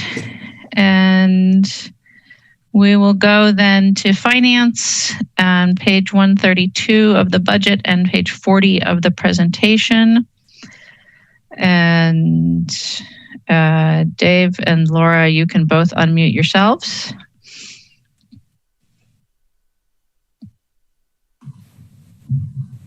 Thank you, Mayor. Can you see my screen? Yes, we can. Great, thanks. I will make this quick. First of all, our accounting services area, the reductions there include bringing the actuarial costs. We do an actuarial analysis of our OPEB Dave, line. we can't see the slides advancing though. Oh. We just see the PowerPoint view. No, let's try this. How about now? Yes. All right. And so actuarial costs, we've also reduced phone lines and printing budgets in the accounting area, just printing fewer comprehensive annual fiscal reports. We also get fiscal agent fees from the Madison Unified Fiber Network, and a vacant buyer position, which budgeted at sort of the classification level 3 has been reduced to level 1. And in each of the services, there's been recalculation of cost allocation in terms of offsetting costs. Administrative support, that's the group of people that fills in around city agencies, and right now is dedicated 110% plus to election work. No changes to that service. Budget and program management. Again, some of the reductions there include the data analysts, which again budgeted at level 3 or will be budgeted at the entry level. The internship program in the data area has been reduced. That'll still support about 3 to 4 interns per year. Fewer budgets will be physically printed, and the Power BI licenses will be covered through the Microsoft 365 approach that IT is embarking on, so that saves some money. And then again, cost allocation changes there. Risk management, those are effectively paid for out of the workers' comp and insurance funds. And those are in different parts of the budget book. The major change there, as you may recall, in the 2020 budget, we increased insurance billings by about $950,000, and we reduced workers' comp billings by roughly an equal amount so that we could shore up balances in the stabilize what's happening in the insurance fund. We're unwinding about half of that by reducing insurance rates by $500,000 and increasing the billings for workers' comp by $500,000. And then in the Treasury, some reductions there to overtime. Again, we'll be filling in, utilizing staff in other parts of finance. Reductions to software maintenance, the banking services costs, and printing services. We don't anticipate any service impact in that, and that's just kind of lining that up where we think contract obligations will be next year. And then again, changes in the cost allocation calculation affected billings there. So that's a quick overview of the 2021 executive operating budget for finance. Thank you, Dave. Are there any questions for finance? Alder Kemble. Could you run through the insurance fund and the workers' comp fund more slowly and in more detail for us? Sure. I'll share my screen for those two funds. Hang on a second. Gotta find it. There we go. All right, can you see that workers' comp screen? Yeah. Okay. So just walking through this quickly, the top lines are sort of the net assets, so cash and any sort of claims payable.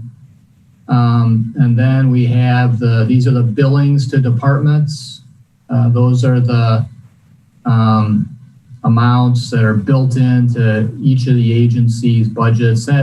That's based on claim activity as well as distribution based on FTE.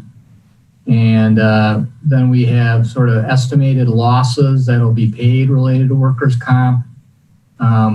Anything we might have to pay out for legal services, other outside services, and the administrative expense is, again, the staff in the finance department, and then any sort of workers' comp insurance we have. So that's the workers' comp fund.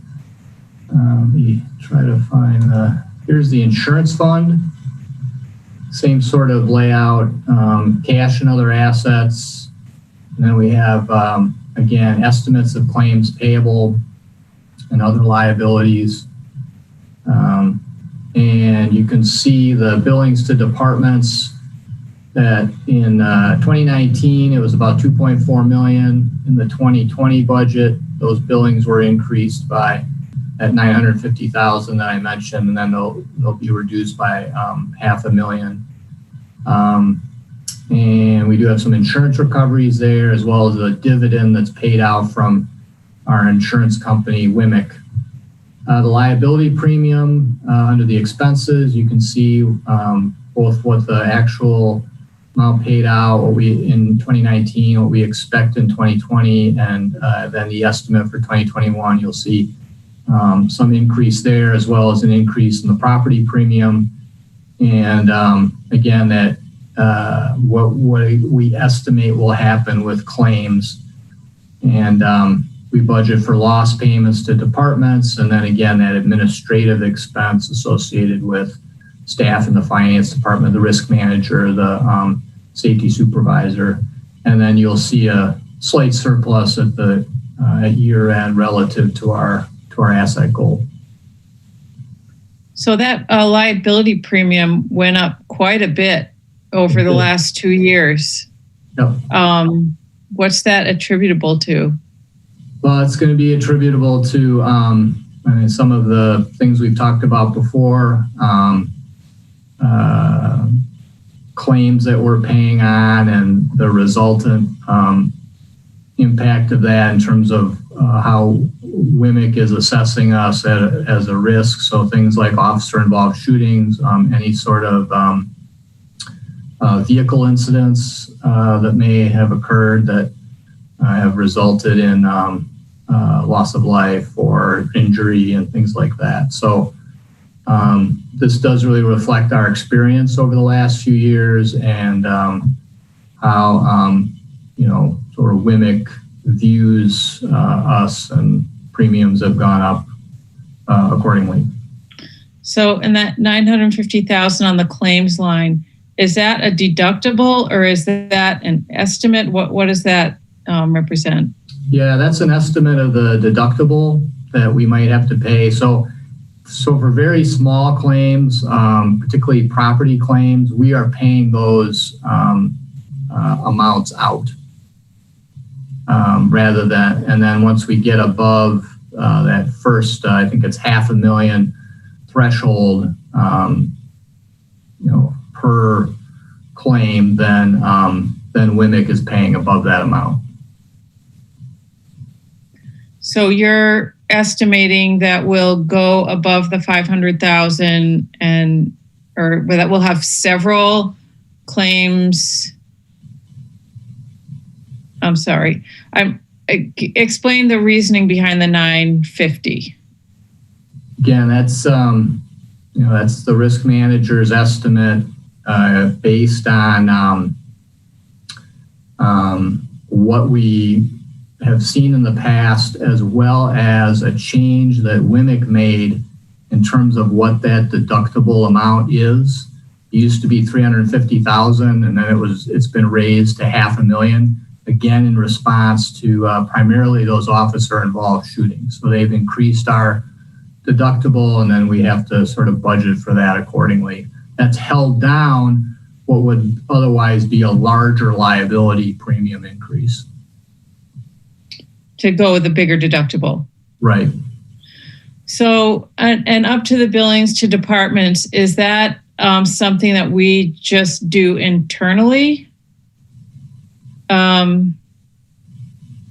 The change from the 2019 actual again to the 2020 projected, what are those billings to departments based on?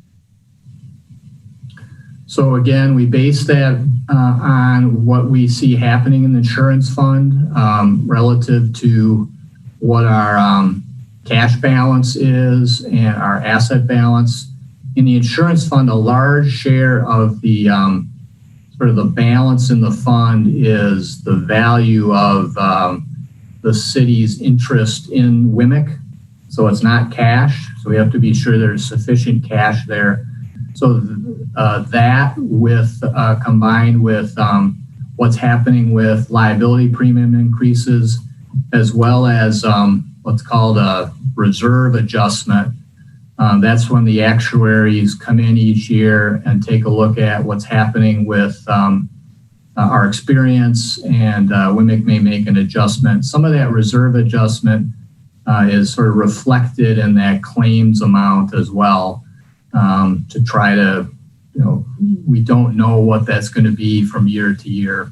So what we have seen is, if you see at the end of 2019, we had a deficit of over $800,000. What we did in the 2020 budget was make that change that I described, increase billings for the insurance fund.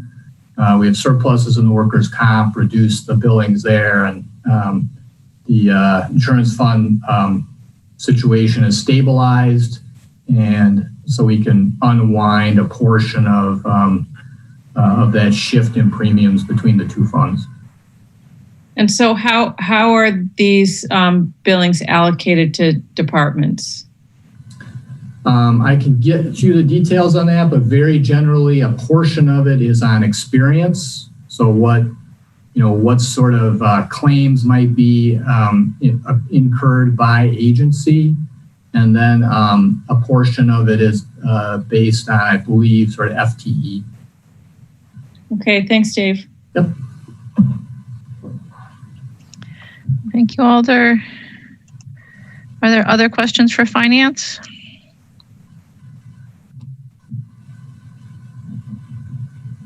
All right, thank you, Dave. And Alder Carter, if you'd like to make a motion. Yes, I move the operation budget be referred to the October 20th Common Council meeting for public comment. Alder Badar. Oh. Second. All right, moved and seconded to refer to the October 20th Common Council meeting for a public hearing. Is there any objection to recording a unanimous vote in favor of referral? Seeing no objection, the item is referred. Alder Carter. I move adjournment. Alder Badar. Second. Moved and seconded to adjourn. Is there any objection to recording unanimous vote in favor of adjournment?